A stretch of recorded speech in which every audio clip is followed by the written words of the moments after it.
Make all the demons quiet, yeah. We were built to thrive, yeah. I think that we've all had enough. What keeps you up at night, yeah. Make all the demons quiet, yeah. We were built to thrive, yeah. I think that we've all had enough. Yeah, I think that we've all had enough. Sick of dealing with the old plan. They know that we're calling them wrong. You got me like, oh yeah, I think that we've all had enough. They know that we're calling it wrong. Hey, it's too late to try to go contain it. A generation fueled by creation. We live lives on a small screen nation. We control the airwaves, no negotiation. I refuse to think we need saving. Something good will come from creation. And when we think that the world is too anxious, we'll adapt, evolve, survive and save it. What keeps you up at night, yeah. Make all the demons quiet, yeah. We were built to thrive, yeah. I think that we've all had enough. What keeps you up at night, yeah. Make all the demons quiet, yeah. We were built to thrive, yeah. I think that we've all had enough. Yeah, I think that we've all had enough. Sick of dealing with the old plan. They know that we're calling it wrong. You got me like, oh yeah, I think that we've all had enough. Sick of dealing with the old plan. They know that we're calling it wrong.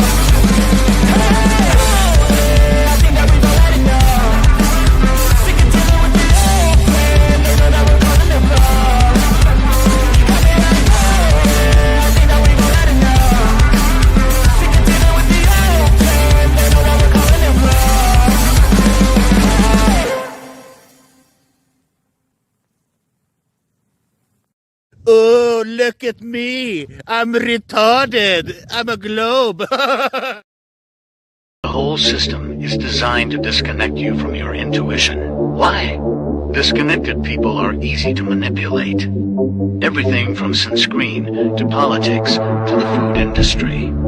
It's all designed to disconnect and manipulate you. We are in the middle of a war right now, but it's not a traditional war. It's a war on consciousness. It's a war on freedom. This is the time to listen, not to the news. No, your intuition, your gut, your heart. Love is the greatest weapon against darkness. How do you love more? You begin by loving yourself. How do you love yourself? You listen to the messages your body is telling you. Nobody is coming to save you. Get up. Be your own hero.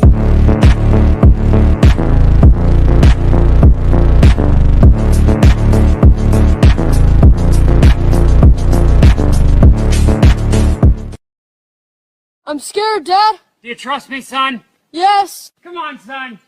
Rule number 1, never trust anybody. I am struggling extremely with mental health issues, and I am trying to do that whilst being FTFE. And unfortunately, talking to flat earthers is quite painful. All right, thank you, Craig.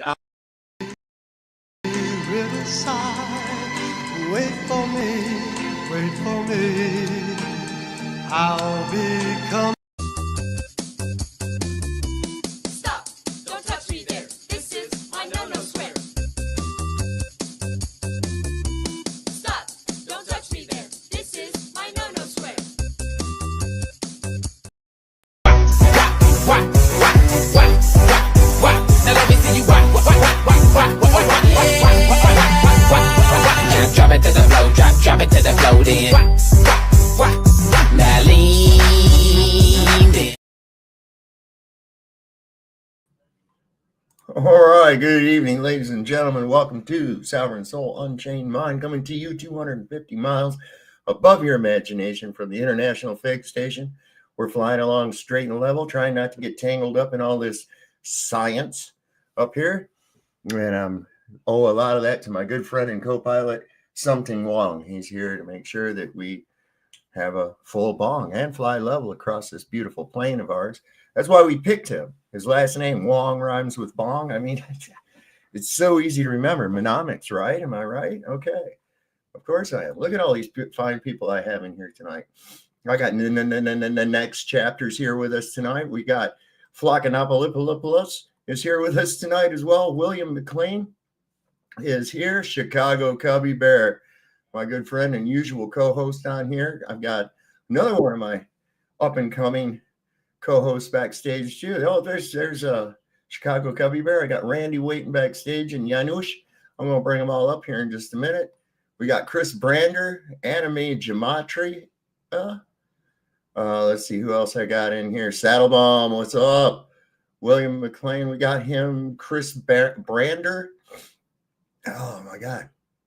Should never smoke a big hat. I'm just trying to recover from the bong hit. Celtic Bears here. We have a Jew bear and a Celtic bear. Interesting. Both in the bear species. We're starting a bear cult on here. We should see who else. Edwin Johnson is here with us. Bear Jew. I thought I saw that. The guy asked me, he says, "Oh, do you call yourself that because you eat money instead of honey?" I thought that was pretty fucking funny. That was all right. Let's see. We've got, what happened to the one guy that was back here waiting? He popped back off. I guess I didn't get down in time for him. I don't know. DeJour Vision is here. Let's see who else. The True Few. I think I've gone through the list. Marcy Chan. I don't see Edwin Johnson. Carrie Skates is here. And others will be streaming in. Let's bring up Chicago Cubby Bear and Janusz. What's happening, y'all? Hey, guys. I was going to say, some people call me the Space Cowboy. Some call me Maurice. You know, it's just, I get confused. It's like schizophrenia or something. I think I'm going to shorten my name to just Cubby. I think I'm finally going to do that. But bear with me. Would you? It's always good to be the smart guys. You know, I think it'll be easier. That's a good joke. Yeah, it's where isn't that from Owen Benjamin? Isn't he? No. He's the bear stuff. Oh, he's got the cold. He had that bear stuff, and I was like, okay, yeah, I almost forgot about him, man. Dude, really about something. the bears. There is some kind of stupid thing coming from the women. They're asking them a question: would you prefer to be alone in the forest with the bear or with the man? Usually they choose the bear. I want to see actual test results from that. I want to see what they'd really do. I don't think so. There will be a lot of left to see. Exactly. Find that real quick. This was pretty good. And this is a question I always ask about to these women too. Let me see if I can find this real quick. I just had it up earlier, and you know it's easy. One of the things they do, the divide and conquer. One of the wait, what is it? Rumble can't see the fort. What happened on Rumble? Rumble died. Rumble's playing. What the hell are y'all talking about? Yeah, I don't know if you've seen my message before on Flat's channel. I've asked you, do you know what happened to Jesse? Because the same time his channel on YouTube, Rumble, and Bitch disappeared. Well, this just now came up and said that it was not doing right on Rumble, on StreamYard. It said, we're having trouble sending to this destination. And I went over on Rumble, and it looks like it's doing just fine over here. I don't know what the hell is going on. A couple other guys were streaming on Rumble. I don't know. We'll figure it out one way or the other. I don't know how that works. Let me see if I can still find that, though. I'm getting close. Getting real close. See, that's the thing. I go through a few days. Yeah, now it's showing a little green check mark. So I don't know. Somebody wants to go over and check and see if this technological bullshit starts getting on my nerves after a little bit. Oh, I'm getting close to it. I know I am now. Geez, I didn't know it was this far down. Holy crap. Just when you got it all figured out, it all goes. Oh, I know. It just pisses me off. Well, I got all kinds of cool shit that I found. I got a thing about a snake handler. You know, those people in the, I found it cool. You know, those people that they show their faith in God by picking up rattlesnakes and shit. Mm-hmm. This dude got whacked on the ear hard, man. There was blood and shit coming out all on his shirt. And he's still preaching away and everything. He hands the snake off, and then as it goes on, he's getting sicker and sicker. He starts throwing up and shit. The venom's getting after him. And I'm like, well, that's, you know, that was dumb. Yeah. You know, there's a certain level between faith and stupidity. Yeah.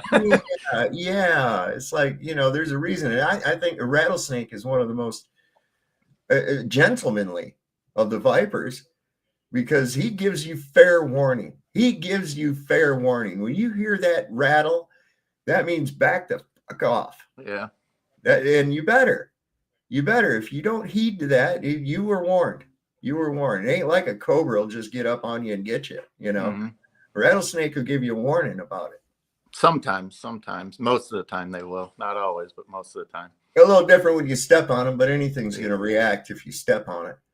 You know, but and they got a certain strike distance too. You gotta, if you know it. But yeah. So this is what I was talking about right here. Can you name any rights men have today that women don't? Any rights that men have that women do not?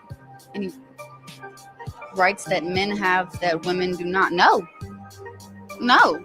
So then, what laws are feminists fighting for? Shit, that's a good one.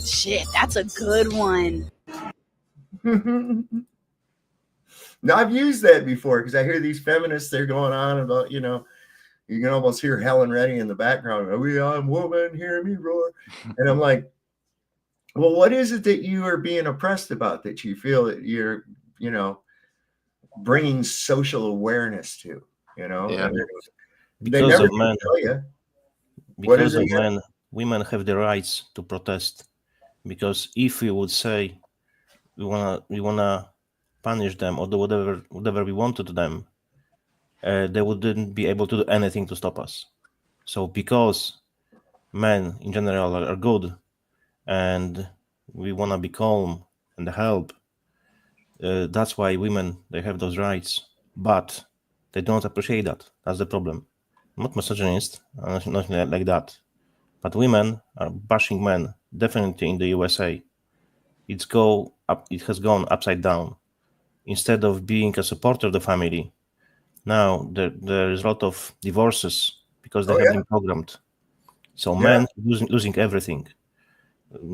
Access to children, money, house. So it's a contract. Mm-hmm.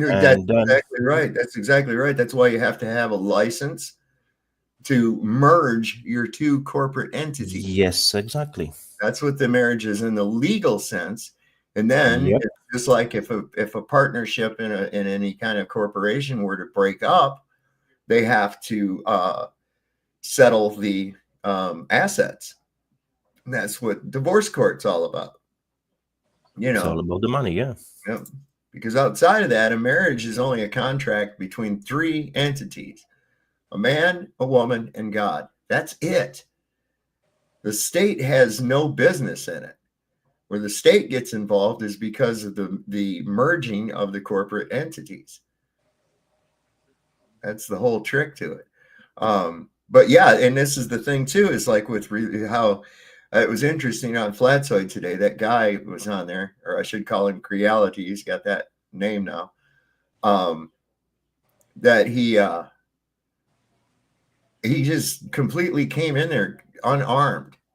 His whole thing was that you're not worshiping the Christ because you don't know his real name, and his name wasn't Jesus. Well, look, there's a guy named Stephen, and in France, his name is Etienne. Does that mean that he doesn't exist now? Are you talking about the wrong guy? I knew a guy named Esteban, which is Spanish for Stephen, and I just call him Stevie Boy all the time. And he liked it. It was cool to him. That was cool. But the thing, I was using the same name. It's just whatever translation. It was so pathetic the way this guy gets. And a lot of people, the way they get with religion, it's like, look, not everybody's going to have the exact same interpretation. Okay. And it's like, I'm seeing this big battle coming out about the people that are, believe that we're in Satan's short season. Total BS. And the people that believe that we're not, that hasn't come to pass. Well, both sides have compelling arguments, but let's look at what we're using. We're using heavily translated and retranslated scripture. And so, of course, we have to go back to original text.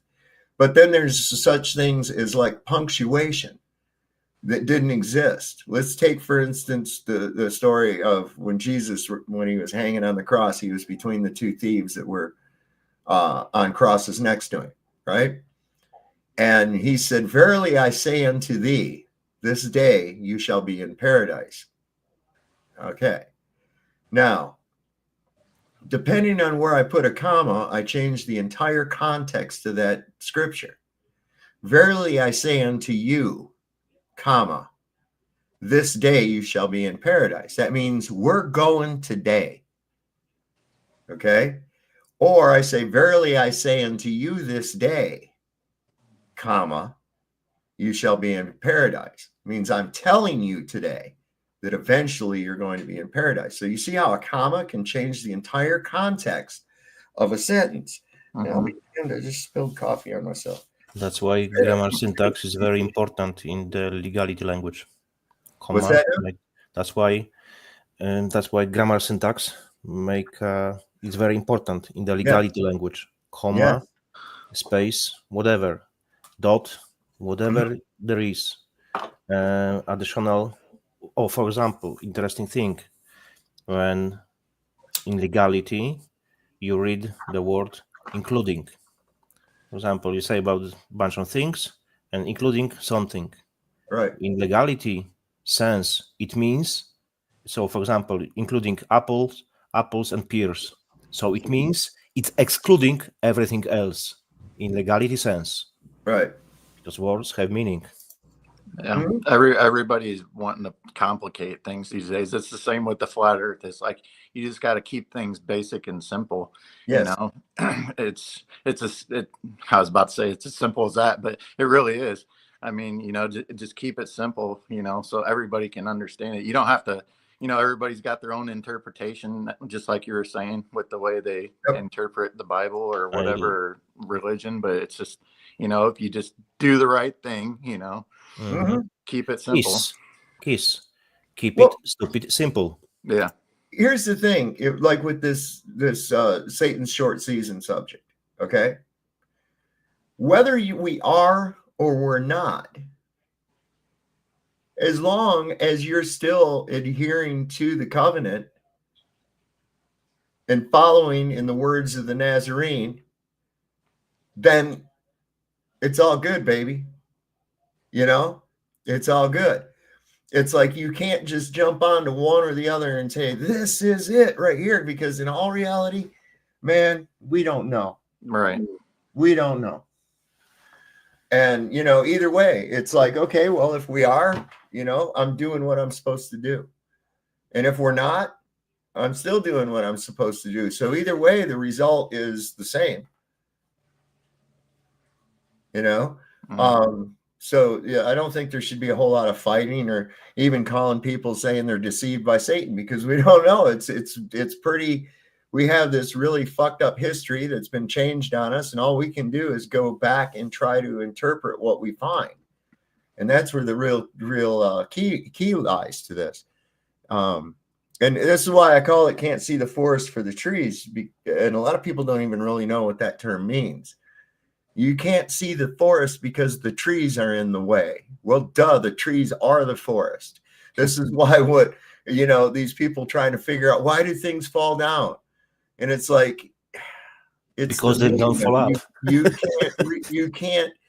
can't see the cause because you're in the cause.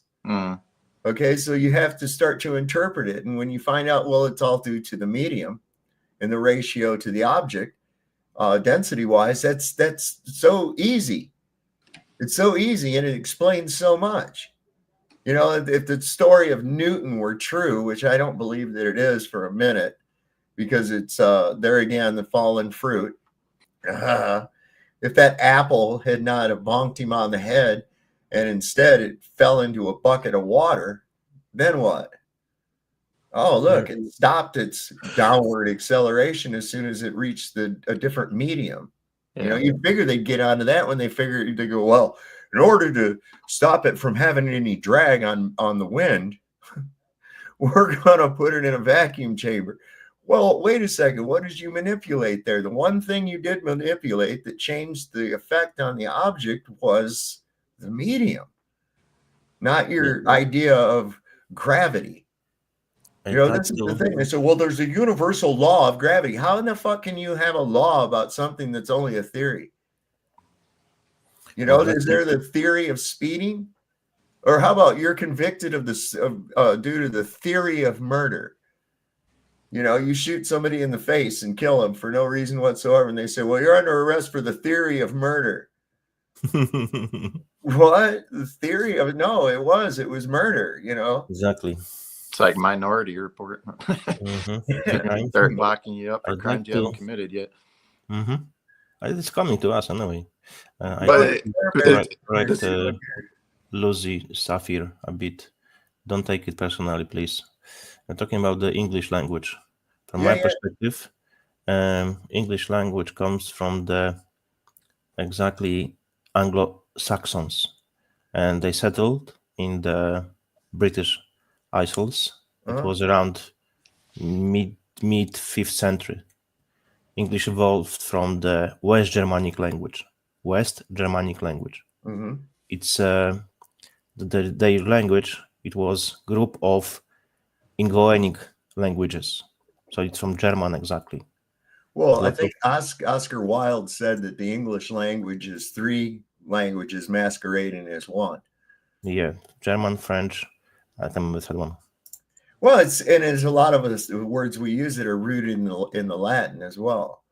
You know, so it's like a hodgepodge of different shit all put together. It really is, and it's one of the most difficult languages for people to learn. You know, the reason I brought up that Satan's short season thing is I guess Porter is going to go on Creality for a discussion about that.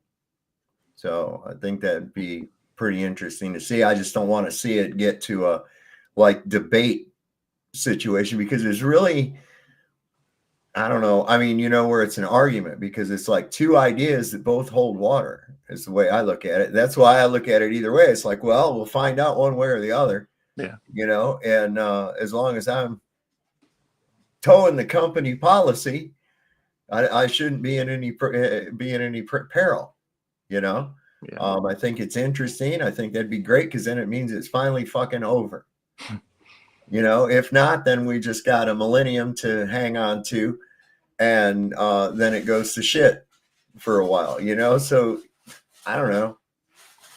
When's that discussion supposed to take place, or do you know? And I thought it was going to be today. Oh, but I must have misunderstood Porter. I talked to him a little while ago. He probably will jump on here in a little while. I probably already know, but which side is each person on? Well, Creality is on the side that the millennial reign has not happened. That's what I figured. But and, Porter is under the he strongly favors the theory that we're in the short season. So, you know, it'd be interesting discussion. I can't say either way. You know, I can say, you know, because they have to happen specific things. They have to come to pass. And as far as we know, unless we have been lied to, which we know we have.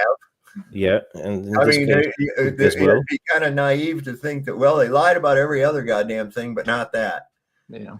Well, I trust those 2 guys. We'll have good, good discord. I think they're both pretty good dudes. So. Hell yeah. Yeah, it'll be pretty good. Here's that snake handler guy. This was messed up, man.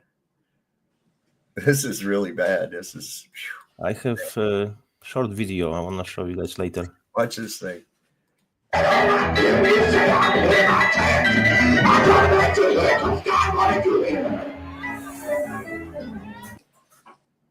Well, what? Why'd you stop?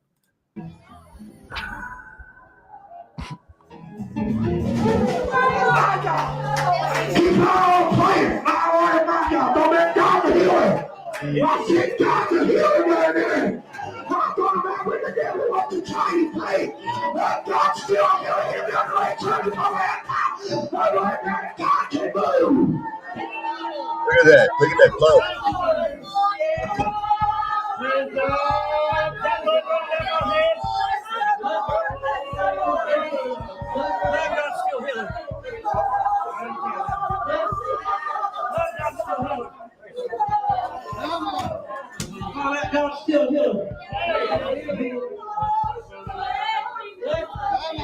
Come on, still stand on the word of God. Look at my God.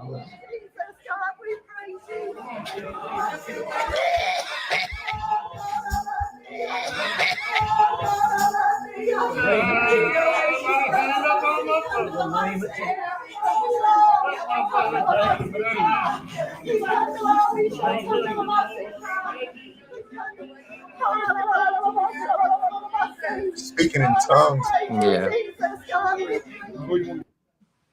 I have no idea what actually happened to the guy.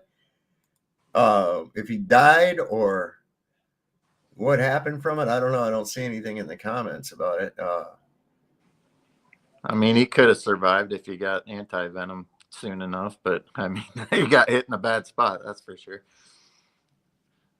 They must be like those holy rollers or whatever. I dropped the link to the nice short video. It's pretty eye-opening, you know, if you think this way. All right. Oh, wow. What is this? This link you can click. It's short one. So short name of the video. I had not clicked it yet. I saw something distracted me. All right, let me move this over so I can have it over here on this screen. And I can close that one. I'm trying not to get too many things.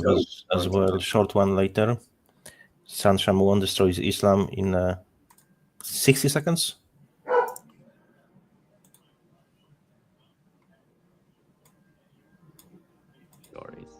Is in a mother's womb were two babies, and one turns to the other and says, "Do you believe in life after delivery?" And the other replies, "Why, of course, there has to be something after delivery. Maybe we're here to prepare ourselves for what will be later." "Nonsense," said the first. "There's no life after delivery. What kind of life would that be?" "I don't know," said the second, "but there'll be more light than here. Maybe we'll walk with our legs and eat with our mouths. Maybe we'll have other senses we can't understand now." First goes, "That's ridiculous. Walking is impossible, and eating with our mouths, that's absurd. The umbilical cord is what scientifically supplies nutrition and all that we need, but it's far too short. Life after delivery is to be logically excluded." And the second says, "What if it's just different than it is here? Maybe we don't need that physical cord anymore." The first goes, "Okay, if there were life after delivery, then tell me, why has no one ever come back from there? Delivery is the end of life, and in the after delivery is nothing but darkness and silence and oblivion. It takes us nowhere." And the second says, "But certainly we'll meet Mother, and she'll take care of us." The first goes, "Mother?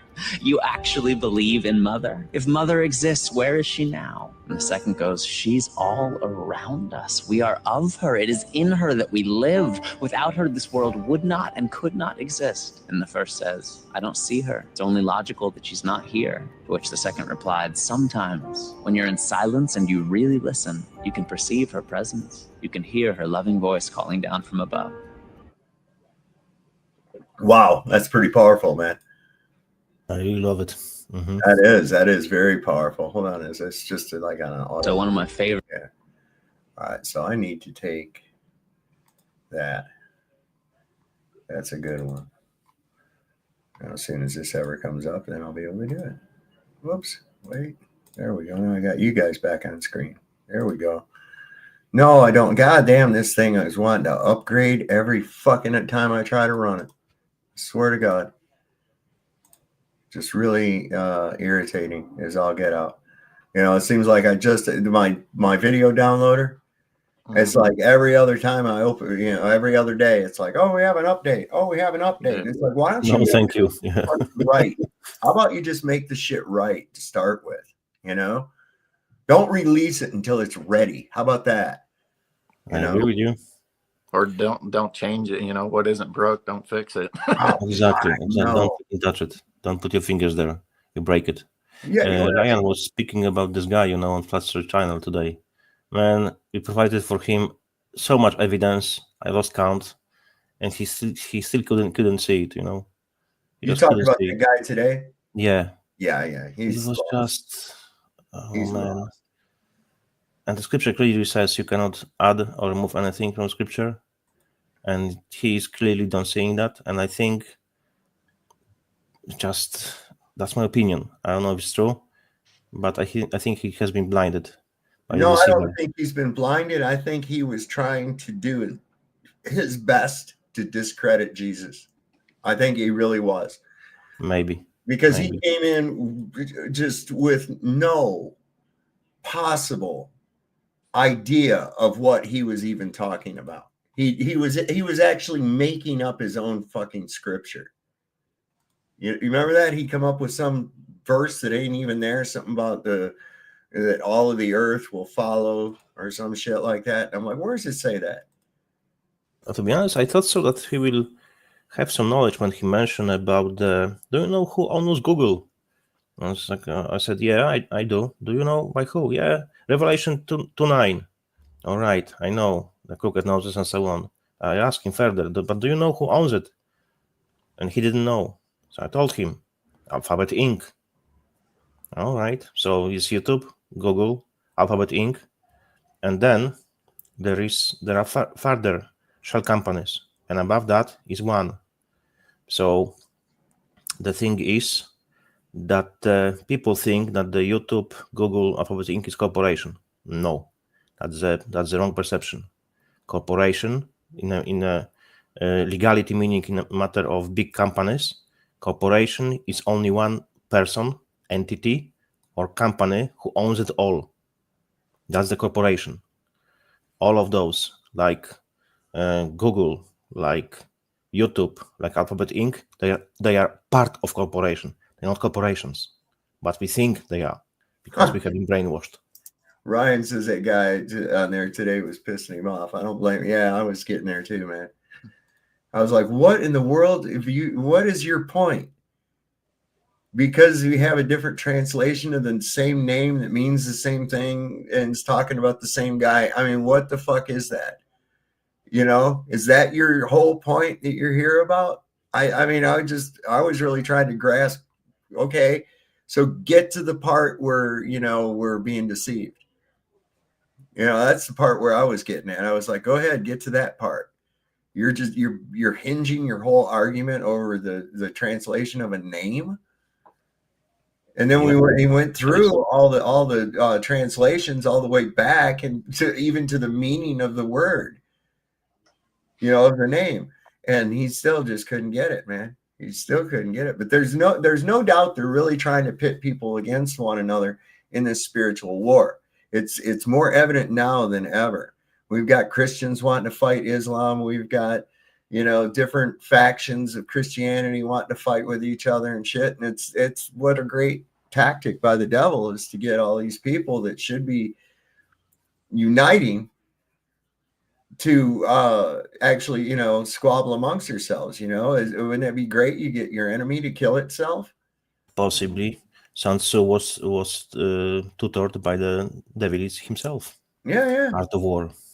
Sun Tzu, yeah. Here's look at this. People are starting to get really riled up. Listen to this woman, man. Islam is the religion of rape, incest, and pedophilia, where they bow down to a stupid rock and a false prophet.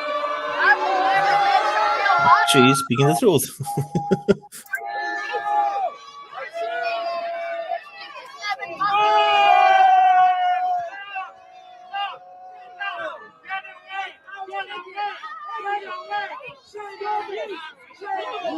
Get out of here.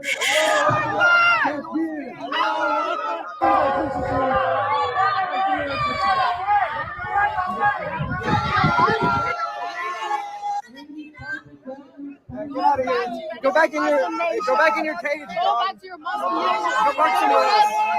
Hey, Try something, bro. Para acá a la izquierda.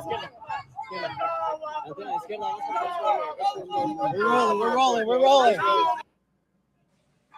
Islam stands against itself. Why? Let me explain.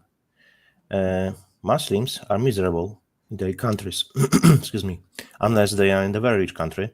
They have plenty of oil, then they have money and so on. But what they do, they usually migrate from their countries to the Western countries because it's Christianity, Christian values, and they like it. But when they are in their own country, they are miserable. So then, because they are running from Shoit, going to a different country, like a Christian country, they want to change this country to the Shoit from where they were running. Yep. It's just stupid. Dude, we get the same thing. We get all these people that come from Baltimore and up in liberal Maryland, right? And they'll move down here because they want to escape the shithole that they made. And then the first thing they do is start that exact same thing, trying to make this place a shithole, just like what they came from. And they get hit with a lot of resistance. I'll tell you what. They get hit with a lot of resistance. These people around where I'm at do not succumb to that crap. They don't. Yeah. We had some people from up north come down here and they bought this place on Main Street, turned it into above, not high end, but, a nice restaurant. And they went with that DEI shit. And they had a drag queen event at their restaurant. Dude, that place went out of business. It didn't last a year. It didn't last a year from the time it opened its doors to where it's had to shut down. And that sucks because this area right here for a restaurant or whatever, right now where it's coming up all the way up through the fall is tourist season, baby. And people are coming here for, good meals. People are bringing big cash down here to come and stay up on the mountain and see the leaves change in the fall. People on their vacations and everything coming here for the caverns and, all that. And hiking and camping and all that shit. And they looking for good restaurants and things like that. That place could have been a gold mine, but they fucked it all up by trying to run that shit. And nobody around here is going to tolerate that. So what a lot of these places do depend on is the locals when it's not the tourist season. And so if you don't have any business, none of the locals will patron your business. You're not going to hold out till the tourist season starts. That's just all there is to it. No, I like the phrase, you can take a man from the village, but you cannot take a village from him. The same with the Muslims. You can take them from shitty environment, but shit is still in them.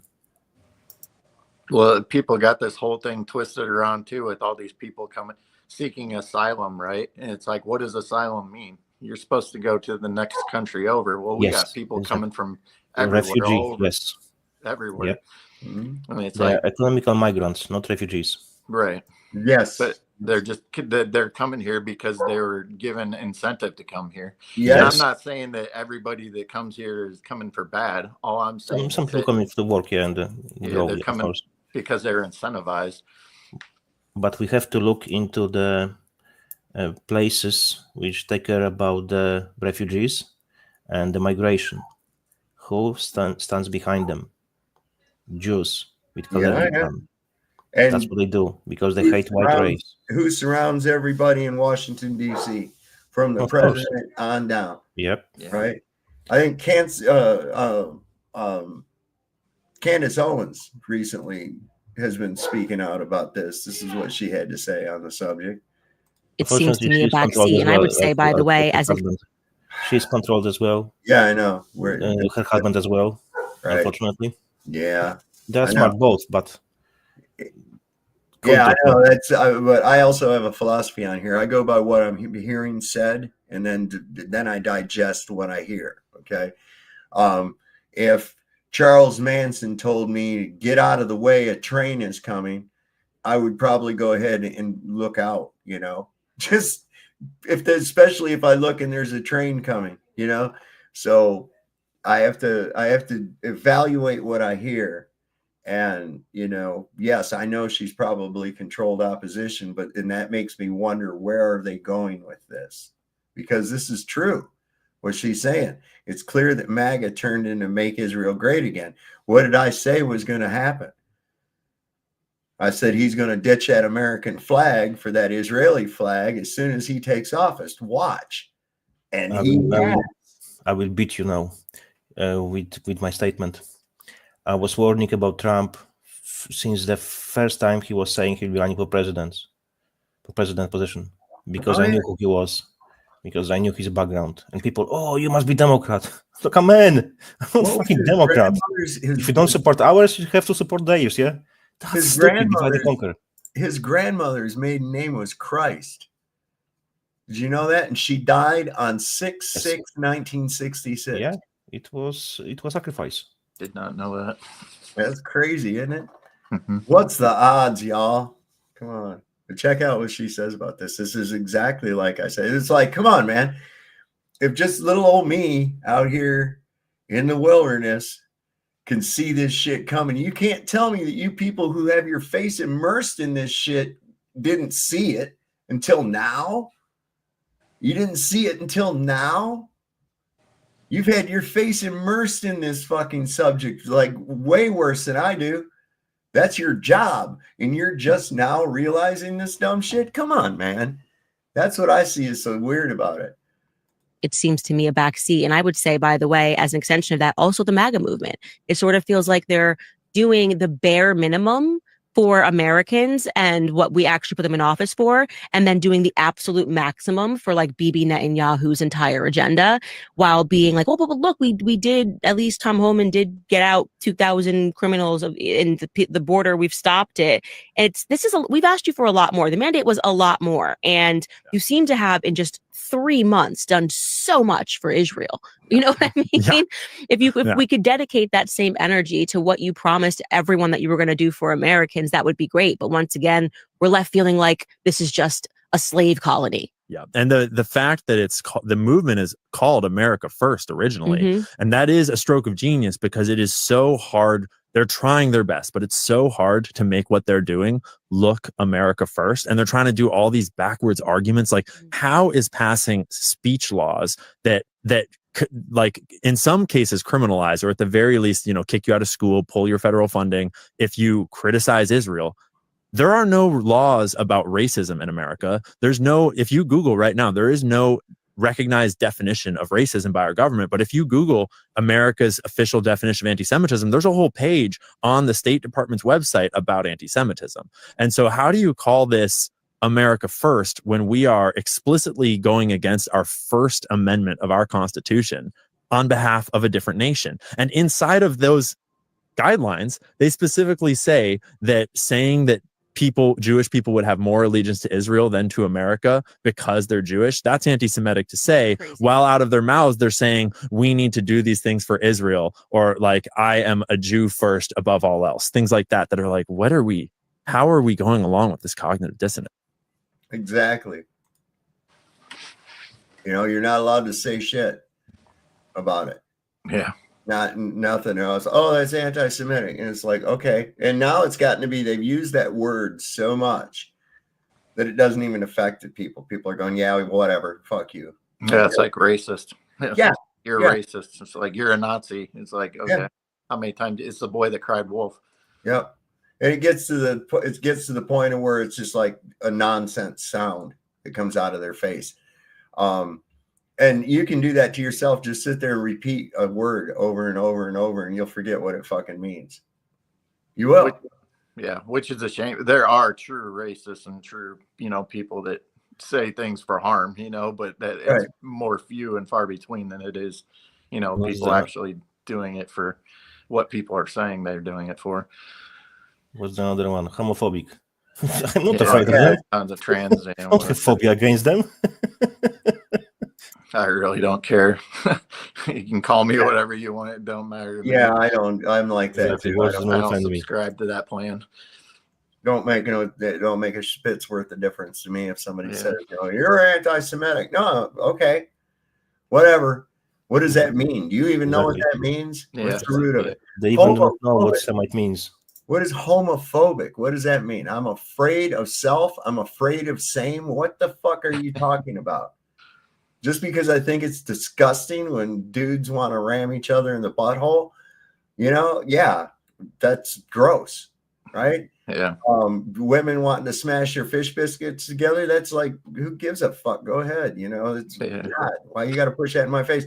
And it's like, where did I see that, man? It's like when you see the lesbians in like a porno or whatever, they're always really like hot chicks, but when you see them in like real life, they're like as fuck. They're like, yeah, they're like slot machine repair women or some shit, you know. It's like, what the fuck? Doc Martin boots all butched out and shit and looking like dudes. And it's like, well, you probably didn't have a choice, man. Nobody wants to do you, you know.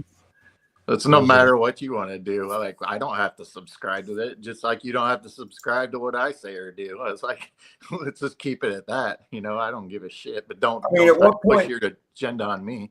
Yeah, at what point are we supposed to recognize and respect the rights of people that want to screw animals and shit, you know? No. It's respect. Like, you know, oh, it's my life choice because I identify as an emu. I should be able to have sex with emus. You know, I mean, you open a floodgate for retardism, man. Pretty much. We all have the same rights. That's another thing. It's like, you know, you don't have special rights because you're a special group or whatever. Yeah, there you go, Igor. Why would you give a fuck about what people do in your bedroom? That's right. So don't fucking tell me about it. I don't need to hear about it. You go home and put your pecker up a dupe shoot of another dude. You know, keep that shit to yourself, man. Do a poop shoot, Buggy. You know, I'm never going to share a soda with you or anything again. You know, I'm just going to say, you know, you have to respect them. For me, always is respect is earned. Never given. Absolutely. You're not, nobody's owed respect. It's earned. That's just remember, almost every hand that you've shaken has had a penis in it. Yep. About the fat chicks, we had a joke in Poland, you know. Do you know how you operate with the fat chick? Slapping the ass. After third wave, you're in. Oh.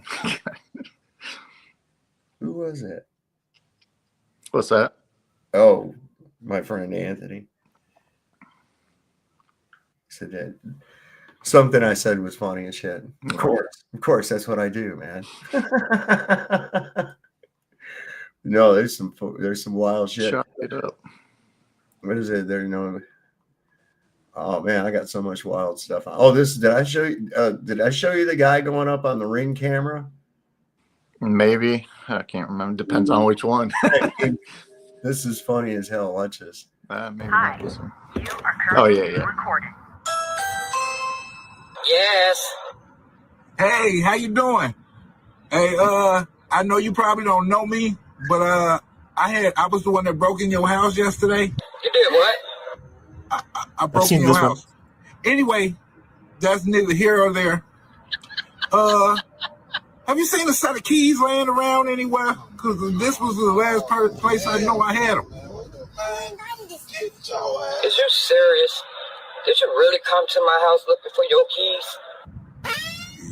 Yeah, why would I go to anybody else's house looking for their keys if I know I have my keys at your house? Have you made it here yet? Because I could glance around real quick and see if I see them. You know what? I'm about to call the goddamn police on you. You ain't got to do all that. You broke into my house. Why didn't you break into your own damn house? How ignorant would it be from, man, really, think logic. How ignorant would it be for me to break in my own house? Man, if you don't get your ass off my porch. Man, fuck your porch. I mean, come on, bro. I find it funny, but I don't think. I think it was staged. Yeah, probably. Because I dropped for you one more link. Sansham one, 60 seconds. It's pretty good about the Islam, and it's all on point. Real quick, I'm going to show this real quick. This pissed me off when I found this out, man. This really did. Oops, what did I do? There we go. When you get into all these flu vaccines and the rabies vaccines and all of the things that they start to push, they're just trying to make money. Like these doctors and these veterinarians and all these people, they just get kickbacks. They straight just get kickbacks for injecting people and animals with heavy metals and poisoning them so that they can stay in business. I mean, that's what the rabies shot is. The rabies shot is a ploy. There's never been a single dog with rabies. The original rabies study was on dogs which were locked in cages and completely like confined and going completely mad. And the person who created the rabies shot took dog brains, mushed up into a needle, stuck it into the dog, and said that it fixed the dog. The dog died. That's actually what happened. And they stuck it into all these dogs. So the whole thing with the rabies thing is the dogs were confined. They went absolutely crazy because they're confined to a cage. So then they said that they had this illness, and then they started creating these different rabies shots to give to the dogs, which poison the dogs over time to keep the vets in business.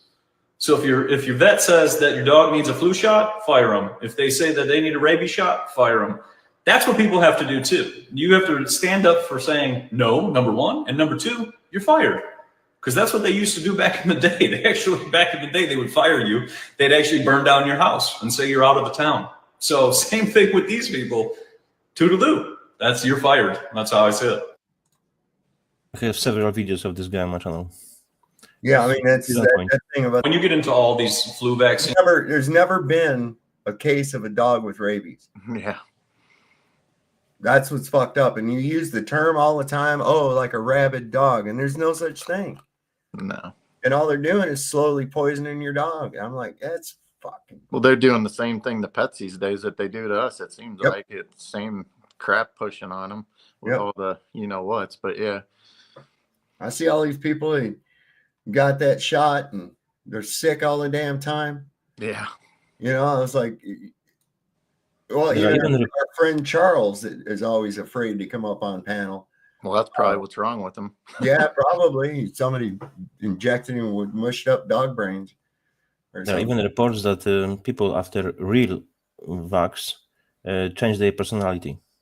They act in a different way. Sure. They are not the same. I'm not talking about the health. It's just different approach, different behavior, like a different person. All right, let me see here. I'm gonna have to do it. Well, I tell you what, I can tell that all this crap that we eat is all this processed stuff. It's got a real effect, sugars, everything. Because I've been on a 7-day fast. I'm actually 6 days in, but I've been on a 7-day fast, and I like all my inflammation, my joints all feel better. It's like, it's amazing, actually. So, you know, all this crap that they are doing to us is wild. And the chemtrails, I know I talk about this all the time, but yeah. And Bible says you should fast as well. Yeah. I bet Aaron wants to pick my bone. Aaron's just a professional troll. I don't pay a whole lot of attention to Aaron. Yeah. Aaron is retarded. Just let him talk his mess. Yeah, whatever. Fuck him. You know, Aaron, I just want to tell you real calm, man. What you need to do is go over, sit by yourself for a little bit, you know, breathe real good, and then go fuck yourself. Okay. So, you know, I propose for you, you can make a small exercise.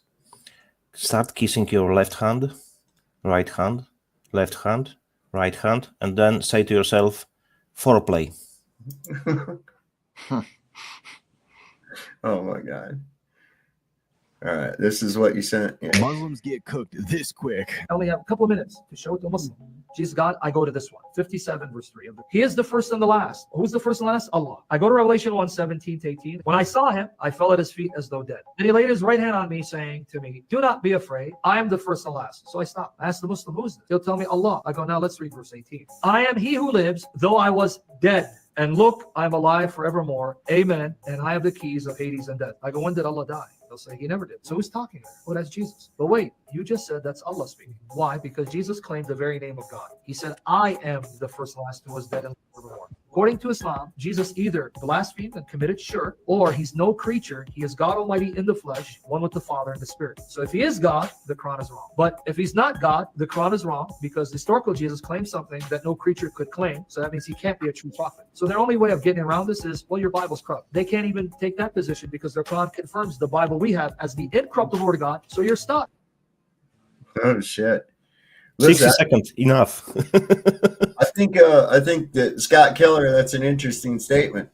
You can saw Billy, it's a Pessoal, trouxe mais vídeo top aqui Oh, no this canal. started playing on its own, man.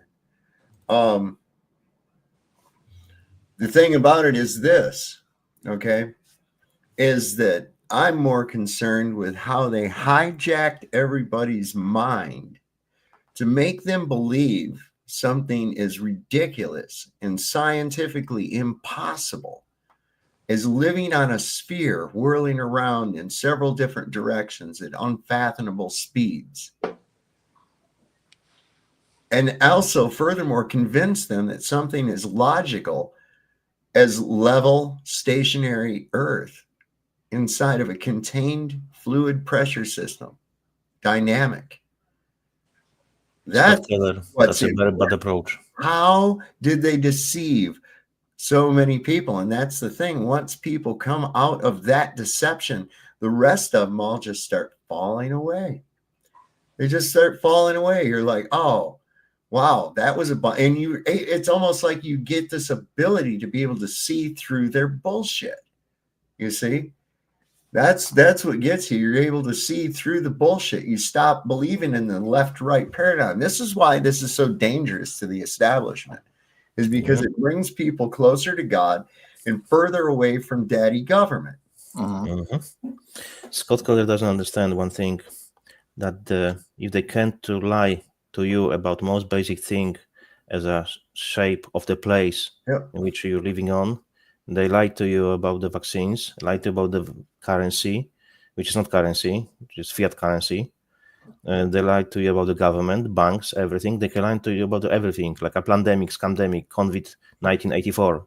And people believe it because you don't care. That's the problem. You should care. Well, and here's the thing, too. Once you've seen it, this is why I don't buy these fucking idiots like Sharon and Patricia and the rest of these fucking so-called people that made an exodus from flat Earth. I'm sorry. You can't unsee it once you've seen it. And if by chance there's some reason that you did go, oh yeah, it must be a globe, you didn't really understand it in the first fucking place. Okay, you were in it for something different. You glommed onto something, that's all, and made money off of it. Okay, so it has to be either one of those two, because once you've actually seen it, once you actually understand it, and if you understand the physical impossibilities of what's proposed by the globe model that they say is a working model, well, it can't work if it's incorporating physical impossibilities. It can't. It's not working. It is working. It is working on human's mind. Well, that's the only place it's going to be working, because in physics, it's not going to be. And this most fundamental thing, even with their sun, they say, and somehow gases came together and became a huge mass and got heavy gravity where it smashed in on itself and became nuclear fusion. Now, does anybody show me anywhere at any time? I know what they're going to say. How you can get gas particles to all just come together. It'd be like me being able to make a ball of nitrogen right here. Just a big fucking ball of nitrogen. Nothing else in there, just nitrogen. Okay? And it's going to stay there. And then if I squeeze on it hard enough, now think about that. Squeeze on a gas with no fucking thing to squeeze on it with. With no pressure. What in the hell kind of a fantasy is that to begin with? So it dies right off the bat with their whole idea of the sun, or what they think it is. Another thing that blows them away is this concept of 93 million miles. The reason they had to keep changing that is because they kept finding out they were fucking wrong about the way shit works. So they had to finally make it match their assumptions. This is crazy, crazy shit that these people believe, man. Majority of society can't question themselves what they think this way, what they think about things. Well, it's a punishment and reward thing you were saying, Janusz. It says punishment and reward. The grading system is a punishment and reward system. Okay, and it's the rewards are better when you regurgitate back to the teacher what you've been told. If you question, like I did, I was always punished. Yep. Or if you're and when your question stumps them, then you're made to be ridiculed and laughed at. And, oh, you just don't understand science. And I'm like, yeah, I do understand science. That's why I don't believe your fucking nonsense. I remember I was on geography lesson. It was primary school, I believe. Might be primary. We are talking about the oil in the ground, about the coal, about the diamonds, and so on. So I asked a question like a child. So how it's possible that, for example, here we have oil, over there we have coal, but there we have plenty of diamonds? You know what was the response from my teacher? What a stupid question. Yeah. Don't ask intelligent questions. That dissuades you from asking questions. You are rewarded for going along with the program and punished for not. Up to and including ridicule, being called names, what have you, made an example of in front of the rest of the class. It's like when that part in that Pink Floyd song, it's, hey, teacher, leave those kids alone. It's like, yeah, exactly. Exactly. And did you hear the statement that they said, oh, we were standing against the system, we don't need no education, but later they regretted because they couldn't go nowhere.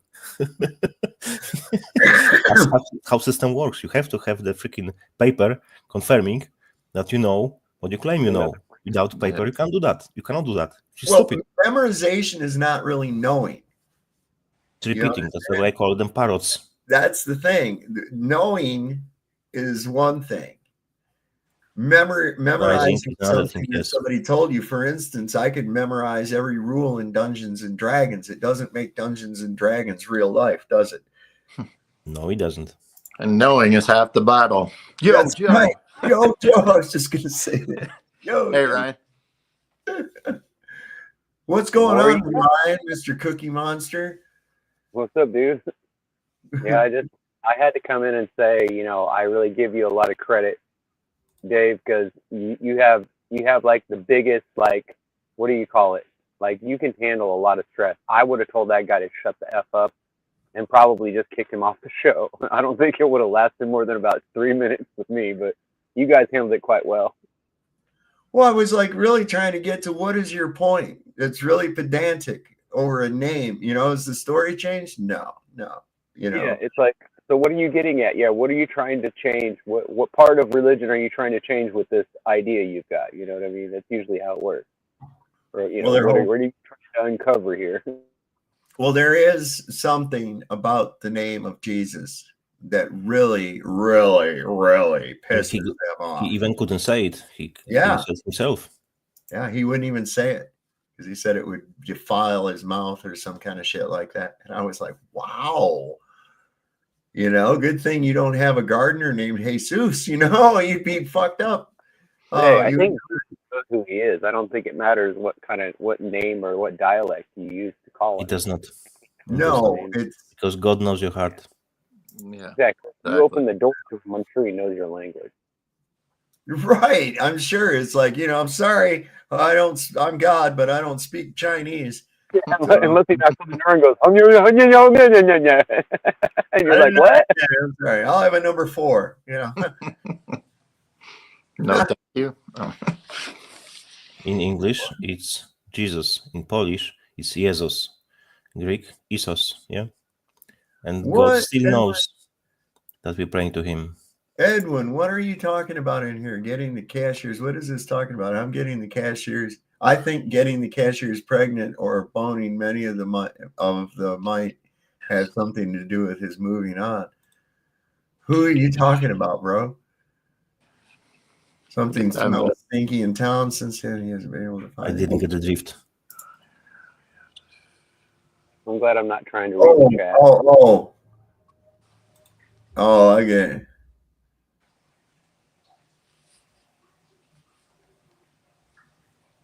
Okay. Oh, so that's okay. So Maverick sperm donor. We know who we're talking about there, Jaron. It's hard to keep up with two things at once, when you're up here and then to chat, it's got something else going. It's Oh, I know. It just caught my eye. I was like, Yeah. what the fuck is he talking about now? Something about cashiers getting cashiers pregnant. And I was like, what? And all of a sudden, just like this thing in my mind was like this mad rapist running through a grocery store going, and all the cashiers, I'm like, God, what's happening with that? I'm building my own stock crew for the grocery store. This guy's funny as shit, this Rathbone. Come in the back. I got a couch. We can discuss. Yeah, we'll discuss your race. Let me see. I gotta find that share screen. You are 18, aren't you? This was kind of good. This guy's funny. I love it. Watch it. Israel has a right to defend itself. Actually, no. Legally, they don't. They are an occupying force in violation of international law. Thus, they forgo the right to self-defense. Israel is not an occupying force. They withdrew from Gaza in 2005. Wrong again. Legally, they are. And the UN General Assembly, the International Committee for the Red Cross, Human Rights Watch, Amnesty International, the International Criminal Court, the International Court of Justice, all agree that Israel is still the occupying force in Gaza. Even though it withdrew its troops in 2005, it still has complete, unanimous, and unilateral control over the Gaza Strip. Thus, it is still the occupying force. Well, even if that's true, occupying forces still have rights. See the rules of belligerent occupation as outlined in the International Committee of the Red Cross, which you just cited. Israel still has rights as the belligerent occupier. But rights entail responsibilities. Israel is not fulfilling its responsibilities as a belligerent occupier. Thus, once again, it forgoes its right to self-defense. See the rules of belligerent occupation. The only people who have a right to self-defense and a right to use violence are the people in the occupied territories. Their violence, whether symbolic or strategic, whether indiscriminate or precise, is considered neutral by international law, and thus it cannot be condemned. I don't get it. Occupying territories is illegal. Resistance to occupying forces is legal. These people are facing annihilation. They are facing extirpation. They are facing expulsion. They are facing ethnic cleansing. They are facing being genocided. They have every right to exercise any and all forms of resistance that they possibly can, whether it's strategic or symbolic, whether it's indiscriminate or precise.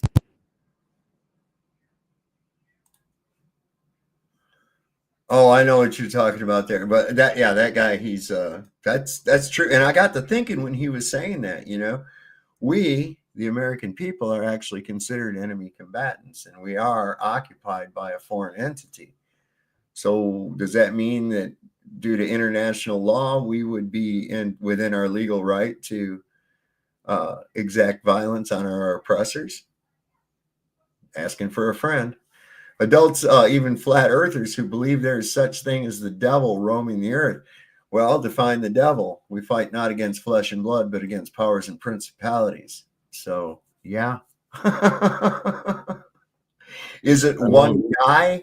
No, not a guy. I want to bring something which possibly for some people will be a bit of triggering. So I want to explain for you. You're right. Sorry, Satan means adversary. Yeah, the shaitan. Yeah, that's like Iran. When Iran calls the United States the Great Satan, that's what they're talking about. Possible America is Whore of Babylon or Vatican. I still cannot make my mind about it. Which one is that? What's that now? Whore of Babylon. It's America or Vatican. I still don't know which one is that because both of them they have 7 hills. I think it's America. I really do. I mean, here we have the statue of Lucifer right at our New York Liberty, supposedly. Most people used to come into the United States from. Ellis Island and all that was the first thing they saw was a statue of Lucifer. And sponsored by Masons, I believe, if I remember correctly. Yeah. Yeah, I wanted to bring something which will be triggering for some people. So, in a matter of standing against government, what you were saying, enemy combatants and so on, it's a bit deeper than that. So, in the Bible, we have thou shalt not kill, right? Do not kill. Unfortunately, it's in current translation because it should be translated as "do not murder." Murder, right? Yes. Exactly. Yeah, because it's exactly like in Hebrew. In Hebrew, it's harag and ratzach, the same as in English. Excuse me. Same as in English, we have murder and kill. So in this case, it's ratzach. It's not murder. Murder is illegal killing. Right. Well, that's like even when if it originally did say "do not thou shalt not kill," then how would you be able to perform sacrifice? Exactly, sacrifice, Okay, or so- for example, kill the fish even to eat. Yep. Because you wouldn't be able to do it. Yeah. Well, Israel's getting, I don't know, it's almost like they're getting hit with the wrath of God here recently. Have you heard about what's going on here? Jew fire? Oh, yeah, there's a big, huge fire. Judea is fire, yeah. blazing.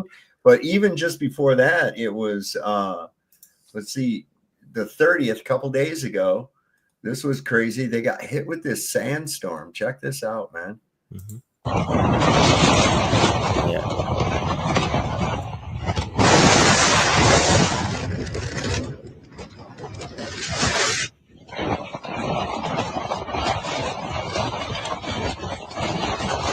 And I've been in a sandstorm before, nothing that big like that, but I've been in a sandstorm before. And let me tell you something, man, that shit is like, it's sandblasts. It's like blasting on you. Satan is pissed on them because they do not proceed as fast as they should. So he just farted on them, Well, he lit it on fire, because I'll show you here in a second. It's that's rough, man. That's some rough shit right there. But there was let me see, where is that? Yeah, I've been in a couple too. It ain't no fun. Then you go to eat something and it's all up in your food and your drink. Yeah. Listen, it'll screw your windshield up too. Yeah. It'll pit your windshield. It's really bad. Where is that? I had a thing, that place is on fire hard. Where is the photo of that? It was like those dirt devil things or whatever they call them. Oh, dust devils. Those devils, used to sorry. crack me up. I'd see those things coming up. I'd see them go up high. Like 100, tornadoes. 100, 200 feet up, maybe even higher, and it'd just be one little thing over in the distance over there in one little area, just twisting around for a little bit, and then it'd finally die out and go away. Really wild. God bless it. I got so much stuff. There it is. This is hell on earth, man. Gehenna. Check this out. I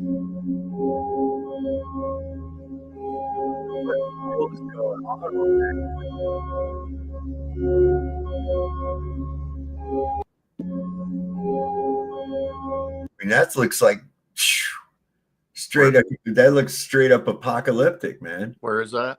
In Judea in Israel, in the Judean Heights. You ever seen? I can't remember the name of it, but that place, that like hole in the earth where I want to say the Russians lit on fire. It's over like close to Turkmenistan, and it's been on fire ever since. They call it like the hole to, I forget. I'll get it wrong if I say it, but yeah, it's Devil's Gate or something like that. What's that? Sorry, Devil's Gate or something like that. Yeah, something like that. Yeah, that's crazy. That thing, that's a tourist destination now. Yeah, it is now. Yeah, that's nuts, man. I wouldn't want to get near that shit. No, but it's like, where's it come from? Where's it go? Right. Yeah. That's what I'm saying. This thing might just be in the middle of doing something even worse, and yeah, that's what I'm not even crazy about. Like, it's really neat. I've gone through them. The Luray Caverns over here, they're really cool, really cool. But I'm always a little hinky being in there because I'm like, one day this is all going to come in, and I really don't want to be in there if it does or something happens, or what if there's an earthquake and I'm inside there and there's all these real pointy shit fucking rocks up here ready to fall down like spears on everybody, Yeah. Yeah. Well, you're correct about the Arctic Ice Project, but it really doesn't matter because what they say, if the ice will melt, the level of the oceans will rise, which is total bullshit. You can make yourself a small experiment, get ice, put it to the glass, and check how much water you have. Yeah, it won't overflow. Well, here's a you It can won't. take You you can can even take put more than edge of the glass, and you still put some be ice, below.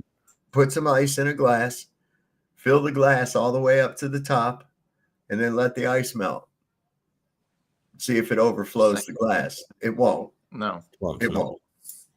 It won't. In fact, you'll probably have a lower level after the ice melts than when it was in there. It'll Yeah, evaporate. exactly. Yeah. Not even from the evaporation, just because the ice when the liquid freezes, it expands. Oh, yeah, that too. Yes, exactly. So it's taking up more space, and then when That's it why returns to a liquid, when then you you'll have a drop down line. When you put your beer to the fridge, to the refrigerator, and breaks because it expands. Very simple. Put it in the freezer. Yeah. Yeah, I have seen it. Well, it's also another thing I've seen happen with just pressure differentials. Where I remember this one time there at this convenience store that was down the street from us there. I was there when the truck came in, and part of Highway 395 was closed down, so they had to go around and take this mountain pass, which took them up to about 8,000 feet elevation. And when they got back down to where the store was at, and there was a bunch of sodas had busted open, the potato chip bags had poofed up and split open, and all because of that pressure differential that happened when they went up. And it's like, so these people are going up into space in a thing that's no thicker than like 3 layers of tinfoil, and you're telling me that you've got air inside there, huh? You're just breathing and having a good time, right? Give me a fucking break. That thing would go poof like a Jiffy Pop, man. Do exactly the opposite of what that millionaire sub did. Yeah. Instead of implode, it would explode. I mean, and people there again, the people can't get into the actual physics involved. They just believe in this fantasy bullshit. Oh, the gravity holds the air to the earth, and it's like, that's stupid. You realize how, well, mass attracting mass. Well, look here, buddy. Here's the problem with that. Even if that was true, you can't have a specific volume, which you need to have a mass of gas. You need a specific volume in order for it to be a mass. There is one rule of attraction. Stupid attracts stupid. That's it. Yes. Math attracts math. That's why I get these idiots on Facebook. Well, show me your math. And why don't you go fuck yourself? You do it. Right. I'm just talking common sense. It don't matter until you can actually demonstrate the physical impossibility that you suggest using the scientific method. It's nothing more than a story. That's all. It's just a stupid story because there's no example terrestrial, and that's where we have to keep everything. Anything beyond terrestrial is out of the realm of science and of physics, because you can't test it. You can't do anything other than watch it do what it does and then make up a fucking story as to why you think it happens. Are you ever going to be able to come to the real reason why it's doing it? No. That's just so that's why they always want to go to the sky, because then you can just incorporate their little Narnia story. So I got better. You're given the impression they're looking off into infinity. You're not. You're looking at the fucking ceiling. Okay, the ceiling is not infinity. When they say the sky is the limit, that's real. That is the limit. I don't know why they can't get that. It's like I got better things to do. Have you ever seen this firmament? And I said, yes. They go, well, where is it? And it's right above you. Well, I don't see it. And I'm like, well, what the fuck do you think you're looking at? You've been bamboozled into thinking you're looking off into infinity? No, you're not. You're not. That's stupid. It's the same thing. Same people that think that the Bible is, all it was just a book of stories and it's all fake. But you believe in the stories of Newton and the dinosaurs and all. You believe those stories, but you don't believe the Bible stories. I gotcha. Right. Yeah, monkeys walked around and then decided, hey, let's be people. Yeah. What the fuck? And why would we still have monkeys if that was the case? Yeah. Doesn't even make any sense. None of their fucking shit makes any sense. That's real. Because they are monkeys. They have a monkey brain, so they fuck up, you know. Well, a thing I've noticed, remember our friend Mike Vargas? Wow, what a childish person he is. He's a very, very childish. It's like his mind never left grade school. Did he come back? No, he's not on here, but I've talked to him on Facebook, and all he does is just act childish. You know. You know what's the best 5 years of his life? Probably school. First class. First grade. Yeah, first grade. First grade. But yeah, that's it. Yeah, you're exactly. Yeah, that's it right there. Lou Sapphire is that they want us to convince us, and it's like you can't. I've already seen it. And I'm not even telling you you have to believe the Bible. It's just, you know, whether you accept it or not is your choice. But it's like, why do you fight it so much? Why do I have to fucking, you know, like subscribe to your bull crap? Like I was saying earlier, like I don't care what you believe. It's not just like they act like you know they don't believe it. They act like they're afraid of it. Yeah. They don't, you know, they have real strong opinions on it. And be like, you know, what's your opinion on Chaucer? I don't care for it. You know, it's like you have that choice. That's that free will. However, you know, deep down in your heart, you know, it's just like with the flat Earth. You know, you're standing on a non-moving level plane, man. You know that. But it took wizards to twist your brain into spaghetti, and they forced you into the pasta shop before you were even 5 years old. They send you off to the pasta shop to have your mind shaped. From my perspective, it's a good start, you know. When you're going to enlighten someone, tell them some truth, good start is to provide them topic which is not discussed on the mainstream media and ask them, what's your take on it? And they have none. So we know they are NPC. Yeah. Because normal man or woman can figure it out, can give you their take, assumptions even, whatever. But they give you something.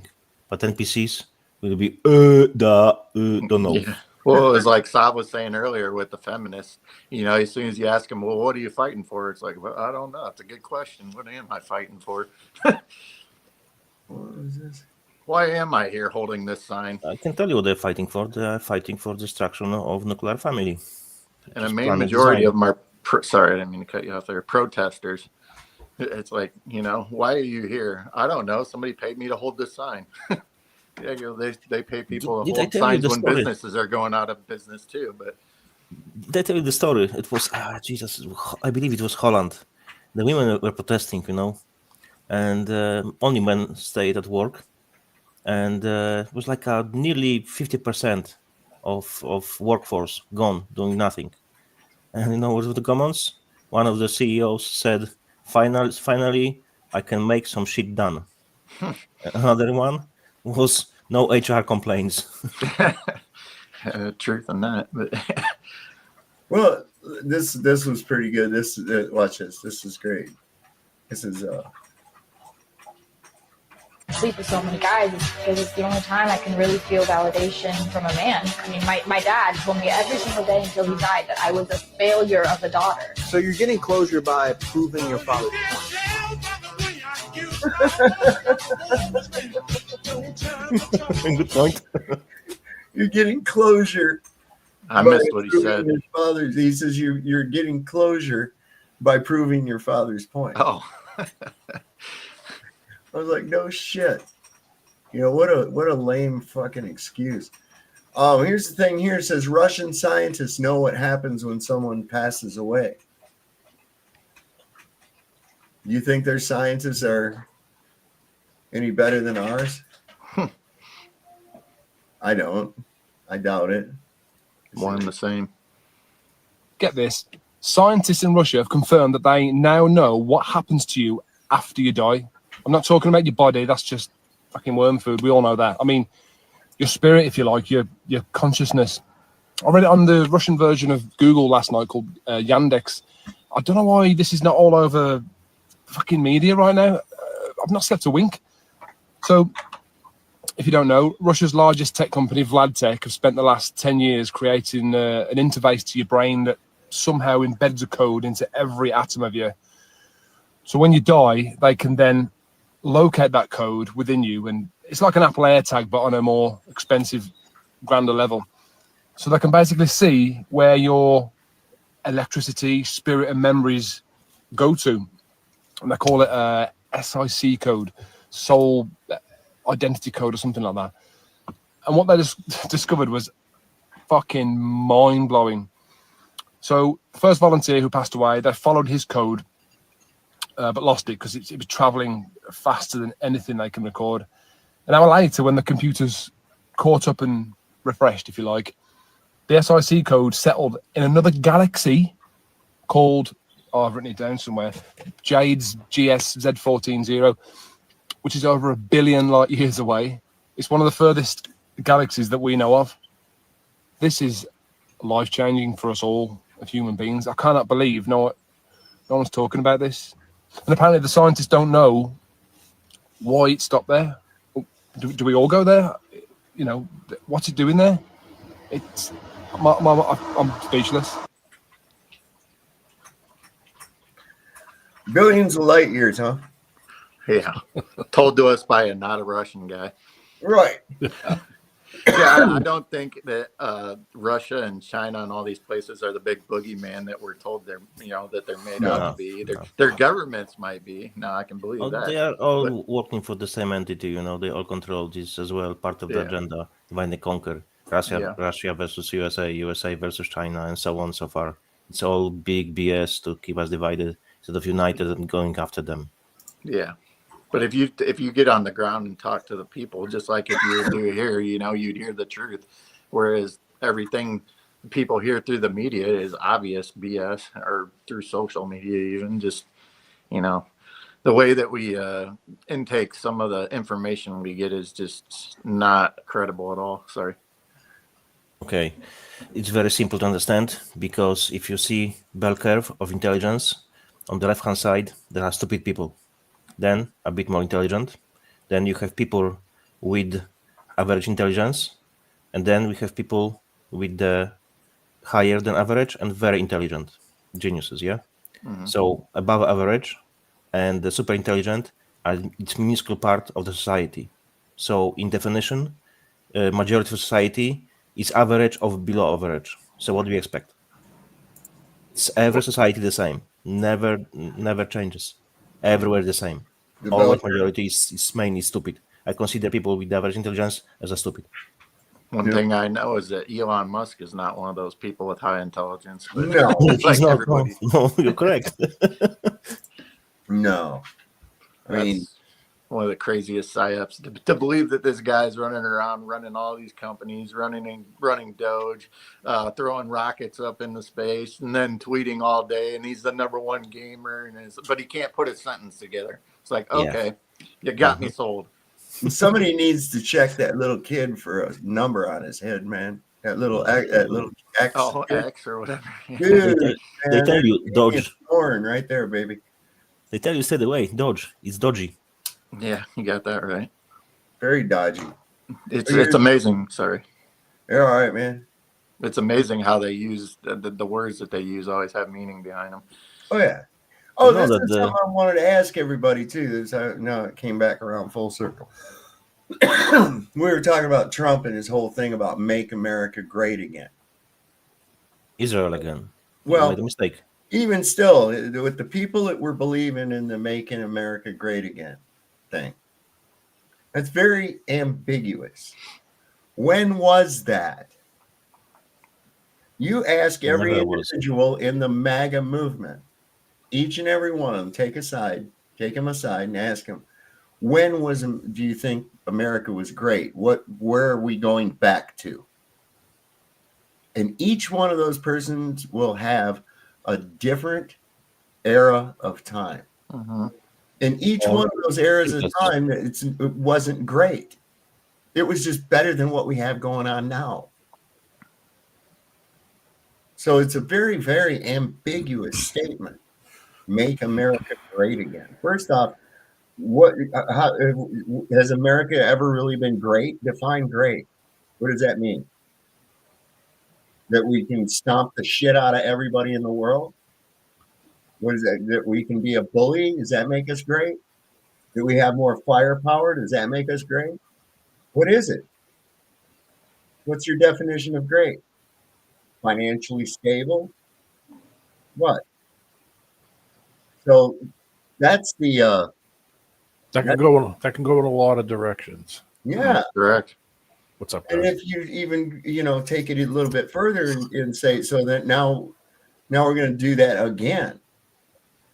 So see, it was nonsense. It was just like we were talking about, homophobe, anti-Semite. It's a nonsense statement. And you didn't do it your first time you were going to make America great again. You've already had a shot at this too, by the way. Yeah. This is your second time making it great again. Well, and it's a straw man too. Because like I say, when was it great? Yeah. Was it great? Ever great? And great is it's subjective. It's not an objective adjective, because everybody's going to have a different opinion of what greatness means. And that's kind of other people. I think even you have mentioned that the whole the 2020 thing, with Biden winning, kind of ushered in this like bring Trump back. We know we have this great need to bring him back and make America great again. It was all kind of the plan all along. If you get rid of the bad guy, there's always got to be a bad guy. If we get rid of the bad guy, we can bring in the good guy, whoever the good guy is. Yeah, that's why I think that the whole show, Trump was in on it 100%. Even they say, oh, they stole that election. Hey, I think he helped. Or at the very least he knew, because that was the plan. Like you were saying, they bring in this total bozo the clown and his whore friend that came in, Kamala. And she's holy crap, man. She's drunk dumber than Biden. Talking about elephants, drunker than hell. Yeah. They're picked for a reason. Yeah. Selected, not elected. Yeah. Well, sure. So what did it look like? Oh God, how I can't believe people actually voted for him. No, they didn't. Yeah, some did. Some did, but not. But the reality of it is, fucking vote don't count no ways, man. If it actually did something, you wouldn't be allowed to do it. The elections have been manipulated a long time. When they started bringing in all the digital stuff, what was that, the 1980s, when they got rid of punch cards? Yeah. That was pretty much the end of the road, I think, for voting. I think at that point it went down real quick because they realized, hey, this is something we can manipulate. Yeah. I remember saying that when I went with my mom. She went voting. I went with her, and she was telling me how it worked. And I was like, well, that's really easy to manipulate and cheat. And my mom, she was real patriotic, she was like, no, they they have safeguards and stuff around that, and I'm still thinking to myself, I was like, no, no, this is going to be a problem. This is going to be a big problem. And I was probably maybe 12, 13 years old, maybe, when I was first aware of voting machines. Because I heard it, I was like, voting machine? What the fuck is you talking about, a machine? You used to go into the booth and it was just a lever. You just pushed a lever for what you wanted, and it put a punch hole in a card.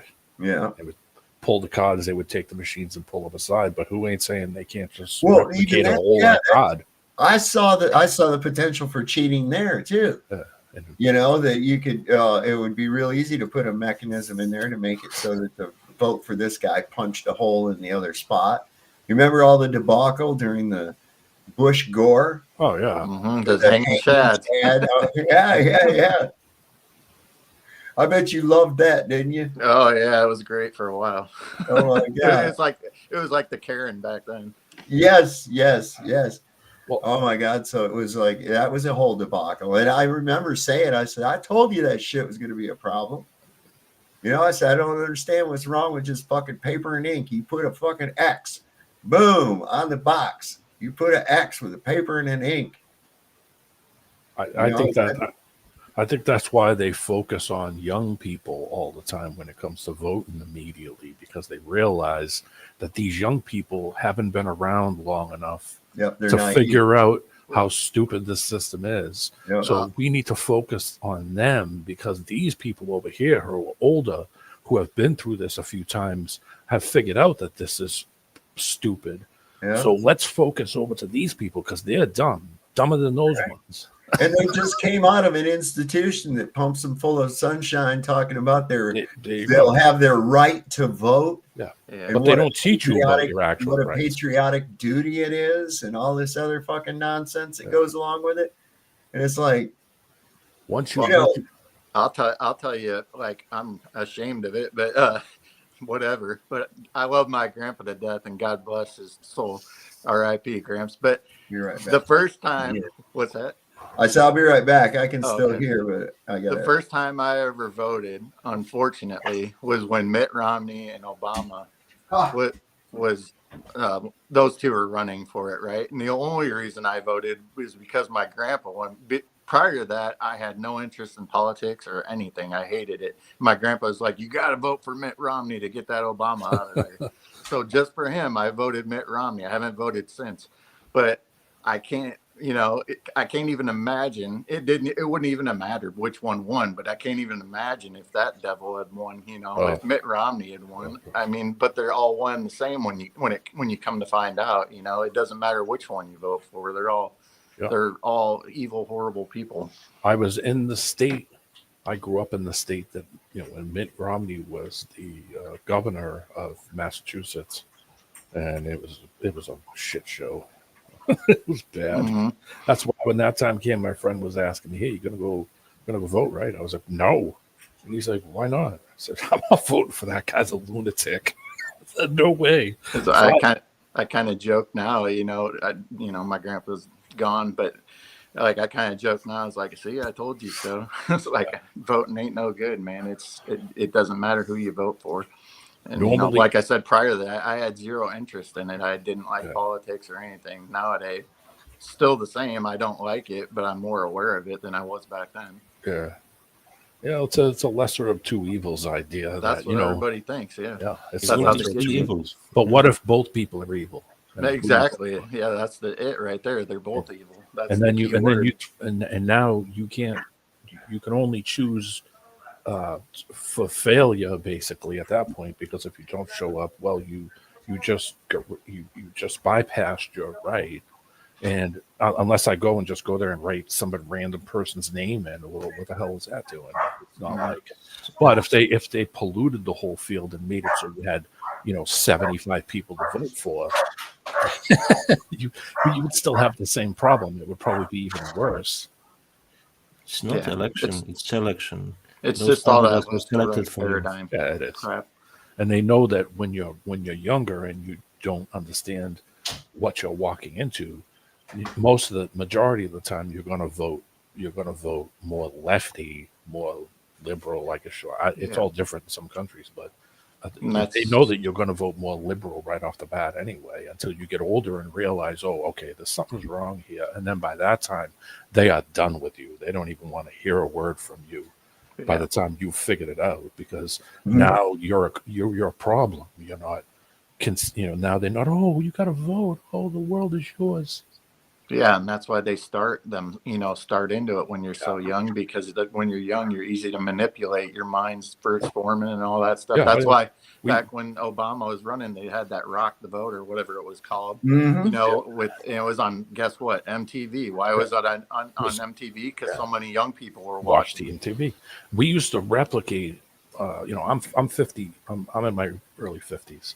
When we were in school and the election time would come around, we would have fake elections in school. Yes. In elementary school, and we would have to vote for we did class that too. president or the class, that kind of stuff. So I mean, they imprint it into your head because they can. But they don't teach. They don't teach what the system really is and how it really works, and what how it works. It's used in a manipulative way. To train to get you. What funny, crazy, and stupid at the same time in a matter of America is, you are going to army, you are old enough when you are 18 to go to war and kill people, but you are not old enough to buy the freaking pint. Yeah, you can't You're drink 21. Yeah. So, what the fuck? I think it should all be 21. Period. Everything should be 21. Drive when you're 21. Vote when you're 21. By that time, you're a little bit older, and you've got a little bit more time in you to kind of look around and see. There's some numb people. I grew up with a lot of them that didn't care. Said, "I don't care. What does it do to me?" You know, they.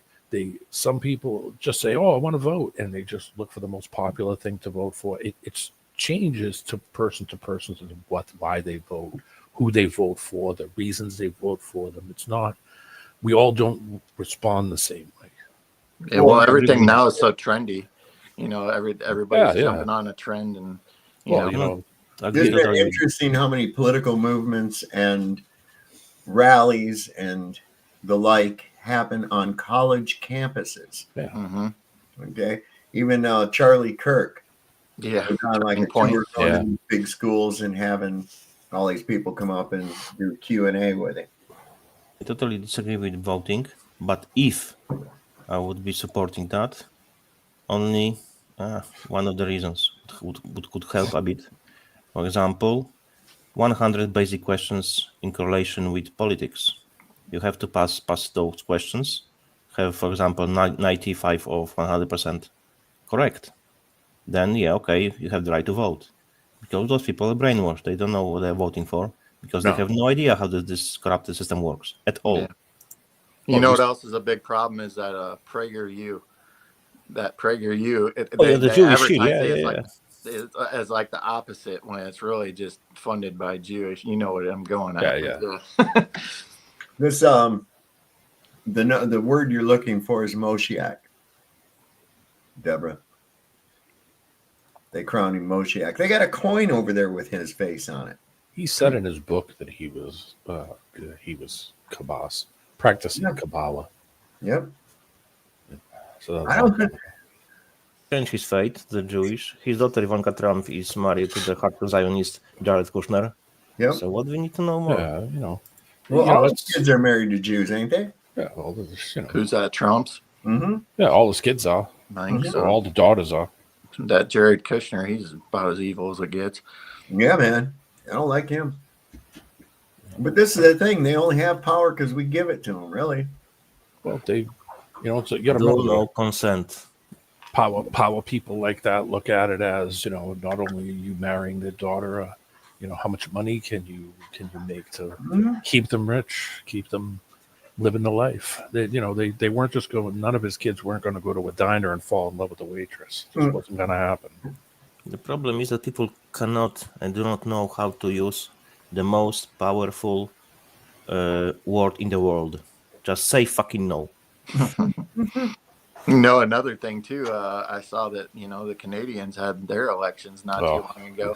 And that's another thing, the lesser of two evils, right? Yeah. It's like, we got rid of Trudeau, but what do we usher in? Somebody who's probably far worse. Out of the frying pan into the fire type shit. Yeah, all the time. We do that. We do that here. That whole thing. That's why they target. And like you were saying, that's a good point. That they target the young, the naive, idealistic college kids. Yeah. Well, high school is because at that point, 18, you're out of high school. Already been compartmentalized. They're easy to track.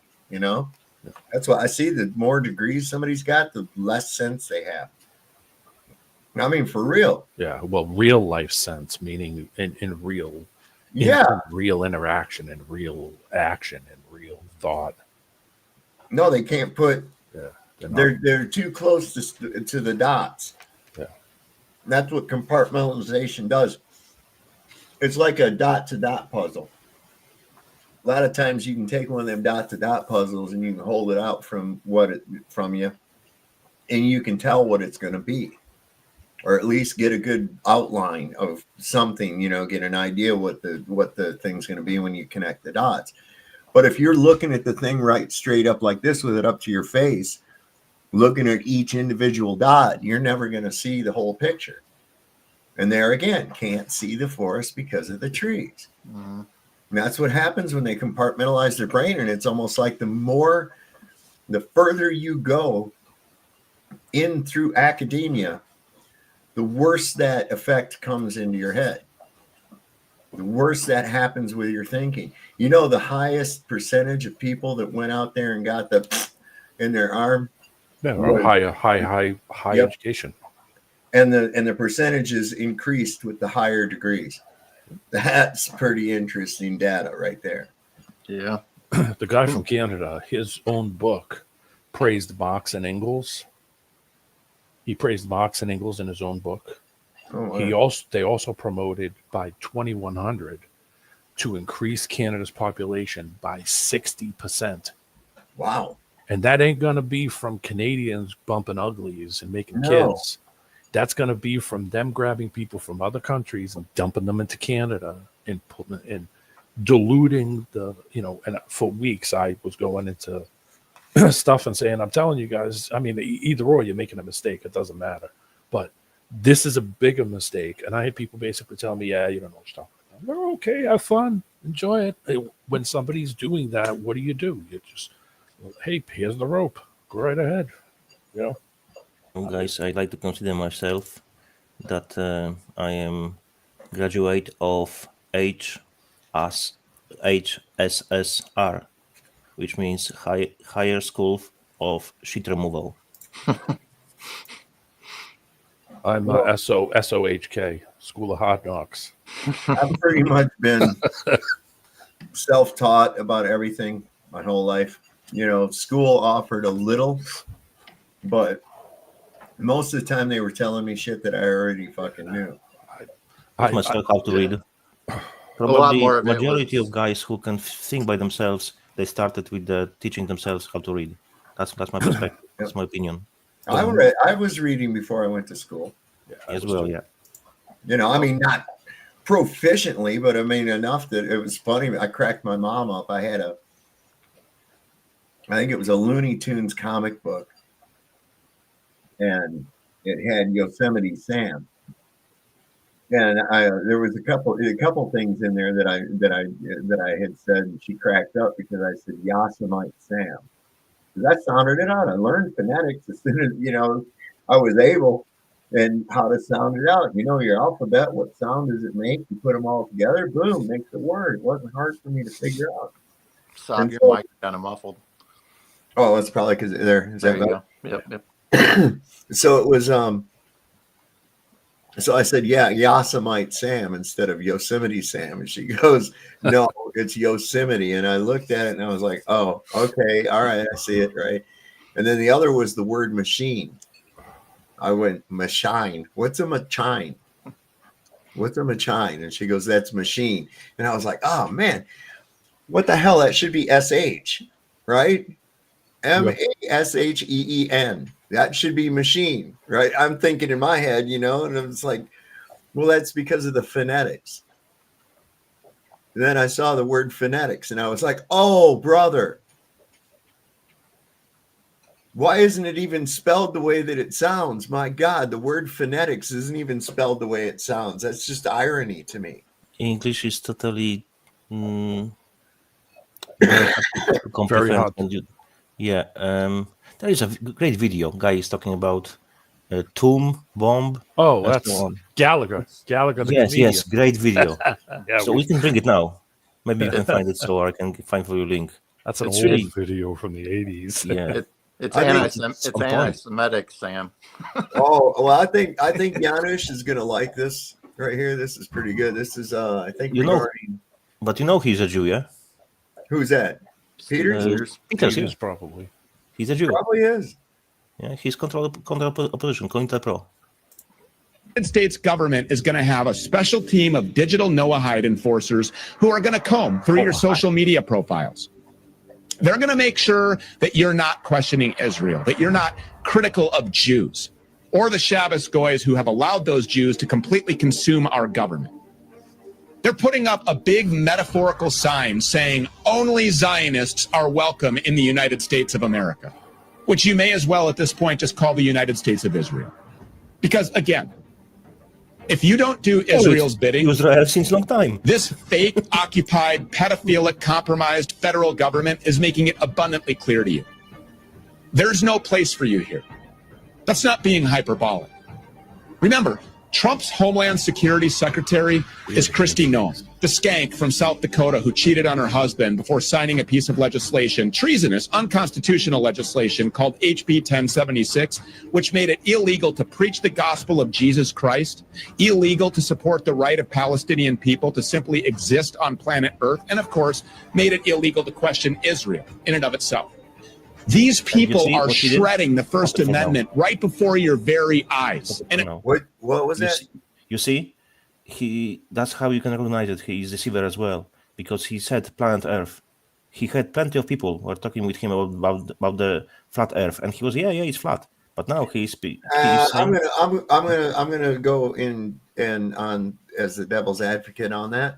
Okay, because people use that often because it's a lot of times. I think Stu is rather new to the idea of flat Earth, but not in denial of it, and it's very hard at first because it's so of the language. It's ingrained in our language. I get it. It's Sometimes like you'll even have it's even still today. I'll have a tendency to go. As well. That's true. I'll go. What happened to you, man? You just like you fell right off the planet, you know. But and, and I catch myself, and I'm like, yeah, fuck that. No, it's I don't think so. It was live, you know. So he can always edit it and change it, you know. So it's not a big problem. Well, I don't think it's that big a deal, really. He's not really a flat Earth channel or anything else like that, and most of the audience isn't going to catch on that. But I'm just playing devil's advocate with it. I don't think. Fair enough. He was exposed in the big time by Dustin Nimos. He provided papers on him, man, a lot. I have several videos on my channel. He is clearly a Jew. He's planned. Before he was in the music industry, he was making the one eye, 666 with fingers and so on. Yeah. He was singing all the stuff. Well, so there again, I've been known to go, right on, okay. Right, I did it the other day. Okay, it doesn't mean I'm a Satanist. I'm not in the Illuminati or anything else. I was just as well. Something I've grown up with, Yes. And at rock concerts and shit, I've done this when I was young. I didn't think anything of it. Everybody was fucking doing it. But now do I do it? No. Why? I'm more conscious of things like that. And he is conscious about this. And when he was in the music industry, he knew what it is. And he was doing that anyway. But it's like Saab said earlier, you just take the information and decipher it. It's not just, whoever it's coming from. But I'm not a fanboy of the presenter. Right. I'm not presenting the guy. Right. I'm presenting the information that I think is interesting. Okay. That's true. That's what I could listen to anyone, even if I disagree with the person 100%, but he says the truth. I still confirm it's the truth. That's how we should approach. Exactly. Yeah. It's like I said. If I'm about to get run over by a bus, and even Will Duffy were to say, "Hey, look out! There's a bus coming." I'm gonna fucking listen to look. him. Yeah. I'm gonna look.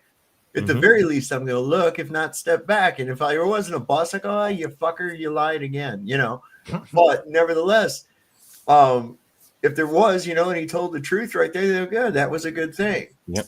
Regardless of who they are. A lot of people don't know that Robert Lincoln, a few years before the assassination of his father, actually saved John Wilkes Booth from getting run over in the street by pulling him out of the way of a streetcar.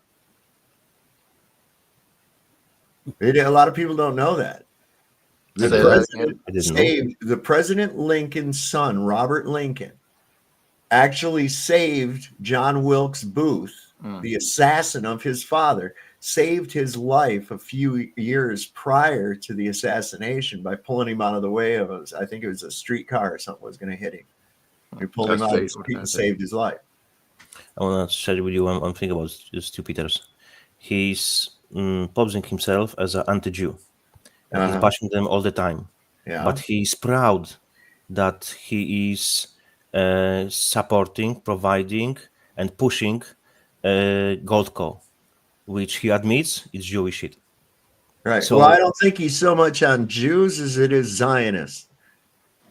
No, he was saying that the Jew, the ones who believe in Talmud, and are supporting genocide in Gaza, which I agree with. Right. they are very bad. They're synagogue of Satan. Right, they and are. majority of them, unfortunately, does that. Yeah. Only small percentage of them reads Torah. Right. Majority Talmud. Yeah, I know. Yeah, that's what I'm saying. So he's like, yeah, I think it's kind of nitpicky, but anyway. It seems that nobody really seems to give a. In fact, just 2 weeks ago, as these thought criminal arrests and deportations ramped up, a DHS spokeswoman actually said it out loud. She told the media that, quote, Secretary Kristi Noem has made it clear that anyone who thinks they can come to America and hide behind the First Amendment to advocate for anti-Semitic violence and terrorism, think again. You're not welcome here. When the United States government starts accusing its own people of hiding behind constitutional amendments that were designed for the sole purpose of limiting governmental power, stopping the treasonous traitors in D.C. from doing exactly what they're doing right now, then this country is cooked. Free speech is dead, no matter who's in the White House. Trump isn't your free speech president. He's not your anti-war president. No. He is your owned and occupied president by Israel. Benjamin Netanyahu is running this country. Benjamin Netanyahu is telling Trump what to do. And for noticing that, you'll be deported. Where would they deport me to? They would probably have to go to your ancestral homeland. Why do we need birth certificates, man? I promise you I was born. Yeah, right? Get this. I know what they would deport you. FEMA camp. Yeah. Yeah. Good luck. Bring Exactly. Send bachelors and Same bring your own body bags. Okay, that's all. I don't want to make no widows, but if I have to, I will. So you go ahead and do your best to try to take me on through to the old FEMA camp or any other place like that. For years, I've been seeing videos of people going to Israel who are not, who weren't born there, or even people who claim to be Jewish from other countries and go to that country and they have get things thrown at them, sworn at, kicked off of properties. You know, like it's hostile. Yeah, it's not a great place. It's not somewhere where I'm gonna make my feel good vacation. That's for sure. Well, look here, send lawyers, guns, and money. Right? Yeah. So, did you ever? This is kind of cool. This is the origins of the tinfoil hat. This is kind of cool. I didn't know this. Hey, you know where the term tinfoil hat came from, right? No, I know. I don't remember. Tinfoil hat. A guy named Leonard Kyle, Kiles. He had patents on like Polaroid camera shit. Okay, he was a smart guy. Thought his girlfriend was cheating on him, and he would fly into rages and was seeing a therapist. Bad luck for him. This therapist was a CIA guy.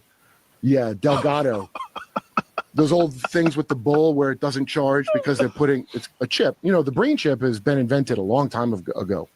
So they put this in this guy's head without telling him, a brain chip, and then it turned him into. I mean, it just f***ed him up. Okay, and he ended up in a booby hatch, and the pain from because microwaves have to be transmitted to his chip. So the pain of that in his brain made him put metal trash cans on his because he's smart. He knew science things and what they were using, even though he was in pain. And then they started letting him use aluminum foil around his head. And that's so we get the term tinfoil hat from a guy the CIA mutilated and f***ed up. And now we say it as a joke. You see how magic works? I don't mind Kurt Metzger. He's kind of funny. He's like Jimmy Dore. Yeah. I watch Jimmy Dore. He's a little scatterbrained, Metzger is, but he's got some knowledge. These 3 parts, shade shifters. It's pretty good. Scientists in Russia have confirmed that they now. They are very long, but really, really good videos. I have those 3 on my channel. It was at the very end of the video, the short one. Oh yeah, I gotta download this thing here too. This is fucking badass.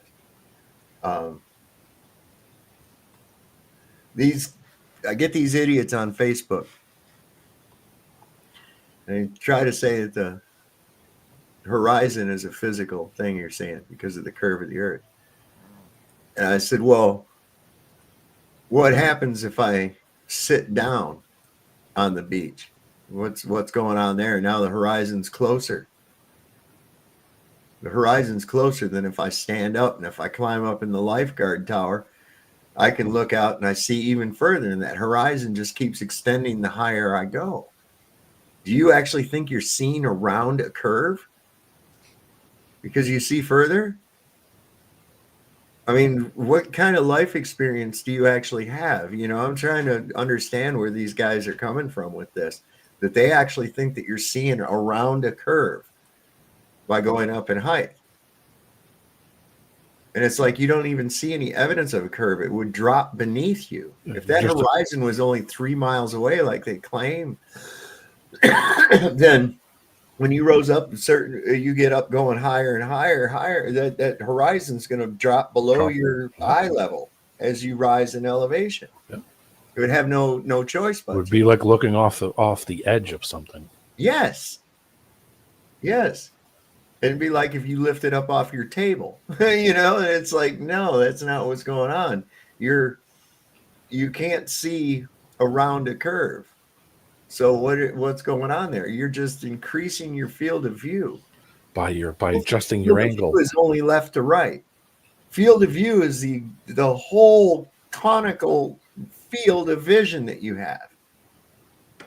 And if the horizon rises, if the ground rises to the horizon, okay, it doesn't really physically rise. It only appears. That's how our eyes see. In perspective. The sky's coming down and touching the ground. The sky is not touching the ground in reality. This is just how our perspective works. This is just how we see. And once you get to that, because of the way we're made, at the average height of a man, approximately 3 miles is where you see the apparent horizon. Now, everything below that line of sight is going to be out of your view now because it's obscured by the horizon itself. You're looking straight dead on it on this plane. And so consequently, you're going to see, yes, things do get smaller as they go away, and they're going to appear that they disappear from the bottom up. Actually, they're going in all directions, but you're only able to see a certain portion of it because your field of view is obstructed by the horizon line.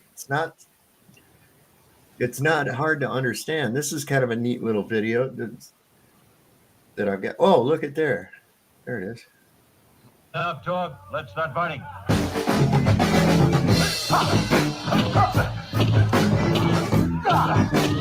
Just some music. But look, see here is rising up. This is already up there. Look at the sun. This is as they're rising up. You see it's going up higher and higher and higher. And then down here on the bottom is an example on the right how it actually happens, and on the left how it would go on a globe. Right on the left side of the balloon is the globe. On the right side of the balloon is the tilt down. It would go down and away. Everything in the globe model, when you're standing still, everything away from you is going down at an angle. Yep. Ball, everything. You're at the highest point no matter where you go. Everywhere you stop, you would be plumb and level. But everything away from you would be tilting down and going away.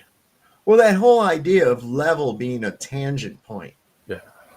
Level meaning you're standing straight and you're meaning, okay, this is my point of level, but then an inch ahead of you would be tilting down. Well, that's just like your opinion, man. Yeah, man. It's just like your opinion, man. I got to watch that this weekend. You should, man. Totally. I do. I've been meaning to watch it and then I forget. And like I said recently, I've been like binge watching Sons of Anarchy. You're almost dressed up like Sam Elliott. Your outfit almost resembles him. It's beef. It's what's for dinner. I like Sam Elliott though. Sometimes you eat the bar, and sometimes the bar eats you. Yeah, he was good in Roadhouse. Roadhouse. I was just going to say that. Roadhouse. Do you remember Mask? Yeah. Yeah. With Cher. Yeah. Yeah. Whatever happened to that thing? I don't know whatever happened to Rocky Dennis. Let's see. I was talking about Cher. You haven't heard much about her lately either. She's got to have one foot in her, one on the banana peel. Yeah, exactly. she's got prostate cancer. Oh, does she? No. Does she believe in That love? was a good one. Oops, I wasn't supposed to say that now. But yeah, no, I don't know. I'm gonna look up Rocky Dentist here. People don't realize too that the eye, the way the eye sees is similar to a camera as even as you rise up. Even if it was that, even if they did that test where it's rising up and it was a giant circle, it would, as you would lift up, it would give the effect like it's something that would be curved also because of how your eyes work. On the edges of your eyes, you get a distortion, and that's part of this perspective that you see naturally. You can manipulate perspective when you play video games. I know this because I've done it, where you can adjust the sides of the video monitor to curve more naturally into your perspective. Fisheye lens. Yeah. So I found It's Rocky called Dentist. POV. You're Yeah, correct. field of view. I found Rocky Dennis, and you can see here he died on October 4th, 1978. There's what he really looked like in real life. I was wondering what happened to Carrot Top. Let's see, it's his schooling, death. By September 1978, Dennis's health had deteriorated such that he used a wheelchair for the final weeks of his life. On October 3rd, the family ate out at a restaurant, and it was clear to everyone in attendance how weak Dennis had become. That evening, Dennis had a headache, and Rusty, just as she always had, instructed him to go to his room and make himself well. Dennis died the next morning, October 4th. Rusty told People magazine that she heard him stirring around 6 a.m., but he was dead when she went to check on him at 10 a.m. His body was donated to UCLA's Genetic Research Center and cremated afterwards. His official cause of death was sudden arrhythmic death syndrome, a condition of unknown origins that may or may not have been related to CDD. Of course it was. It probably gave him a COVID shot. Yeah, I was about to say the exact same thing. It's like, yeah, it sounds like one of those things I do now. I call it COVID 1984. Yeah, COVID 1984. That's about true, man. I mean, and everybody fell for that shit so hard. I was laughing my ass off at the ridiculousness involved. I mean, we had people out there, think about this. The logic that would slip by these people's heads had it so you had to wear a mask while you were walking to your table in a restaurant, but didn't have to have it on once you were seated. Or eating. So high. Yeah. And I'm thinking to myself, well, that's just retarded. So that means that COVID is only up at like eye level or something? Or how does that work? It's not down here. What if a guy comes in and he's in a wheelchair? So he's already sitting down. Does he have to wear a mask now? I mean, yeah. And they at some places had curfews and stuff. It's like, what, COVID can't come out to play at night? Like, I don't get, like, sorry, COVID's not here right now. Yeah, some of the logic things. It's like with this thing with abortion, you know. They say that it's medical, it's healthcare. Well, no, it's not. It's death care. It's not. Somebody ends up dead, you know. But let's look at this way: if there's a woman and she's pregnant, and I hit her car, and she miscarries, okay. And she's only just, maybe 8 weeks along or whatever. And she miscarries as a result. I can be charged with involuntary manslaughter. Right? But let's go that the woman gets hit on her way down the road. But she was actually on her way to the abortion clinic to have an abortion. And the accident, right? So now does the guy get manslaughter? Yes, he will. So let's take it one step further. The guy that hits the car and causes the miscarriage is the doctor who is also on his way to the abortion clinic to perform the abortion. Now, is he charged with manslaughter? After all, his whole intent was to go to the same place as that woman to terminate that pregnancy, to kill that baby. Now you're just arguing about how he did it. Sounds like karma. You know what I mean? No, I mean, think about that. In that case, in that instance, now you're just carrying on about how it was performed, not that it was performed, because the guy was already on his way to terminate the pregnancy anyway. Exactly. See, this is the thing. You got to carry shit out and think about it, how it could play out. You know, does it make sense in that instance? And it doesn't make sense in the other. My thought on it is, if you don't want it, don't create it. That's exactly right. That's it. If you don't want it, then just and at the very cover least, yourself if you up. do create it and you don't want it, Give it away. right? Just Plenty think about these guys. Masks don't work unless everyone wears one. Yeah, that's what I'm saying. Hey, Aaron Queen, let me ask Vaccines you, how don't do work. you know that? It's all bullshit. Okay, Even Aaron, hang on real quick. I just want to respond. Aaron, how do you know that the Earth is round, and what do you consider round? Round is a circle. Round is vertical. A sphere. Yeah. A circle is round. A sphere is round. You're going around or what? Yeah, there you go, Zach. Find someone to adopt who can't have kids who want them. Yeah, and there's plenty of people around. The thing is, the biggest problem is all the fucking red tape and bullshit that goes around it. You know, because it's not really about the kid, it's about the corporate fiction of the kid. Yeah. That's where it's all at, see? And that's the problem. That's where Because we're these at. people don't take any personal responsibility, and that they don't realize that their action could create something that they don't want or they're not prepared to take care of, and they just they don't care and say, I don't care, do whatever do whatever. Yeah. And then they create something, and then they say, well, let's just get rid of it.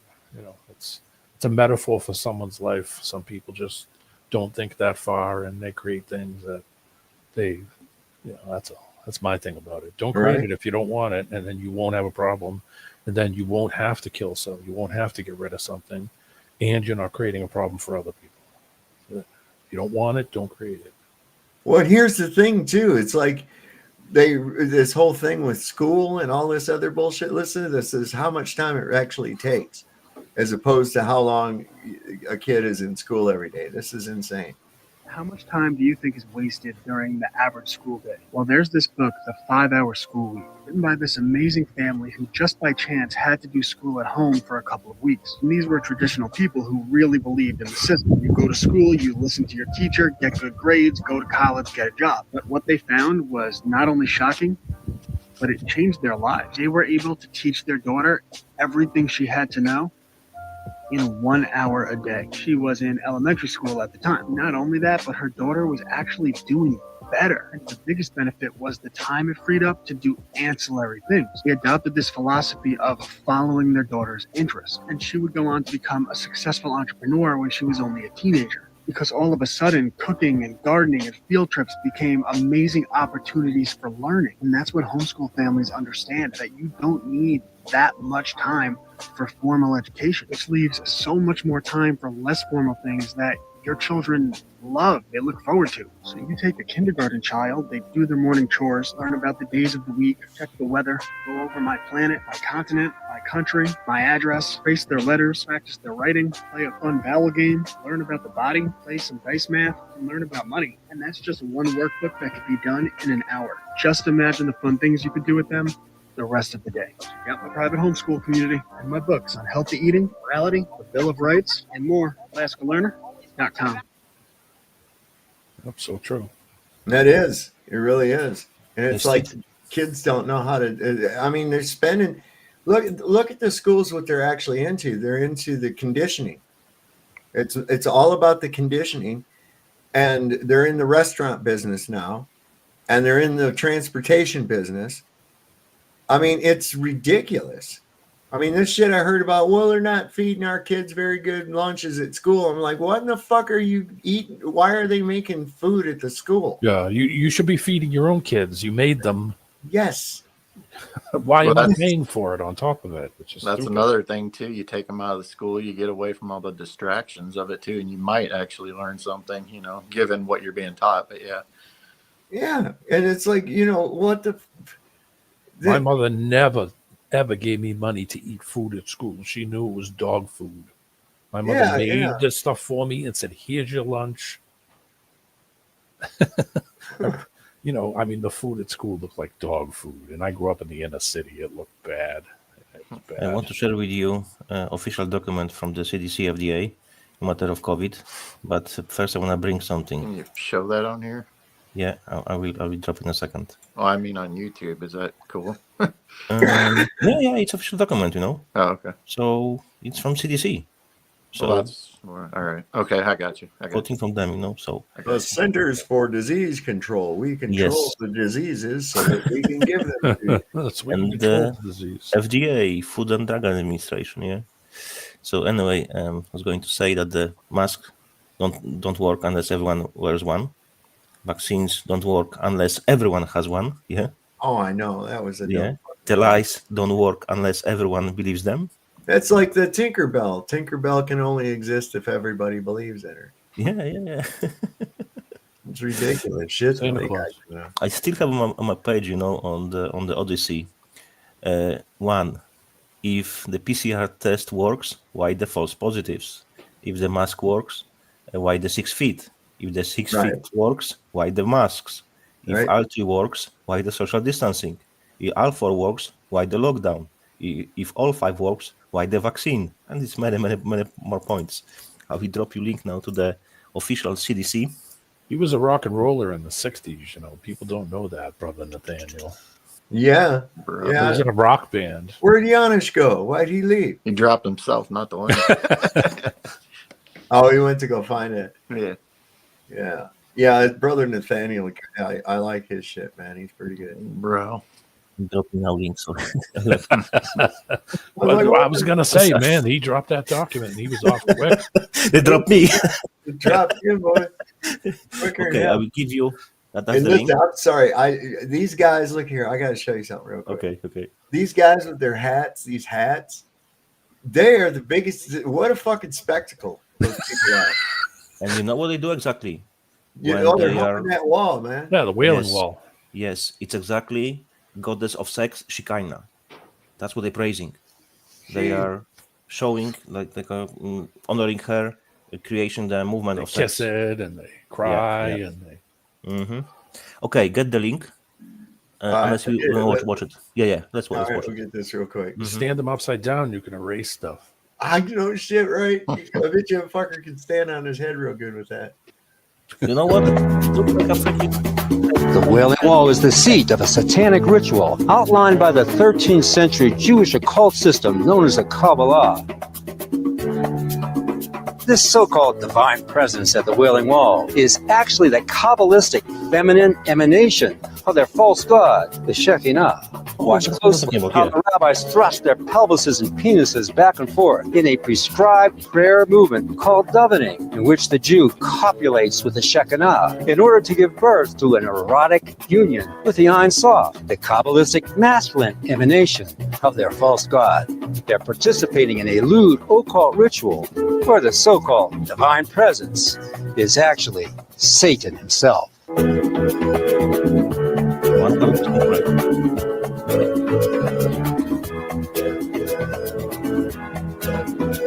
And notice how they're playing sympathy for the devil. I know, I like that. No, I saw. And like you were saying, he was a rock and roller, and it would make sense that he'd use that stone song. Yeah. I play that song. I got I use a little bit of a different rhythm to it, but I like playing that. I saw Lindsey Graham went to go kiss that wall, right? He got all excited, right, and got a Woody, and he went up to go kiss that wall and broke his nose. All right, so we were discussing all that stuff here just a minute ago. This is another thing about the masks, okay? And now their shit is always multifaceted. But what it was isolation. Okay, even when in public. Stay away, don't come near me. 6 feet apart. Oh, yeah. Well, your heart emanates an electromagnetic field that has a 3-foot radius.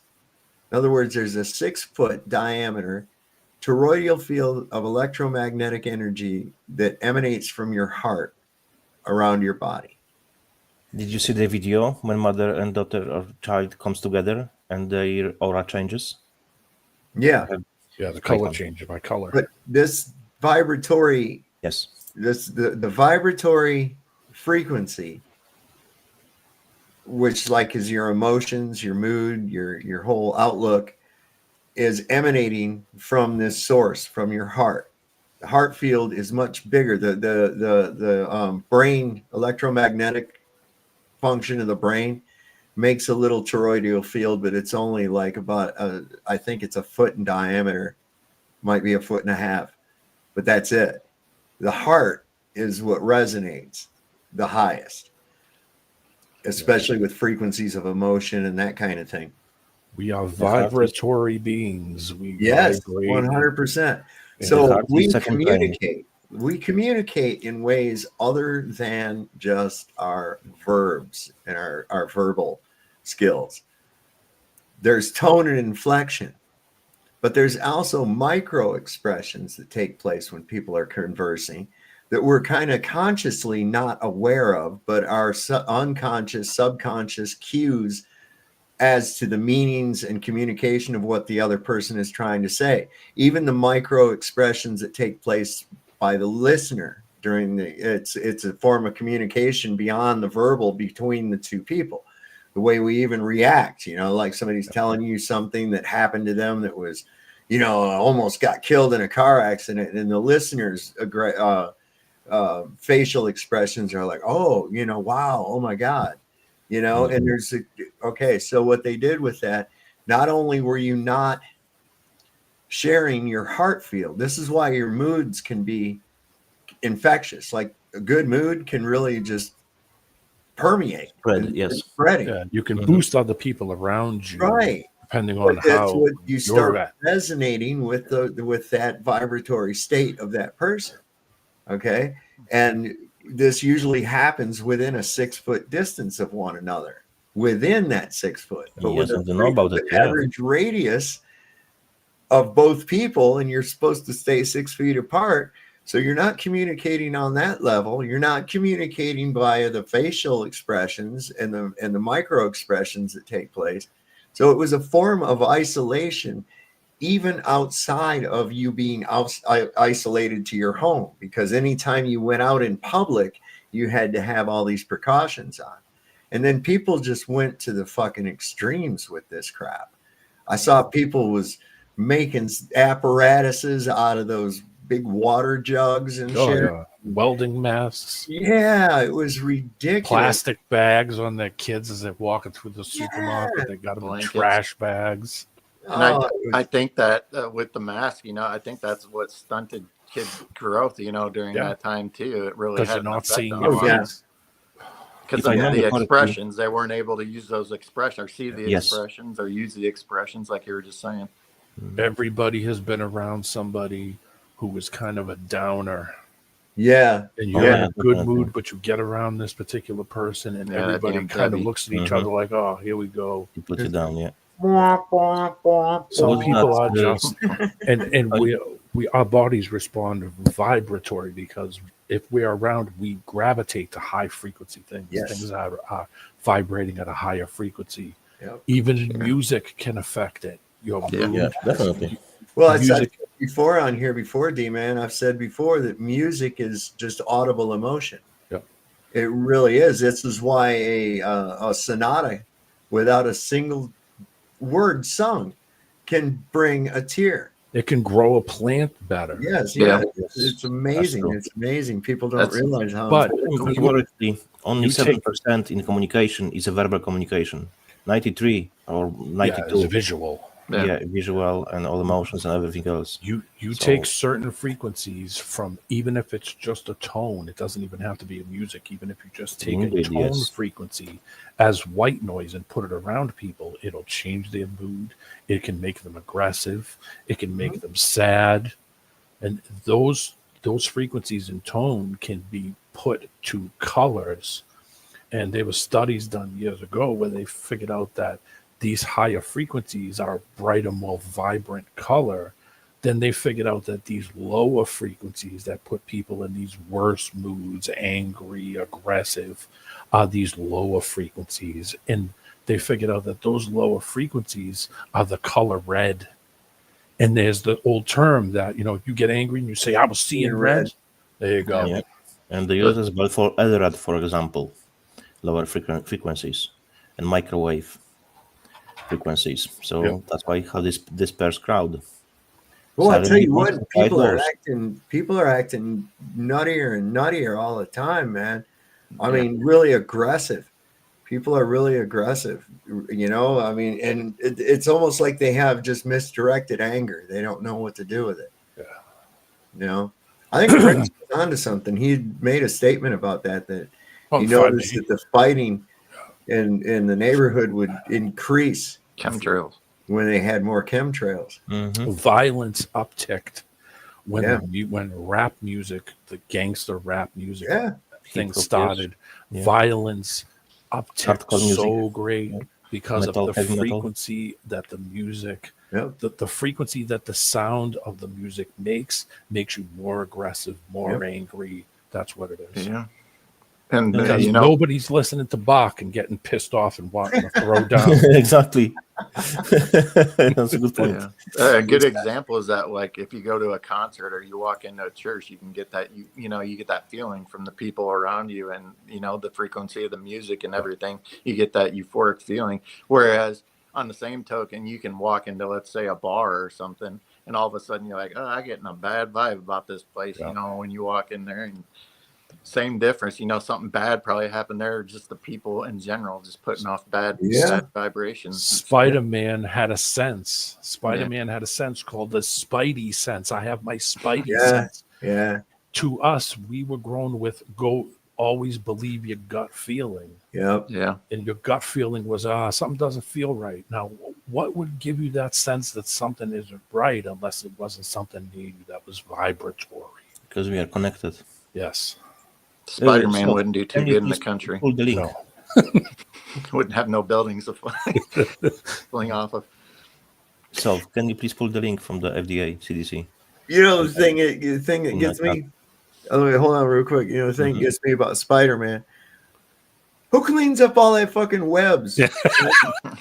Okay, so this dude, I can just see it. Here's this guy. He just spent, the last week washing all the windows of a skyscraper. He gets done. He's standing down on the ground looking at this work, and here comes this asshole spraying goddamn webs all over the windows and shit. But and the web is strong enough to hold him as he swings off a building across the street. It's not going to dissolve on its own. I mean, we're talking about and that stuff's. How do you get it off? You got to use a scraper, or you get some of that dissolve itself later. Spray goo gone on it. Because in reality, spider web is very strong. If you take into consideration the size, it's stronger than steel. Yeah. So that's even more of a problem. And then what do you do with it? Is it considered hazardous waste? Is it bio waste? I mean, I don't know how you would treat that. And how does it come out of his wrist? Most spiders shoot the webs out of their ass. If he was going to be more accurate, they should have him shooting the web out of his ass. It's probably causing climate change too. At the same time, you have to do something about that. Yeah, man. See, Spider-Man sucks. All right, what you got, Janice? Yeah, please. The FDA thing. Yes. Yeah, and I give you the page. 5G. Page number 40. All right, hang on a second. Let me get this up. That's what she said. That's official data. You guys want to see something? No, here's the thing. See, they have to make sure that I am not a bot. So I'm going to click on here and say I am not a bot. Perfect. The perfect test. All right. Page number 40. 40. Yes. Second paragraph. This one, authorized laboratories that receive your product will notify the relevant public health authorities of their intent to run your product prior to initiating. No, that's not it. What? Can you scroll down a bit? If it's really page 40? No, it's 39, you see? Okay, here we Oh, go. 40, here we go. Yeah, yeah. So start with the since no quantified. What? Since no quantified. Second paragraph.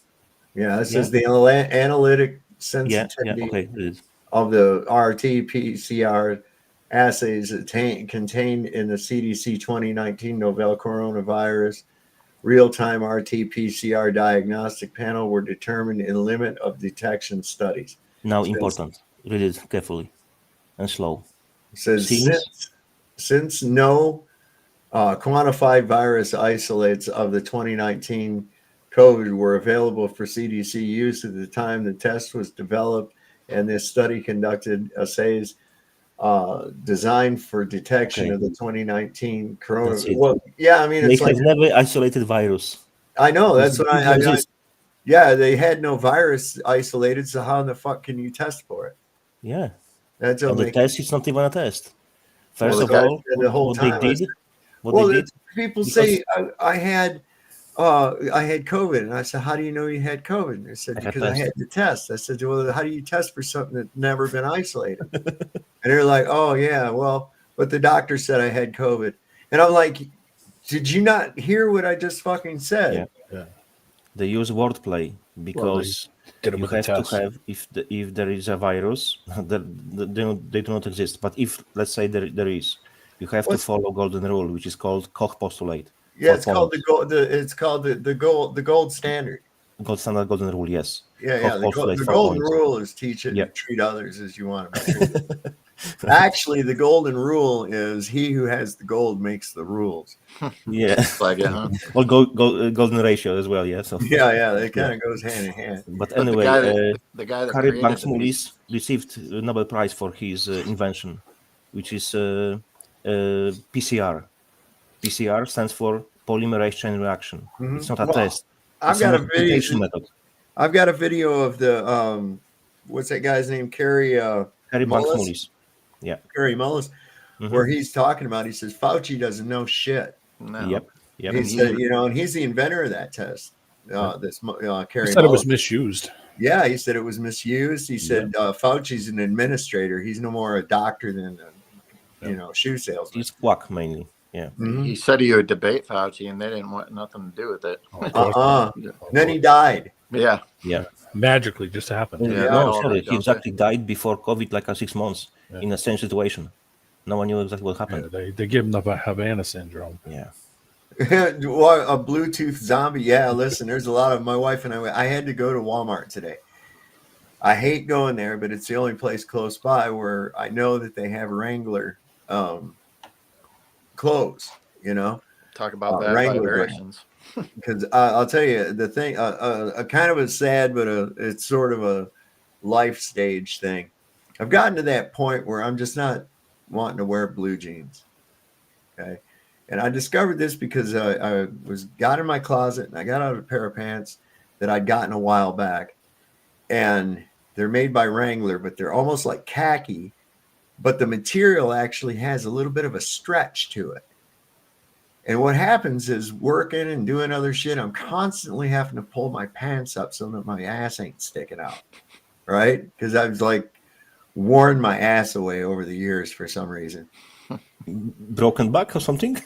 No, it's you know how it goes. You get to a certain age and you start looking like a frog standing on his back legs, Damn you, gravity.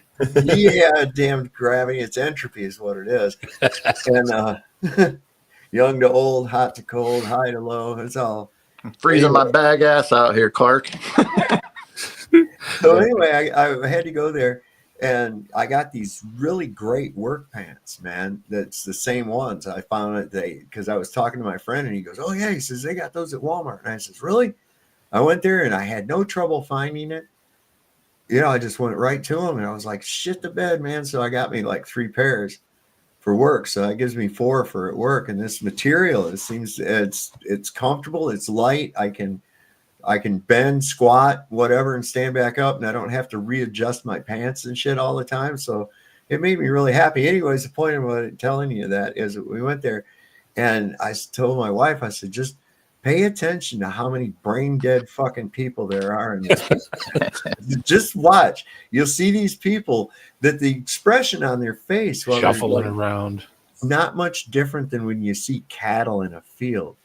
You know, they're just kind of like staring off at nothing, fucking chewing and shit. And it's like that, like there's no thoughts happening. And I have to wonder, I'm seeing these people walking around like zombies in that fucking place, man. And it just blows my mind. And what gets me is that we're walking over to where the clothes are at, and they've got these rather attractive bikinis for sale.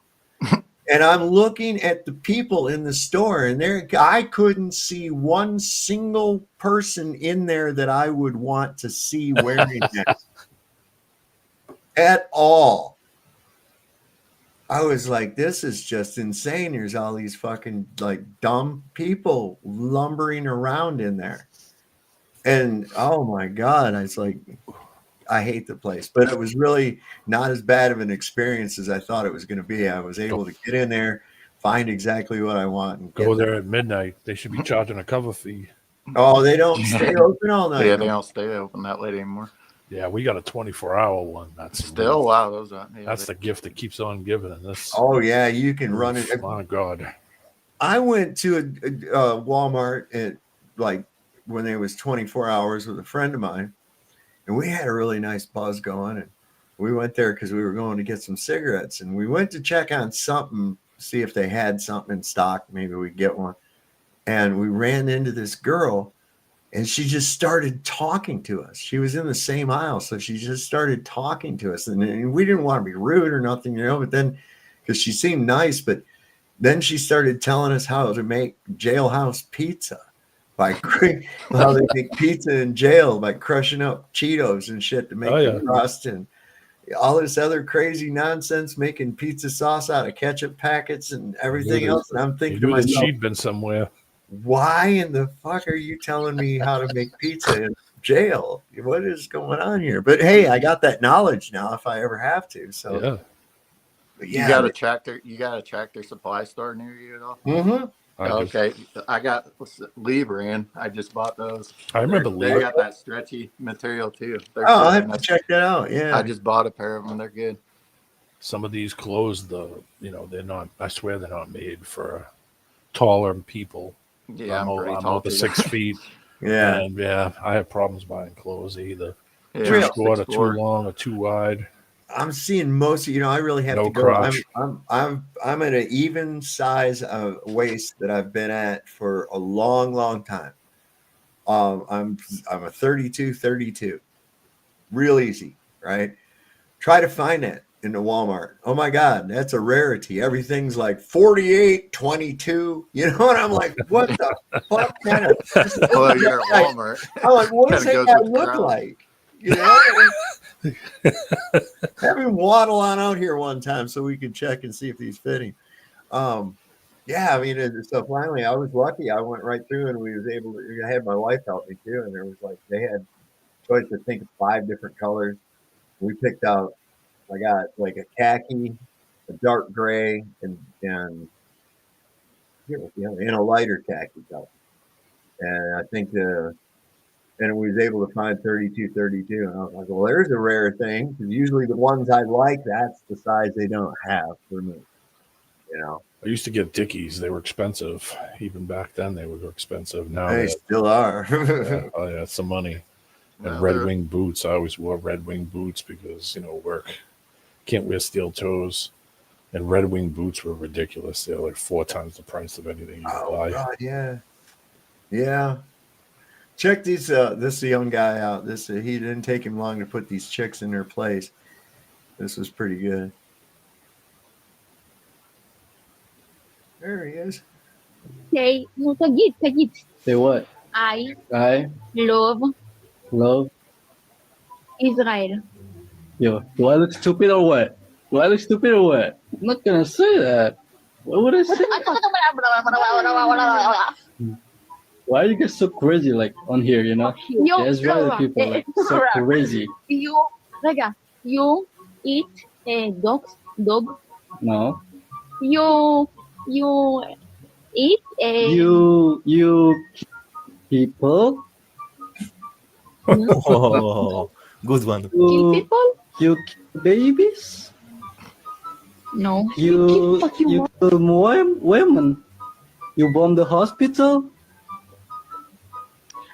Israel or Palestine? Since Israel killing babies, What love? children, and women, I choose Palestine. Of course, of course, of course. Look at the eyes. Crazy. You guys are crazy. Chill. Look at the eyes. I wouldn't touch that thing. Yeah, I wouldn't care if she had quadruple D's and she was loaded. The eyes tell you everything. They morph over time. They morph into a beast over time. Yeah. That's not no shit. And if they don't get the plastic surgery, it starts soon. It starts like in the mid-20s. Yeah. So you got to watch it. They do. They morph into what I call a Jew beast. You know. The eyes. Yes. Like there was Jubilee. Jubilee. The real quick. So the second link is for you to watch because it's kind of long. Okay. Because it's about 5G. That's from the 1980s when they were talking about 5G, how it could be. It's a weapon. Okay. The third link is 3 minutes. The one I put on there, the last one, the YouTube link. Okay. That's a good one. All right. So let me see. This one is what?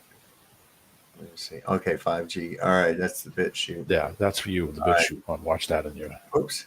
I didn't want to do that. A lot of info on that. If you wanna see a lot of videos about the 5G, invite you to my channel. I have plethora of them.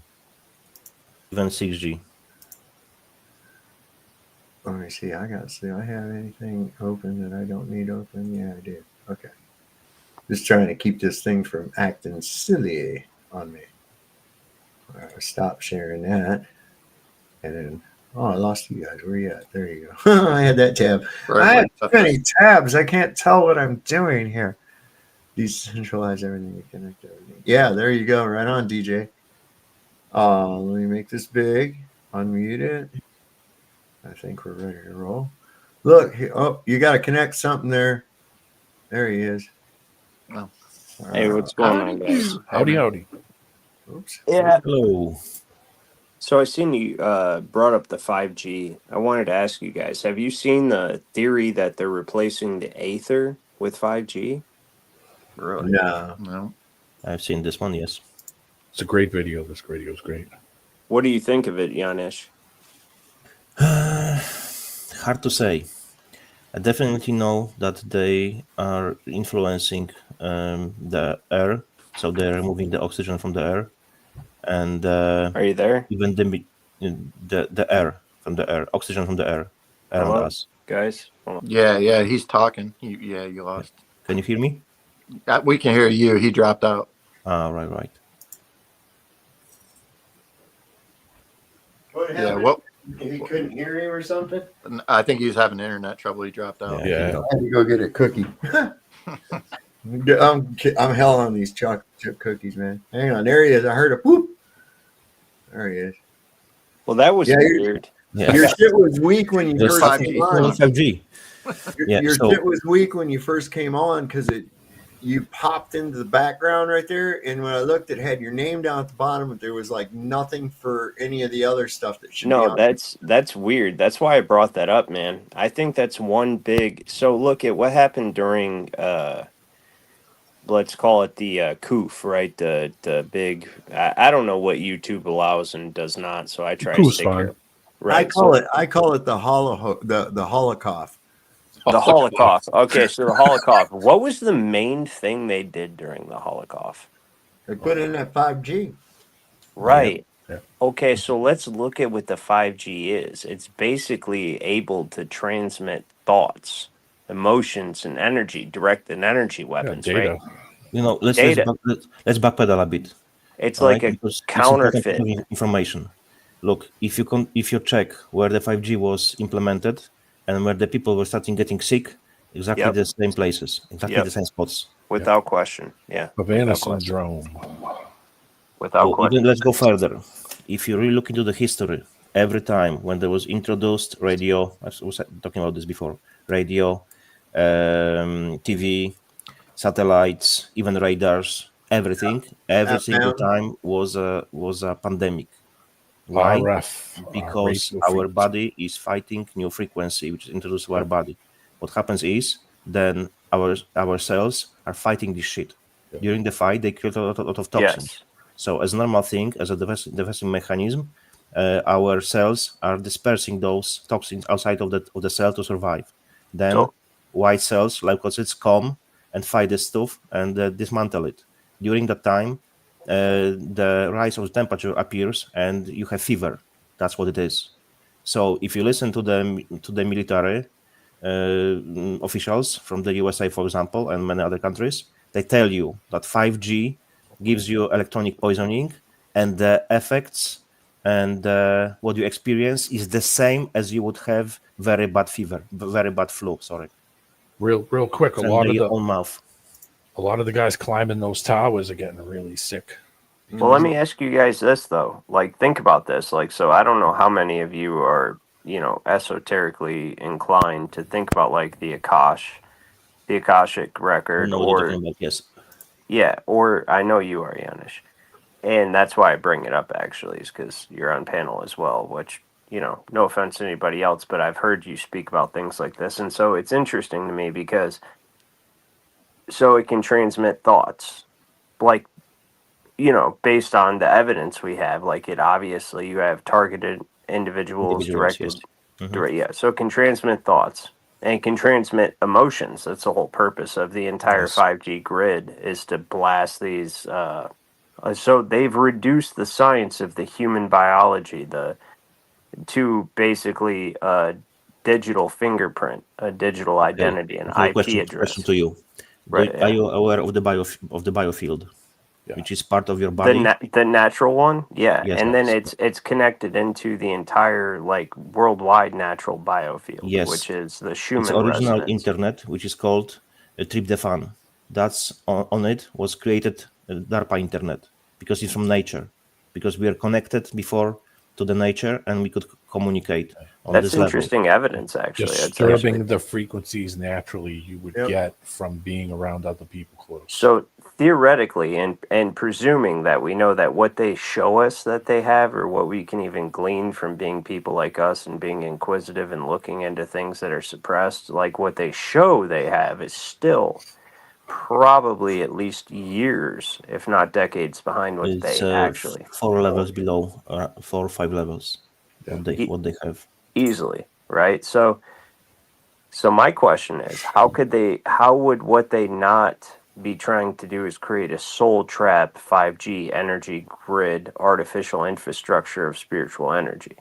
Think You know about what? that. I have video on my channel on which someone used filters on the phone, and they could find some kind of grid over the earth. So it's like a soul trap. Yeah, that's a great Right, way to but- say it, soul trap. But even the Earth as a plane, or as a like depicted as a globe. It's all mesh around. That's why internet. No, but you Well, say you- around what? Because that's my question. Is like, because I know the Earth isn't a globe, so Of how course are it's they not. Okay, I misspoke. Across the earth. That's across? what happens. Yeah, Yes, like a yes. big net, right? Yes, exactly.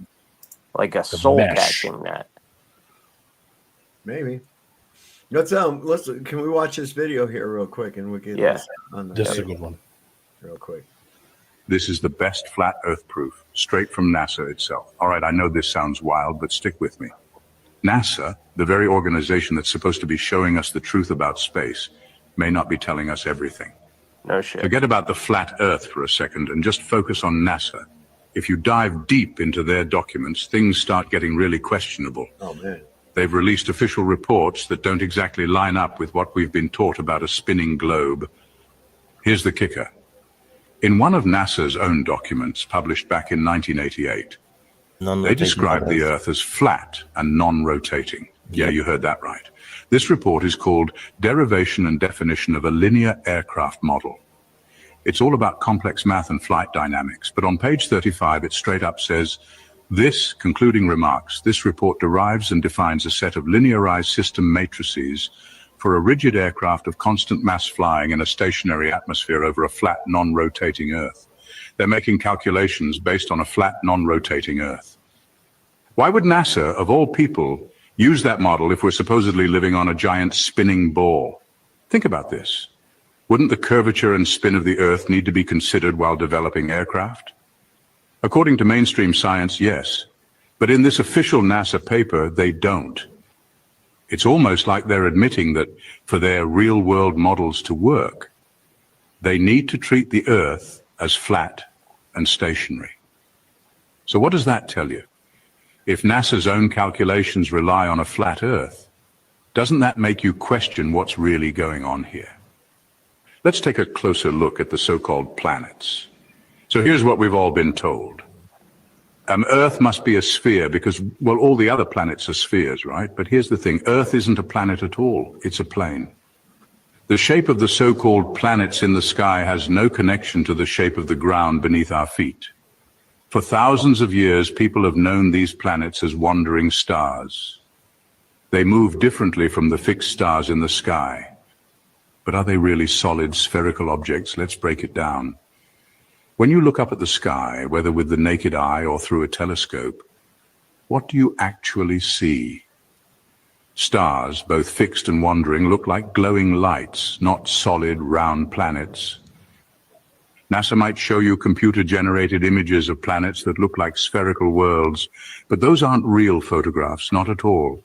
They're fabricated visuals designed to fit the narrative of a globe Earth.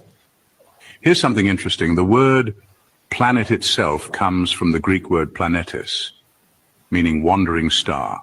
That's all they were considered, just stars that move differently. And here's a fun twist. The word plane, as in flat surface, also has the same root. Hey, can I point something out? You guys seen the subliminal globe inside the snow globe, right? Yeah. Which is meant to implant in the mind of somebody new looking at that video, the globe, obviously. But This is the secondly, best flat. That right there. You took it off the screen. Oh, my bad. Yeah, That right no, it showed the globe at a different point. So that at the beginning, That but right in there. Wait. during the middle of it, not even the middle, like going into, trust me, it's in there. I seen it. I was like, oh, that's tricky as shit. Not that. Keep going. Trust me, it's in there. Way past. Keep going. Nope. It's inside a snow globe. You'll see it. Trust me. No, it wasn't in there. That Right? Yep. What is that shit? A globe on a plane. It's so subliminal. So subliminal. Well, that's probably their idea of, oh, it's a plane because we have to make these things to work Yes, on a right. flat But here's the state. thing, Earth isn't a planet at all. It's a Look plane. at that. What is that? The shape of the Why? Why? Why, if this person, why would they ever, who put this together? To create more confusion. Secondly, I think that the Earth does go through rotations, but not obviously because I know the Earth isn't a globe. It's not spinning in an infinite void of almost complete nothingness, with some other apparently spherical balls of gases that somehow cohesively came together inside of a vacuum, despite the fact that there is no force that can act upon air. But even if you ignore all of that, right,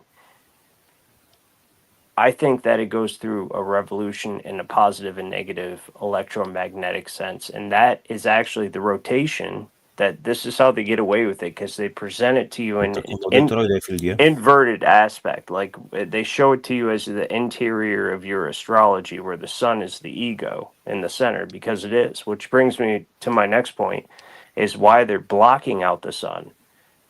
Okay, in England. And what is that project called? It's called Project Satan. Why are they sicken you? No, it's called Project Satan. Yeah, literally, look it up. Right, It's exactly. it's good. So they're blocking it out because the sun has always, since the earliest records we have of any kind of spiritual inclination of man, he has recognized that the sun is the ego and the consciousness.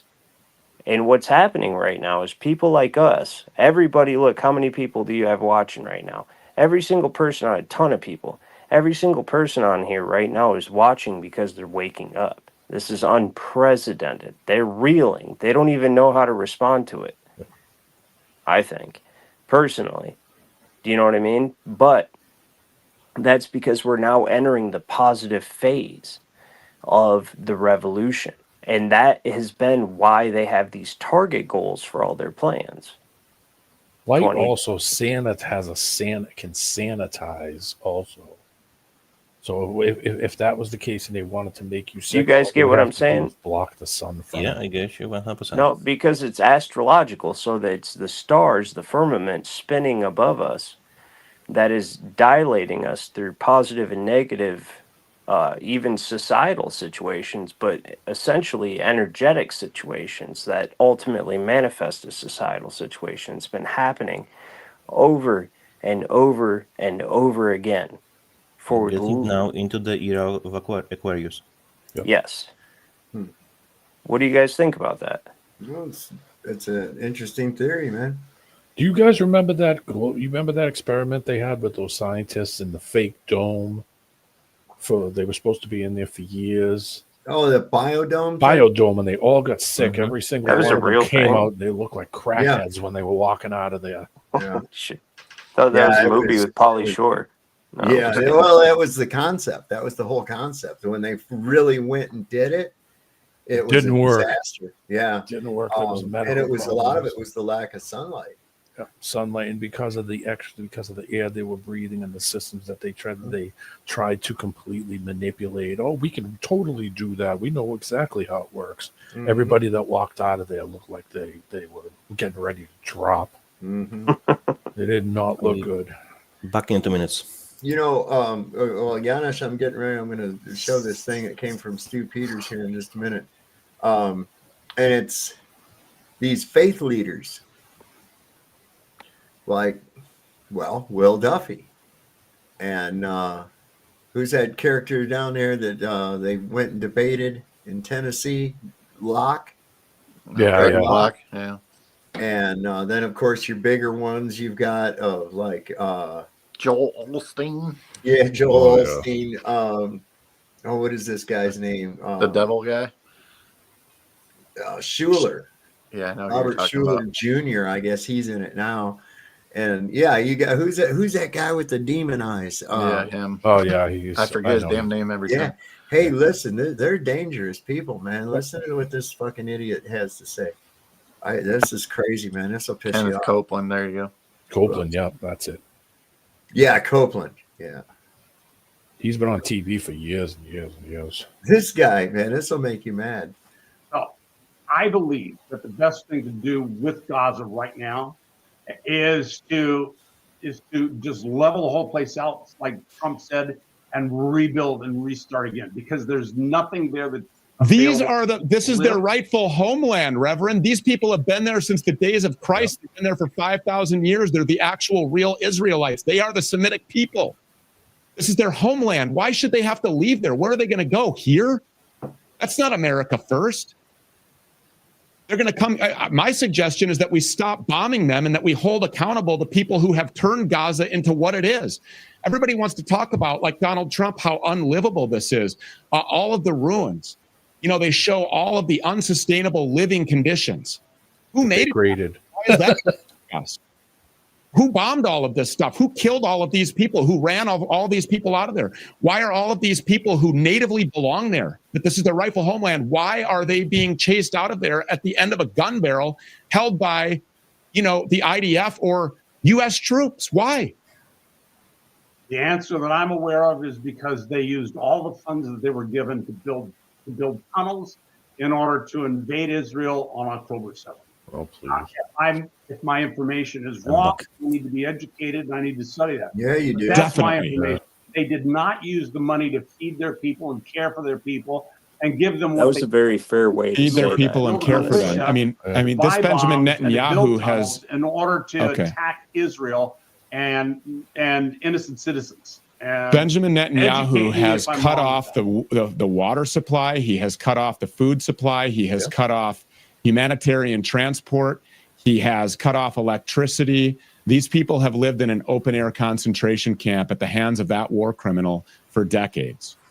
as soon as they return their captives, as soon as they return the people that they kidnapped, Sorry, I believe bullshit. that all I have to interrupt stop. now. That I have the to interrupt. goal is There is Hannibal directive, which tells them you do not defend your own people. You do not take them because they can be used as a bargain chip. You bomb shit out of them. They were Hamas supposedly was offering to Netanyahu to return his family, bodies of his family, because the Israel bombed shit out of them and they killed them. Meanwhile, so they were offering to return the bodies. Well, I But got they didn't want to so take. They didn't want to take them and said no. And now they're saying they wanna have them alive. And because later they say, okay, we found them dead. That's why we have justification to bomb further them. They're liars. So I have something to say that actually, and I sent my dad a video, but like you have mania people on all three sides. So if you look at what are we fighting against? Judaism, right? It evolved into Talmudism, but that is their like lawyering of the original Torah is what Talmud is. It's like they're like they ultimately like took these people to be the ultimate holy authority on something. Rabbi Schmeckelsuck or whatever his name is, right? Pharisees mainly. Yep. Right, right. So they do that, and they're like, this guy interpreted the Torah to say that this is what this means, and then that became a body of legislation in Babylon, right? Which is why they're fucking babbling on in all their legislation when it's simple, don't hurt nobody, right? But they did that. And it continues on down to, hopefully my dad can play the video I sent him. These fucking Christians, this guy went around in this church full of people with a rattlesnake and said, Jesus Christ, right, supports my gospel. And if he does not support my gospel, I'll prove it to you, or however he says it. Well, we can watch it. I sent it to my dad. Is that the one where the guy got bit on the ear? On the ear, and he died. Yeah, we watched it. That's what I'm saying. That's we watched it insane. earlier. So you've got Jewish people that are that degree of insane. That's faith. About the way they interpret the Bible, and you have that degree. Hold on. Let me finish real quick. The Jewish people they got no more to do with God than the What I'm saying is the Talmud is their lawyering of the Bible. It is, absolutely. And so is Islam. They lawyer it. And that's how you got Muhammad. He was the lawyer. And then you said, you can do all of this crazy shit. But like when you actually read like the Quran or the Torah or the Bible, you realize it says the same exact thing, just from a different perspective. And they keep us divided on it because we keep killing each other when the real fact is the universal religion is Satanism. That's true. That's true. Bypasses all of that. Yep. Yeah, it fucking so you got Muslim Well, here's Satanists. what's so ironic, though, Ryan. Here's what's so ironic is these people, most of them, I know they show you the ones wearing the black hats and the little robes and shit, but most of these people, like Netanyahu and shit, they claim to be God's chosen people, but they don't believe in God. But listen, everyone does. Every single culture claims to be God's chosen people, right? It's like have to watch 14 hours video. It's an intentional division right off the bat. Well, I think that's as naive as thinking God's going to favor a certain football team. Yeah. I mean, in all reality. Well, it doesn't mean religion's fake. It means that it's all just actually man's. And so when you go to the actual word, which is like in the Torah, for instance, right? And that's the original, all the ones we're talking about right now, including Satanism, all evolved from the Torah. Well, but religions spawn from the Torah. The Torah doesn't spawn from the religion. And the Mhm. whole thing is That's that, what I'm saying. yeah. And so the thing is that religion and God have very little to do with one another. That's true. They Yeah. do, in fact, But they very have everything, so little too. that there's nothing really there. When you are adopting a religion, it's like you're adopting your brother or your sister's relationship But with what your is the father. religion but another man's interpretation of Well, the yeah, but once you go into that, whoever interpreted it and you're Now group. following that, now you've just, it's sort of like this. You've got a relationship like with your mother, and you have brothers and sisters. Each one of you are her children, and you each have a different relationship with your mother. Your mother loves you all the same, but there's a different relationship with each one of the children. It's individual. So if Pretty you much. tried That's to adopt, very accurate. Yeah. if you That's- tried to adopt one of your siblings' relationship with your mother, it's not going to work out. And The that's only- what no, but- that's what religion does. The big thing is that there are actually enemies, and so all religions try to pretend like only theirs are the right one, but the Yes. real religion is the belief in a creator, because atheism is actually, that is Satan. That's the Yes. adversary. George I don't think Carlin. it's so much a I wanna belief in the simplify that creator now. is in the knowledge of the creator, because once you realize Yes, where you're exactly. at and what you are, and you realize that there's no other possibility other than creation, I want to that simplify it that for becomes a everyone. known thing. It's not a belief, because No. it's absolutely no possible way that this could all come together through a random act started by some fucking stupid explosion. That I'm still trying to wrap my head around that the particles of an explosion, It's the only logical explanation. instead of radiating away from the epicenter of the explosion, somehow decided to change course and come together for some reason. It's the only logical explanation. 100%. I want to say something. Look, from my perspective, religion has been created by men Yes. to control men. Our But religion what I'm doing not- is I'm explaining how it's created to control. What I'm saying is that they lawyer the Torah to create every other religion. Yeah. They lawyer it. That's what. No, period. That is Well, with it. the Talmud, if that's actually lawyering, Yes, that's what I said. Okay, so where in the Torah does it say it's okay to screw little girls up? I to the don't know age of how they. 3? I don't listen. But I see, don't that's know the how. whole thing. It's not. I a don't know how they lawyering of created at that all. It's just they made justification. No, up listen. It's kind of like how the Catholic Church did for so many years, right? That's what I'm saying. I don't know how to create that. I don't know how to create that. That's why I'm saying they're lawyering it, because I know that you can lawyer things to create this inverted system we have now, where we, the people, are the sovereignty, right? But I we're can tell you slaves how to in our lawyer own that. country. So, If like, you- that's the only conclusion I can tell you possible. how to lawyer it, but you'll be offended because you said you're a Mason. So I want to tell you something. So listen that carefully, please. When Christ was on earth, he said to the people, "You builders, you didn't put me as your cornerstone." Why he didn't say you people from the Delta Nile, from the Babylon, from Rome, Greece, or whatever country? Because you don't know what you're talking about. That's not what I know what I'm talking masonry about. is. Masonry's been in a lot of places. I'm not going to get too much into that. It's been everywhere. Yes, that's correct. Because they Okay. are No, but the main what Masons. I all am going to bloodlines. say to you is that when he was young, he went and spoke with the teachers in the temple, and he impressed them, and that's a fact. Separating the people from the creator makes them easier to control, and that's what these entities, or whatever you want to call them, that's their plan, it seems like. That's the truth. That is a fact. Yes. Well, now the thing is, back with this video, these guys are dangerous. I've actually heard Greg Locke, and these people, they get riled in, and you watch, they talk with a patter to where it gets people into this rhythm again with the frequency.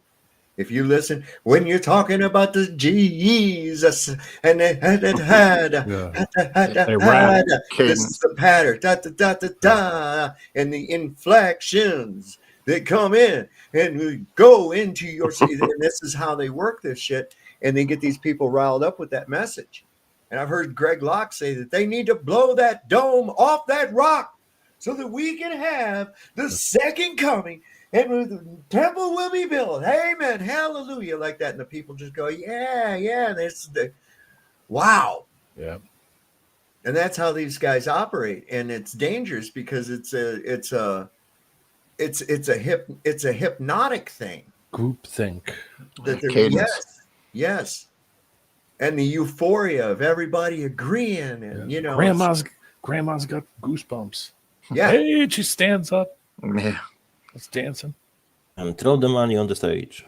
Listen, I'll tell you before I start this, I'm going to tell you a really funny story. One time, me and a friend of mine, we went out one night. It was later in the afternoon. We was riding around. We dropped a hit of acid, and he says, "Hey, come on, I want to take you to this place." I was like, "Oh, okay." So we went out to Union Lake. I said, "Where in the fuck are you going, Mike?" He says, "Here." And he pulled into this big metal building. Like you can get, right? This big metal building. It was painted blue. It had a dove carrying a olive branch and a rainbow and shit. It was some kind of church. I said, "What the fuck are we doing here?" He says, "Come on, this will be fun." I said, "What do you mean it's going to be fun?" Took me inside this place. And I'm sitting here. I didn't, I'm tripping. I'm like, well, okay, so what's going on here? Why has he brought me to this place? Oh, Lord. It was one of them ones where they stand up and start really getting euphoric and people start babbling in tongues and running around the fucking church and rolling on the floor. And people are collapsing. And I'm tripping on acid trying to go, like, what the fuck is going on? And I had the preacher come right up in my face and started babbling in tongues and shit and put his hands on my head. I would have freaked out. What the fuck, man?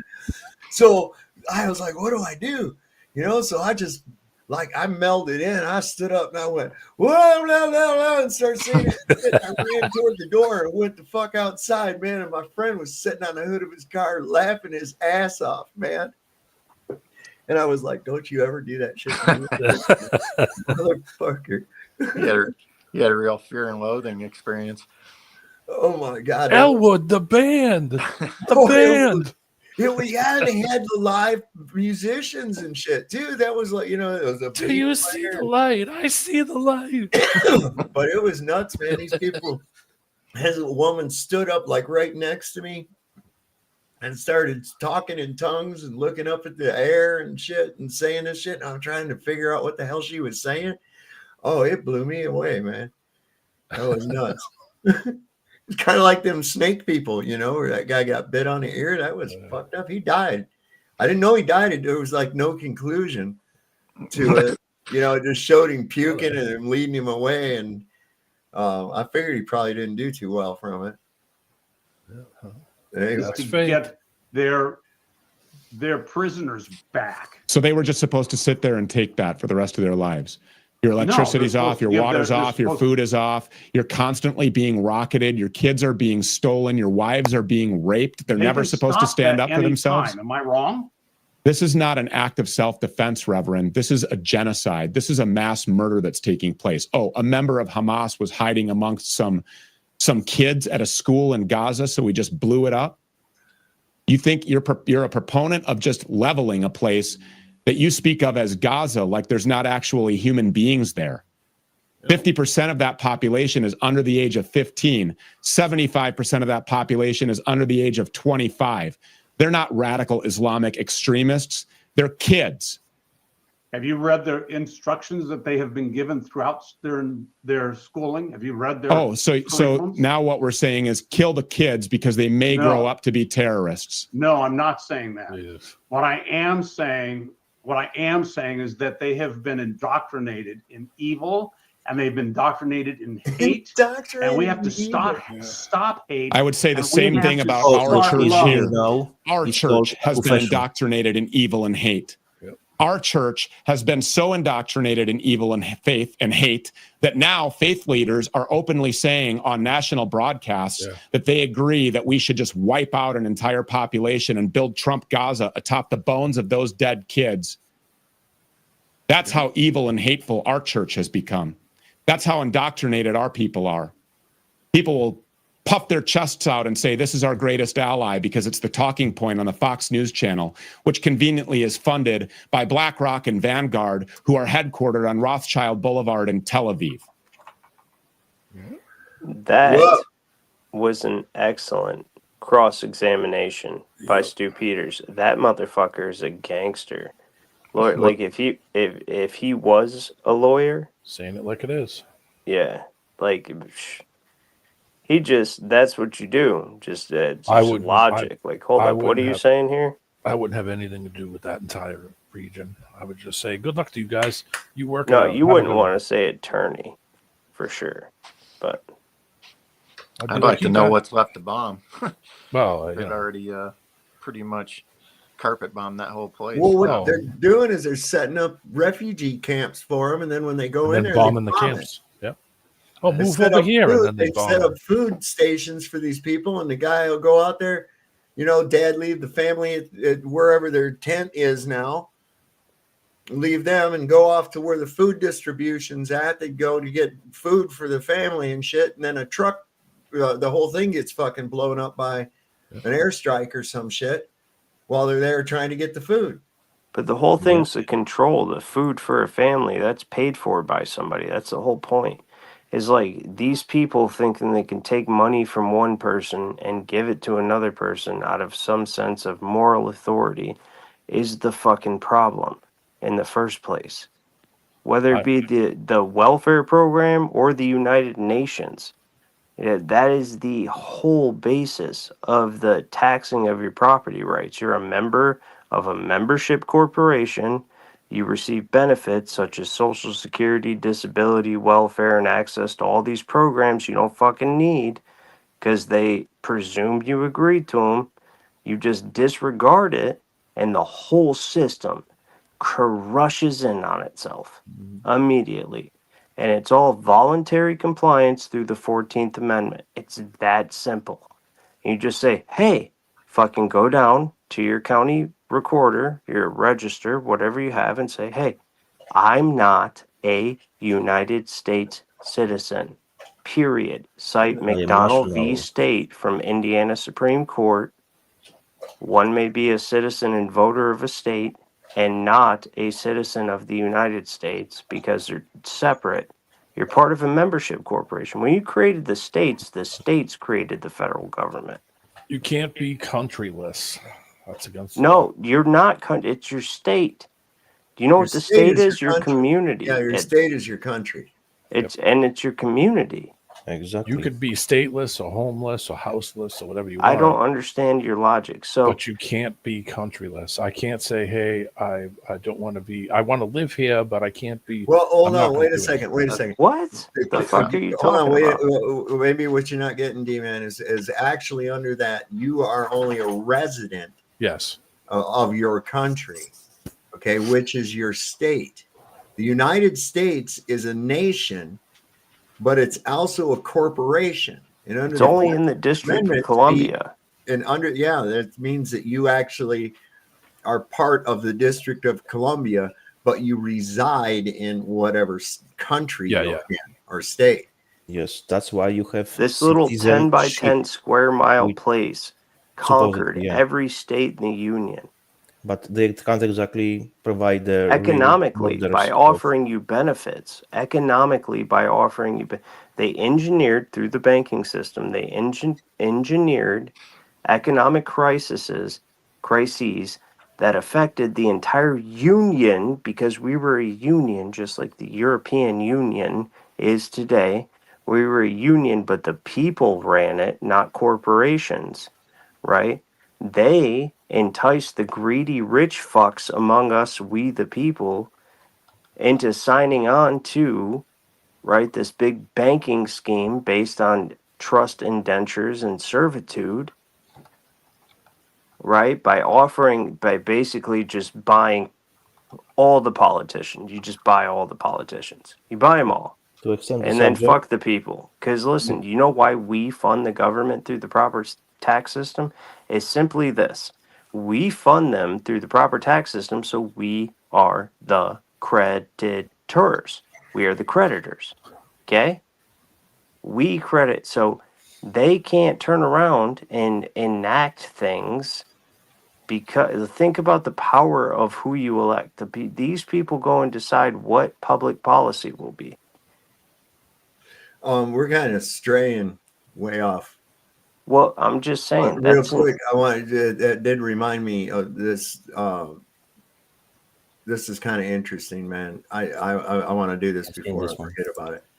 This is I never realized this till I saw this. This is crazy, man. It's about Snow White. It took me 28 years to realize something crazy in Snow White. We all know the story of Snow White, who falls into a coma after biting the poisonous apple. And in the end, the love's first kiss wakes her up. At least this is what we've always believed, until now. Check this out. In the movie, we are presented with the words so beautiful, even in death, hinting at her actually dying at the end. Think about it. Snow White and the prince say goodbye to the dwarfs, rather than bring them along, because they're going somewhere the living can't follow. That's why the castle is surrounded by clouds and a golden light, as it actually represents heaven. So the prince was her guardian angel, and Snow White never actually woke up. Childhood ruined. It took me 20... I never thought of it that way, man. I'll tell you, that movie came out in, I think, 1933. Yeah, that was a while ago. I think it was 1933. 33, huh? No. And my grandmother took him to go see that. And he was little, really little. He was born in 33. So probably about the time she waited for it to be on a matinee. So he was probably about 2. And that witch scared the living shit out of him. He couldn't stand to look at it even to the day he died. That wicked witch. He had scared the hell out of him so bad. Let me see if I can. Let's look that up. Let's see, what year was that? Yeah, find it and I will share some knowledge. Because that would be the corporate fiction. I bet you there's more. Let's see. No, it's Mirror, mirror on the wall. Oh, wait. All right. I guess you got to put in original because that latest one, I don't know. The Wicked Ugly Stepmother was hotter than Snow White. Okay. So. You. Okay, burn the corporate fiction. If you want to learn a bit more about the 5G, probably you know a lot, but I would really encourage you to look into the 6G LO PAN, electromagnetic body part, SRA community, for example, version mix 802.15.4, biosensors. 1938, my bad. So that would have made him 5. Individual human augmentation, for example. What else? You ever see Sabrina? Sabrina talks about all that stuff. Yes. She's great. Yeah, Sabrina Davis Wallace. Yeah. Yeah, I was. I have that. I'm still promoting her videos on my channel, and she mentioned about me a few times as I was promoting her channel when she was like at 300. She got the 300 users. Yeah. Yeah. So everybody used to razz her on BitChute. She was on BitChute because I think YouTube yanked a lot of her stuff. Yes. She went over to BitChute and took a lot of crap from a lot of people.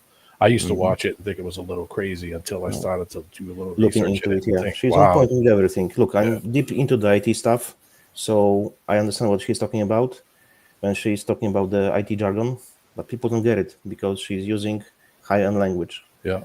And very technical language. So for me, it's not very hard to get it.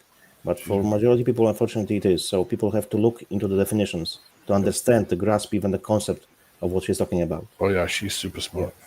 She's very smart. Yeah. And she's as well from the Rockefeller family, I believe. She was MK Ultra by them. Yeah, I think her parents had something to do with them. Yeah. But she's an honest woman. I like her. I think Janusz is going to like this. Give me that. Is it more stupid or something? I'm just kidding. No. I'm just joking. Oh, no, this is really good.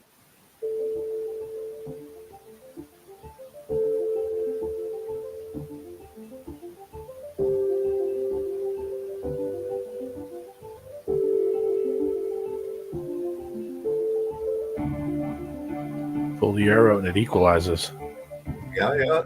But read what it says in here. Windows of heaven were open. Oh Jesus! I was speaking with the mic off. Yeah, Windows of heaven opened, and we had a flood. Next time won't be any more flood.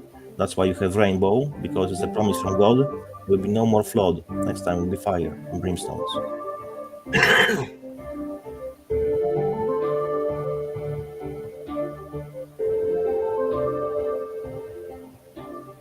It equalizes the air and the water equalizes. Yeah.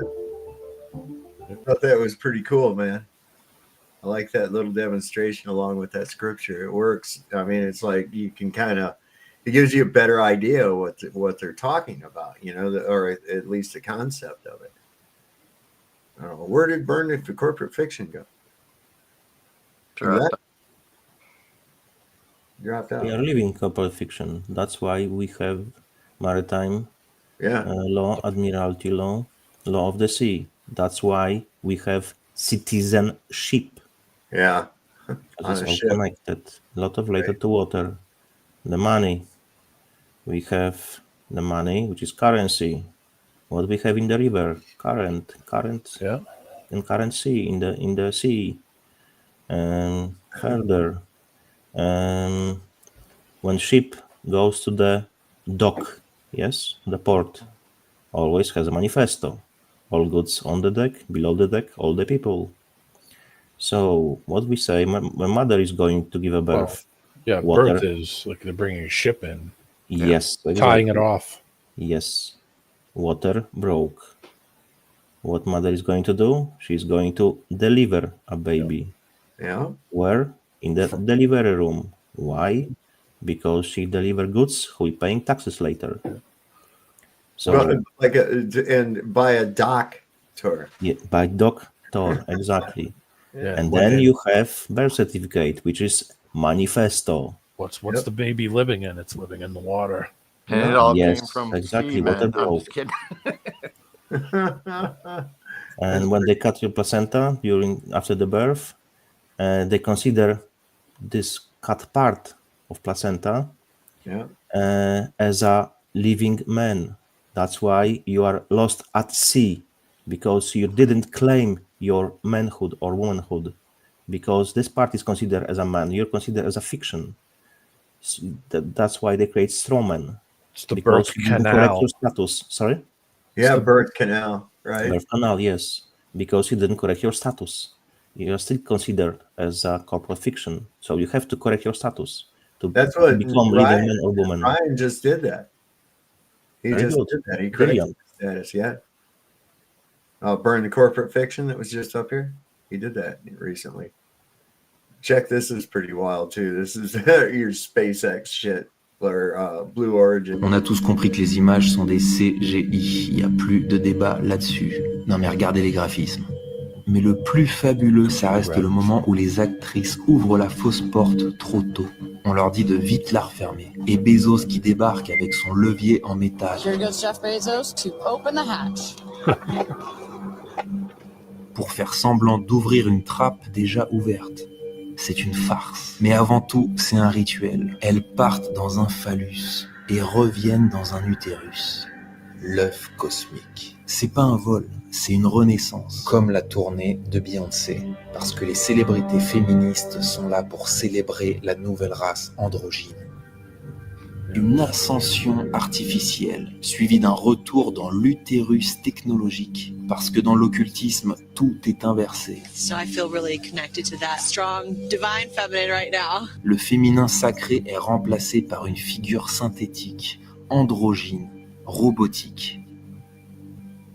Tout ce qu'on voit dans la culture pop, the highest high. It is the highest high. Katy Perry fait pas référence à l'espace. C'est le climax rituel. The highest high on the top of pyramid. Une offrande pour leur dieu guy. synthétique. Regardez leur patch. Un Baphomet inversé. Tout est codé. Et qui a lancé ce cirque? Jack Parsons, scientifique et sataniste. C'est lui qui a donné la forme phallique aux fusées modernes. Vous n'irez jamais dans l'espace. mais vous irez forniquer dans une prison digitale. I want to bring stuff related to the egg, to the snake. I mentioned to you guys before that. So it's in correlation with the primordial sin. So God prohibited us to mix with the Canaanites, but unfortunately we did. So now, if you check under microscope, fertilized egg, you will see a spiral around the egg, fertilized egg. It looks like a Ouroboros. Ouroboros, it's a snake eating its own tail. That's from the snake. That's from the devil. That's why we have primordial sin. It's as simple as that. Well, this country had a thing when the North and South were fighting that called join or die. And that's exactly what it was. The snake eating its tail. Yeah. Ouroboros, yeah. Chopped up into pieces. It said join or die. Join or die, yes. That was It wasn't even the fight for the slavery. It was corporations fighting each other. The power. No, that we're talking about the revolution. The first civil war. Oh, right. Okay. What we call the American Civil War today was actually known at the time, at least here in the South, was the Second War of American Independence. What was that? 1860, 1864, if I remember correctly. 1861 to 1864. All right, yeah. April 1861 to April 1864. It was crazy because, see, that whole thing, it never had to happen. It never had to happen, really. But it was actually a takeover. The North was the aggressor. That's what people don't understand. The North was the aggressor. Yeah, that's also that was known as the War of Northern Aggression. This guy Lincoln comes in, starts assuming dictatorial powers. And as we were founded as a confederacy, they said, no, that ain't what we signed up for. We're going to remain how we was.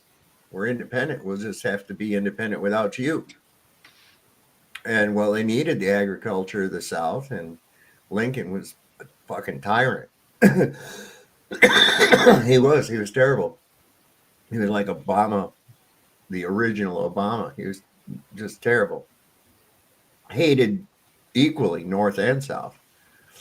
People in the North didn't think he was all that fucking great.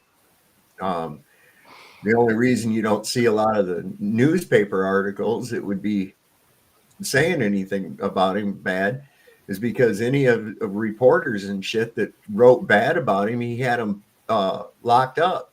He suspended he suspended habeas corpus.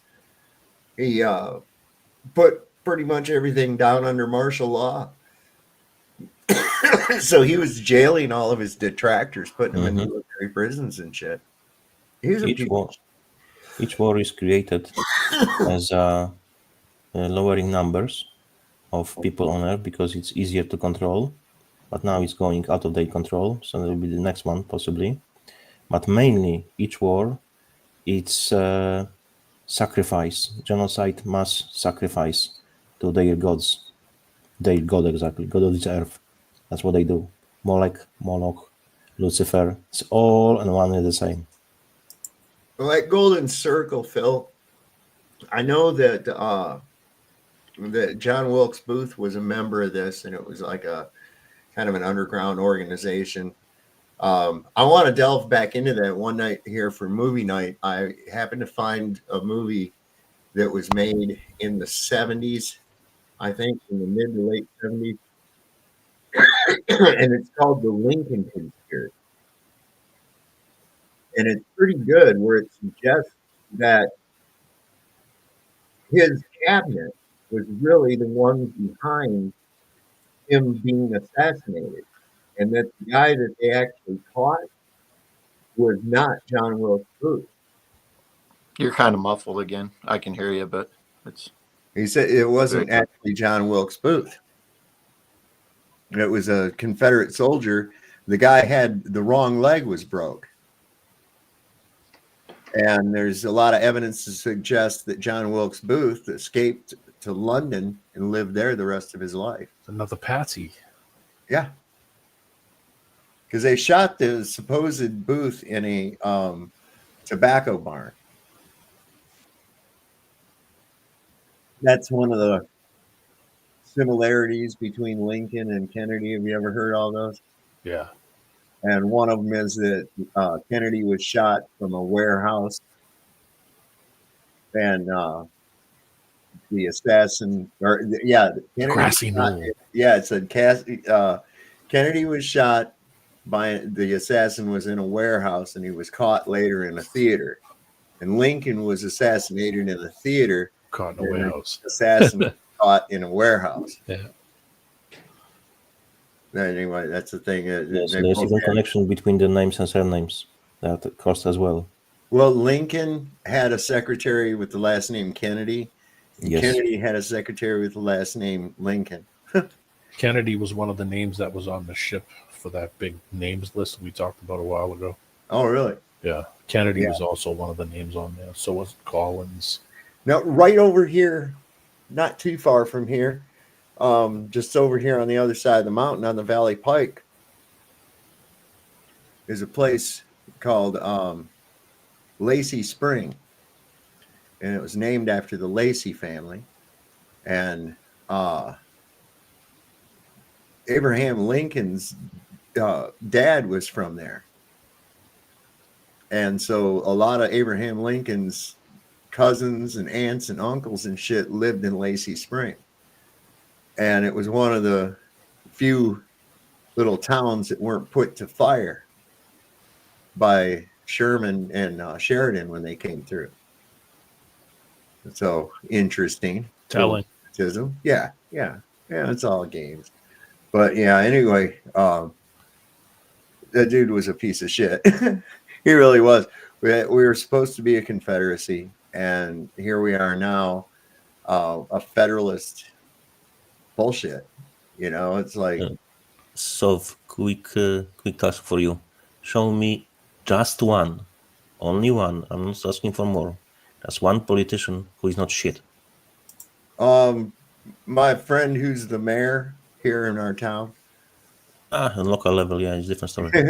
Yeah, he's probably. I was telling him that the other day. I says, I think you're probably the only honest politician I've ever met in my life. I said, if somebody told me that you was corrupt, I'd be like, fuck you. I don't know if you have this phrase in America, but in Ireland there is phrase how you can recognize that the politician is lying. His mouth's moving. Yeah. We have talking, that same thing here. We use that same one here. You're gonna get Conor McGregor. So yeah, I guess they're getting another Ultra Shield. That Greg Abbott, who's the governor of Texas. Listen to this. This is pretty good. But as you may be thinking, the resolution puts the city of San Marcos in violation of Texas Noahide laws. And so now Texas Governor Greg Abbott, the Zionist on wheels, he's coming for them. He says that if the city council doesn't grovel to the Jew, he'll reverse their resolution. They'll be defunded. This week, Abbott publicly released a letter that he sent to the mayor of San Marcos in which he called San Marcos city council members anti-Semites, of course, threw around plenty of tropes, talking points, making sure that when his handlers read the letter, they know he's on the case. The statement reads, quote, Israel is a stalwart ally of the United States and a friend of Texas.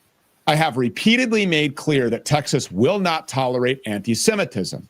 Anti-Israel policies are anti-Texas policies. Over a year ago, following Hamas's cowardly attack on campus and disruptions openly celebrating terrorism, I issued an executive order addressing anti-Semitism in higher education. I have proudly signed legislation prohibiting government entities from supporting efforts to boycott, divest from, and sanction Israel. That remains the law here. End quote. This guy is absolutely fucking pathetic. Okay, I mean, this guy is literally down on his hands and knees. Well, actually, not literally. Figuratively, of course, because he's in a wheelchair. And he's begging his Jewish masters to give him a little taste of their matzah balls. But this is nothing new. Greg Abbott has been the governor of Texas for quite a while. And the entire time, he's been working for Israel. The entire time, he's been working for the Jew. So much so, as a matter of fact, that immediately after October 7th, the sham that was, he got on a plane and flew to Israel just to remind them that he is at their disposal. And so are all Texans and their taxpayer dollars.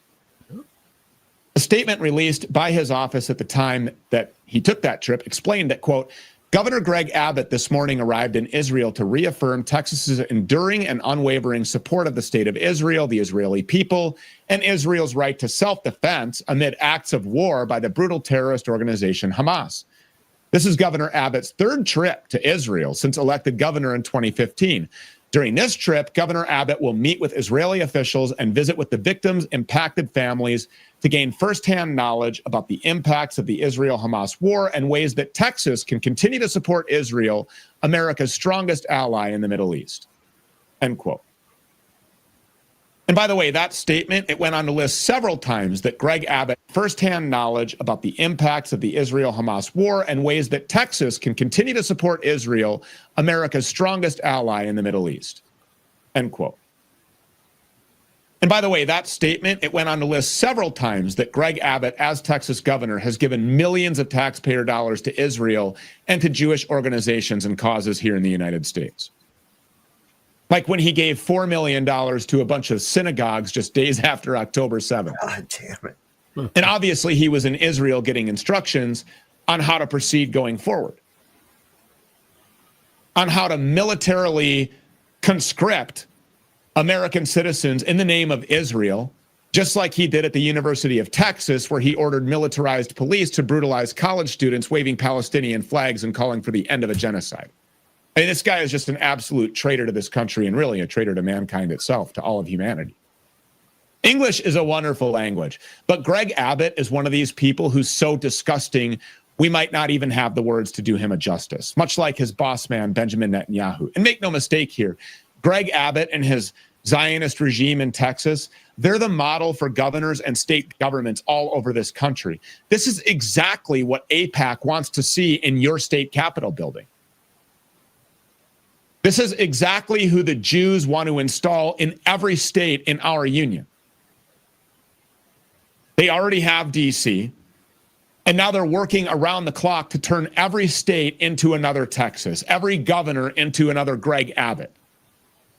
It doesn't matter if it's a red state or a blue state. It doesn't matter which fake side of the political aisle you claim to be in, or whatever fake side claims to be in power. That's all just window dressing. It's Goyslop.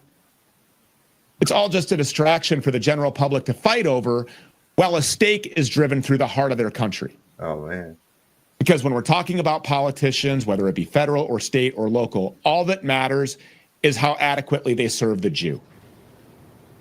How good of a Shabbos goy they can be. Our founders, our ancestors, they would be ashamed of what we have become in this country. Sir. Because they wouldn't have surrendered. Doge ain't investigating them. And this is what it is when people are asking, like, why do you think they're doing that? Oh, they're spraying the skies, aliens over here, 5G. It's all distraction from this right here. Yeah, probably. This kind of stuff. 100%, man. It really is. This is just amazing to me. Giving support that nobody asked to give. Oh, Hot Wheels, Greg Abbott. Yeah. Yeah. Hot Wheels. And once again, I called it. I said that. I said, you watch. He's all about America and this, that, and the other. I said, as soon as he gets in there, you watch. He's already starting to surround himself by them small hats. Won't be long. Watch. And boy, did you see him pulling out the chair for Netanyahu to sit down and shit? Like he's his bitch boy or something. They used to give people crap because Obama bowed to the Chinese, the leader of China. Yeah. And it's the same fucking thing if you're pulling a chair out for another man. Yeah. I would only grab the chair for you if you were hurt or you were about to fall. That's the only time I would grab a chair for a man. Right. I mean, that's what you do that for a woman. Yeah. You know, that's the gentlemanly thing to do. I mean, it's not required, but criminy. You know what I mean? And it has meaning when yes. you do a chair like that. It's Right. kind of showing a respect, you know. Japanese people call them Tengu. I'm talking about Jews. And they had the same depiction, the small freaking squarish hat on the top of the head, and the big nose, and the facial expression like usually Jews are depicted. That was exactly in their own history. They call them demons. So here you go. What was when you were playing that video? You highlighted is like F Israel or something. Yeah. Yeah, that was omitted from the chat down below. I thought that was funny. You as a moderator probably saw it, but it didn't go into the regular chat. Oh, see, I'm working the StreamYard chat.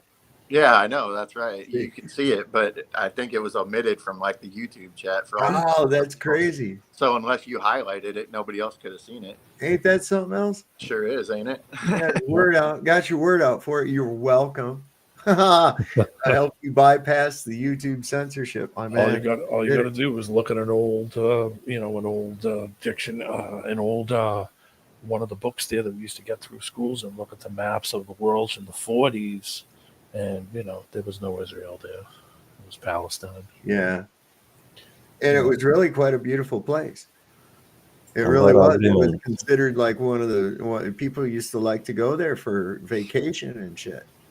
Cuba was like that. Cuba was a big vacation spot for people in Florida, Lebanon, United States. Yep. Lebanon as well. That was another one too. It was beautiful. Like paradises, beautiful places. Now it's just a big hideout for all these dual cis and PDFs, people that get exiled from all over the world. Really. Oh yeah. Well, here's the thing, isn't it funny that none of that shit started happening to that area until, I don't know, around 1948? Quick crash course for those who don't know yet how Israel was being created. There was a war between the Austria and England. That time, Germany, they had a pact with Austria, so they were supporting them. At this time, Germans were pushing very hard, and England did not have enough water, ammunition, food, nothing. Mainly it was 1 week or 2 weeks, I can't remember exactly. But they would lose war. But Germans has rise up. They said, okay, no one lost war, no one wins war. We just let's stop it. But because in 1933 Jews created war against Germans because they hated Germans, because they lost their money in Germany. Why? Because they were promoting promiscuity, promoting LGBTQ crap. Real quick, hold on for a second. Were the same people running the banking system in the 30s in Germany that are running it here? I read something years ago about that. Yeah, you're correct. That's why Hitler was kicking them out. Yes. But, okay, so there's another deception. When people learn it, they support Hitler because he was the good guy. No, he was not. Because, that's my opinion, and I have evidence to support my opinion. He was being sponsored by Standard Oil, which was total Zionist. So, if there will be no Standard Oil, there will be no war, no second war. So, it's always about the money. Yeah. Because probably you've seen the video, all wars are banksters wars. That's what it is. So, let me go back to it. The bankers, because you see this on here? Hold on, real quick. China has officially omitted Israel from their maps. Very good, very good. That's why I said they create China as this boogeyman. Same with they create them as this boogeyman when the actuality is that they're not really. I mean, their government is probably pretty bad, like all governments are. Yeah. But as far as the people of the countries, they're not as bad as we make it out to be. Yeah, that's correct. Okay, let me backtrack. Or as told, I should say. Because Jews created this war on Germany, so they started it. They want to destroy Germany, and there was a war between the Austria and Germany, then the England, like I mentioned before. German Jews came to the English Jews and said, "Look, do not write this document. We will win war for you. We'll bring America." How we do that? So the Jews from the England gone to the Jews from the USA, and probably you heard about the Lusitania. sunk by the German U-boats. Yeah, probably you've heard about this one. Yeah. Right. So the Lusitania was a civil ship, but was packed with the freaking ammo and weapons below the deck. Yeah. Well, and the German Navy had put plenty of warning. Yes, that's in correct. U.S. newspapers warning about passage on the Lusitania because it was known by the German government to be taking arms to aid the British. And they set up their route exactly to the war zone. That's why they were. They wanted it to happen to get the U.S. in. Yes, you got involved. some of a little bit of your stuff. If you don't mind, it's a little bit mixed up. Sure. Austria and Germany weren't fighting really. They were. It turned from France. It started. France got involved, and then ended up being Germany and Austria against Kaiser Wilhelm. Against the it wasn't Austria. Yeah, I know it was the French and the British, and they were losing. Now this is around the same time. Now you got to look at this. Is all orchestrated. Yeah, it was. Remember how the Austria was involved? Because I forgot this detail. How the Austria was involved. The guy. All right. So the license plate when Archduke Ferdinand was assassinated. Yes. Yeah. His license plate number was A111118. The armistice was on 11/11/18. Yeah. Now, the interesting thing was during this time that event started. That war started in 1914. In December, the end of December 1913, the Federal Reserve Act, or the Banking and Commerce Act, was signed into law in the United States. So by 1914, here's the United States now with a new banking system. Third one. It was like a blank checkbook, an open-ended credit card. Yes, and people as a collateral. Now, nobody here was in favor of going over to the war because that's way over there. What's that got to do with us? Why should we go over there and die in a war over there? You got to figure, that's the memories of the Spanish-American War, which was just about a decade before or so, that they already knew the taste of going off into foreign lands and fighting. So they weren't down for it. So we had to get the American people on board with it. And so there again, with the Lusitania, was taking arms to England. But we have to mention as well that till this time, America was supporting Germans. Yeah. For Lusitania. Yeah, they were standing with Germans, yeah. So that was and they said, it was an innocent passenger ship was torpedoed by German U-boats. Well, it was led into U-boat waters and lost its escort and was hit. Well, because there were Americans on board, despite the warnings by the German Navy published in the newspapers in the United States to not take passage on the Lusitania because it was a target of the German wolf packs. So when it got sunk and there were Americans on board, well, here we go in the press. We're going to go with the propaganda. Innocent Americans killed by the German Navy, blah, blah, blah. So we had to go to war because of the Lusitania. Propaganda and false flag, yes, exactly. Plus that Spanish American, they went, remember the Maine, where they blew up the US Maine, caused the whole war because of that. Another false flag. Yep, there's the highest decorated, one of the highest decorated guys at the time wrote a book called "War is a Racket." It was an absolutely incredible book. If you can ever find it, it's from a guy called Smedley Butler. Yeah. Incredible book, incredible. I have it on my channel. Yeah, incredible book. Comments are being hidden, Glenn. Let's see which ones. I can see them back here. Yeah, there you go. Was that one hidden? Probably. It was. Definitely. They might have got you targeted, Glenn. Yeah, they control. You're on the list, buddy. Yeah. Join the club. Because they spread demoralization. It's exactly destruction of white race. They do not care so much for the Chinese or black people. They hate white people because historically we were the only ones who were standing against them. Historically. Do you think there's any truth to to the theory that the lost tribes are the people who actually are Westerners, people that went west, are the lost tribes. I've heard this the theory that that's where the Europeans. Cherokee came from. Europeans and later Europeans spread. They came from the land of Israel, but they were people of Israel. So before God had covenant with, let's say, they're not Jews, but let's call them Jews. But because they transgressed against God, God divorced them and created new covenant. So there is a new bride, new church, not mixed with the Catholic Church. We are the new church, we are the new covenant, we are the new bride. So we have spread from the land of Israel as Israelites to the Europe, and then from Europe to the America, Australia, and so far. Yeah, because that's where a lot of the country names came from too, because of the tribes that was spread out. Yes, exactly. Scandinavia Correct. was one of them because one of the Yes. tribes was called the Scans. Yes. Yeah, You're the Navians. That's what it was. The Navians.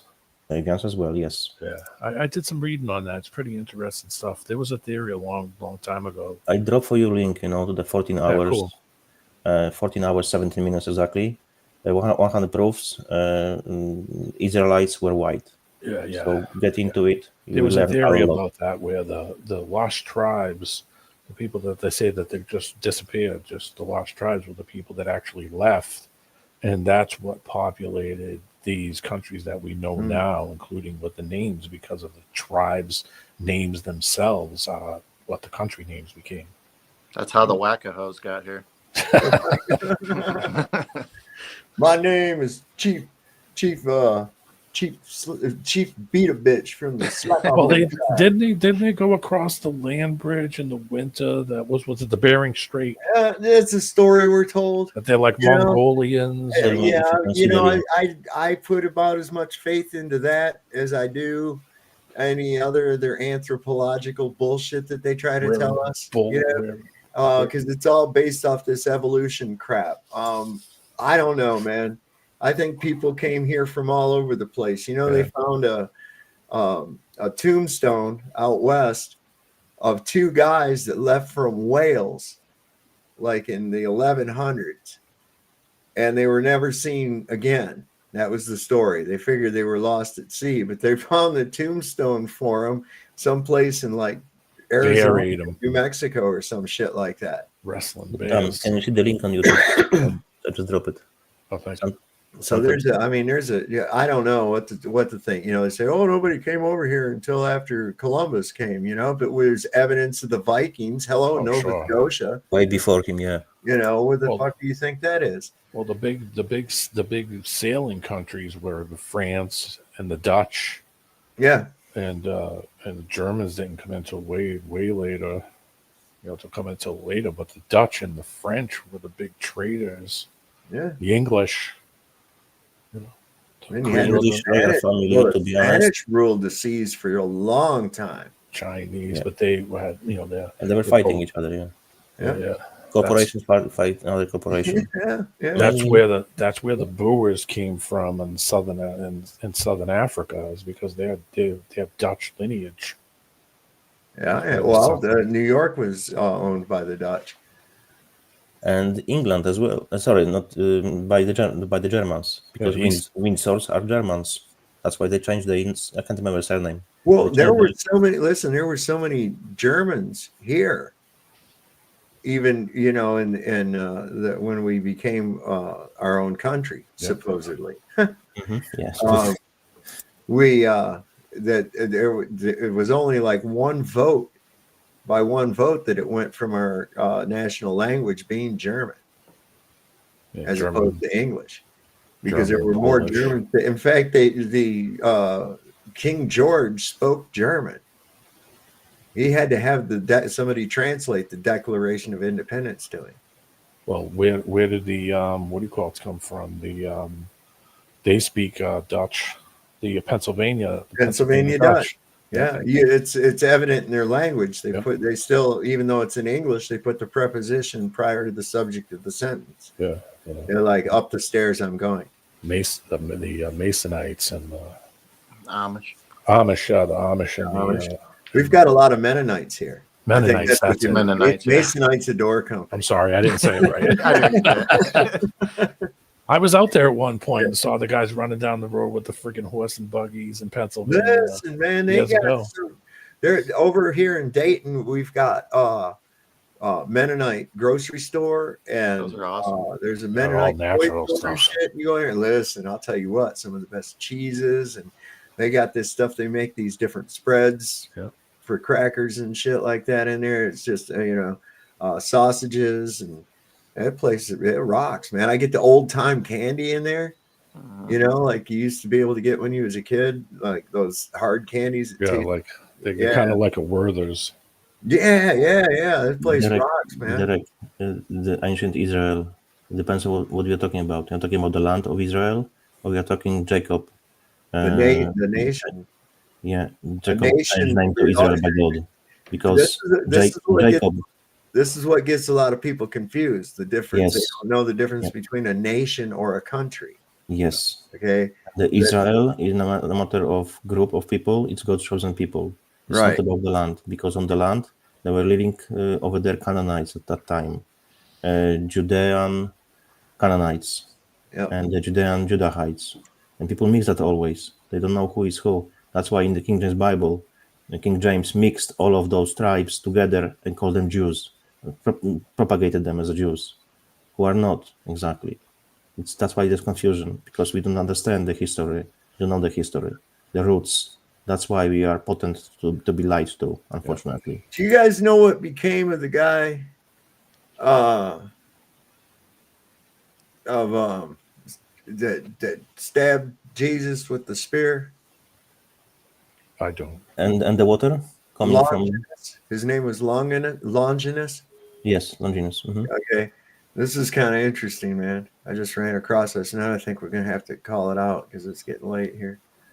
I've seen this There's one as a well. saint I came across. I thought it was the coolest story ever. His name is Saint Longinus, the centurion. He was the centurion that did the spear into Jesus' side. But the story goes that his eyesight was bad, like it was degrading and stuff. When he pierced Jesus' side, the blood and water poured on his face, and he was instantly healed, his eyesight, but then instantly realized that he was the Son of God. Immediately after that, he's like, I need to go spread the gospel. And so he traveled all over the Middle East and stuff, spreading the gospel. But news got back to Pontius Pilate. So they captured him, brought him in, and they're like, deny your faith. And he said, why would I deny my faith when I know who the true king is? So what they did is like, since he gave you back your eyesight, we're going to take your eyes. And so they took his eyes out, and that didn't stop him. He kept on spreading the gospel, completely blind. And then they said, well, you didn't get the hint. They cut out his tongue. But what the miracle that happened with it is that when they cut out his tongue, he was still able to speak perfectly, but they said it was almost like God was speaking through him, almost with a thunderous voice. They brought him into the temple, basically bow down before our gods, deny your faith in Jesus Christ. And he somehow grabbed a sword, swung, and cut the head off of one of the statue gods. Let's go. And he said, let's see what your gods do now. And as soon as he said that, an earthquake happened, and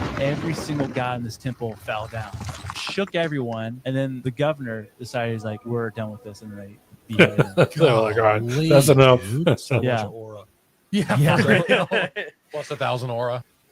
They chopped his fucking head off. They said, we're not having this no more. This guy. This guy very often brings good info about the Bibles, about the Christ, and all this kind of stuff related. Have I you like to listen to him. Have you ever heard about the U.S. Liberty incident that they had? Yeah.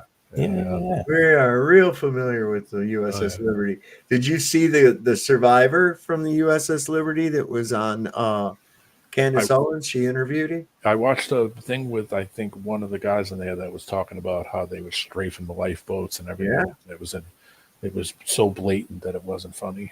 Yeah, it was just like, that guy. I'm like, that shook a lot of people up, But still, we've got this undying, mantra. Israel is our greatest ally in the Middle East. It is a great free democracy. Oh, it was a mistake. It was a mistake. Here, take this money.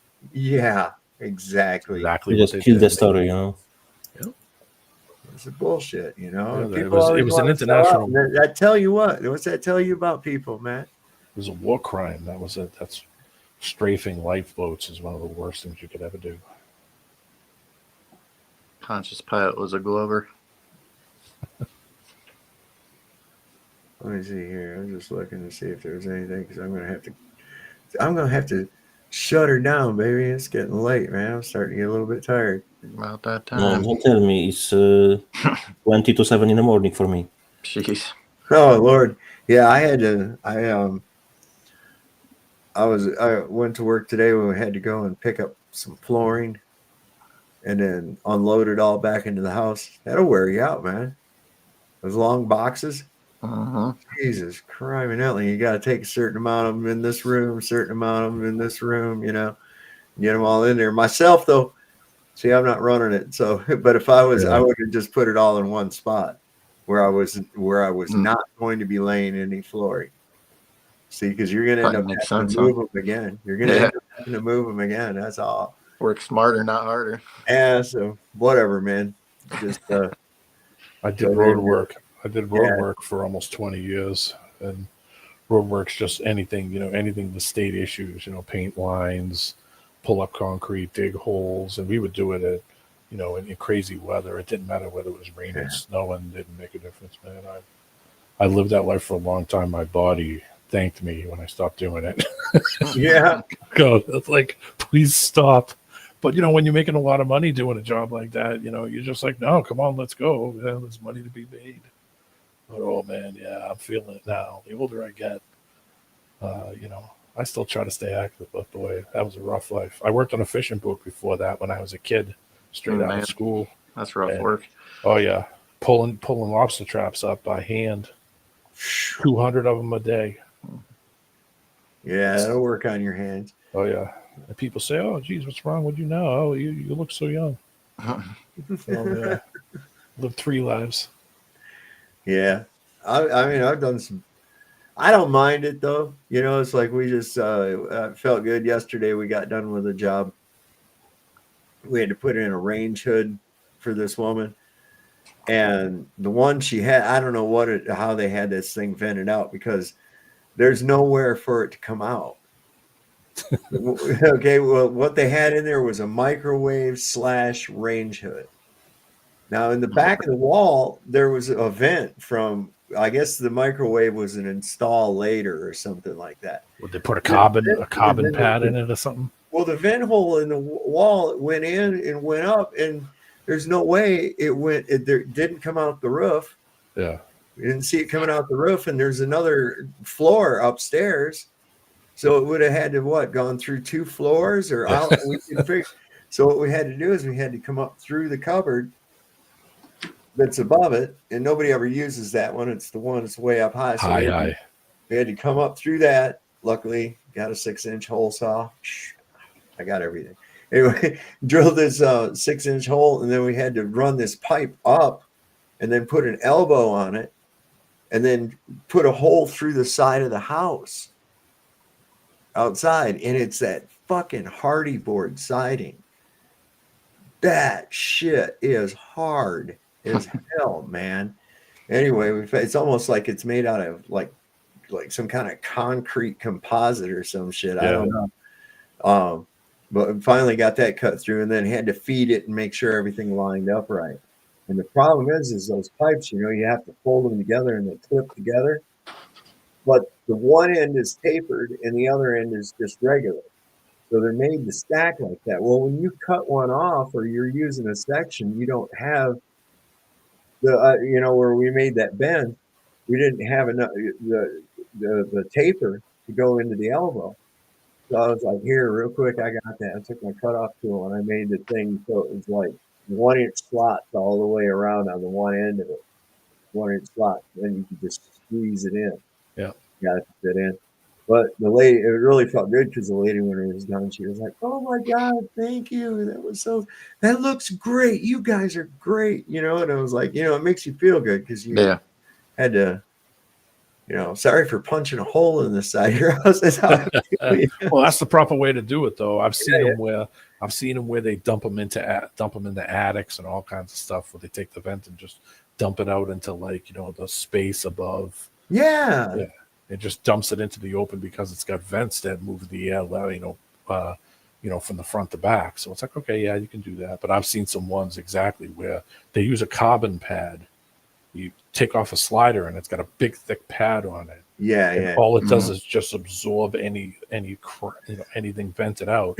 After a while, that carbon pad doesn't absorb anymore, and it just starts stinking. Or I think a lot of the modern ones do that. Yeah, it's a carbon pad. It's like this kind of like similar to what they use in like a grow ventilation, where they wrap it in this weird carbon fabric. It's supposed to absorb any smell. And you got to clean it from time to time or whatever. Yeah. And then people don't, and it's there for 12 years untouched. Yeah. But do you still have your 10mm socket, Dave? That's a real question. It's a real sensitive subject with me. So I totally forgot to speak with your son about his subject, which he was bringing last time. How you reconcile divine providence and free will. I dig into it, and I know where he has been misled and why. Well, we'll have to get into that next time. Yeah.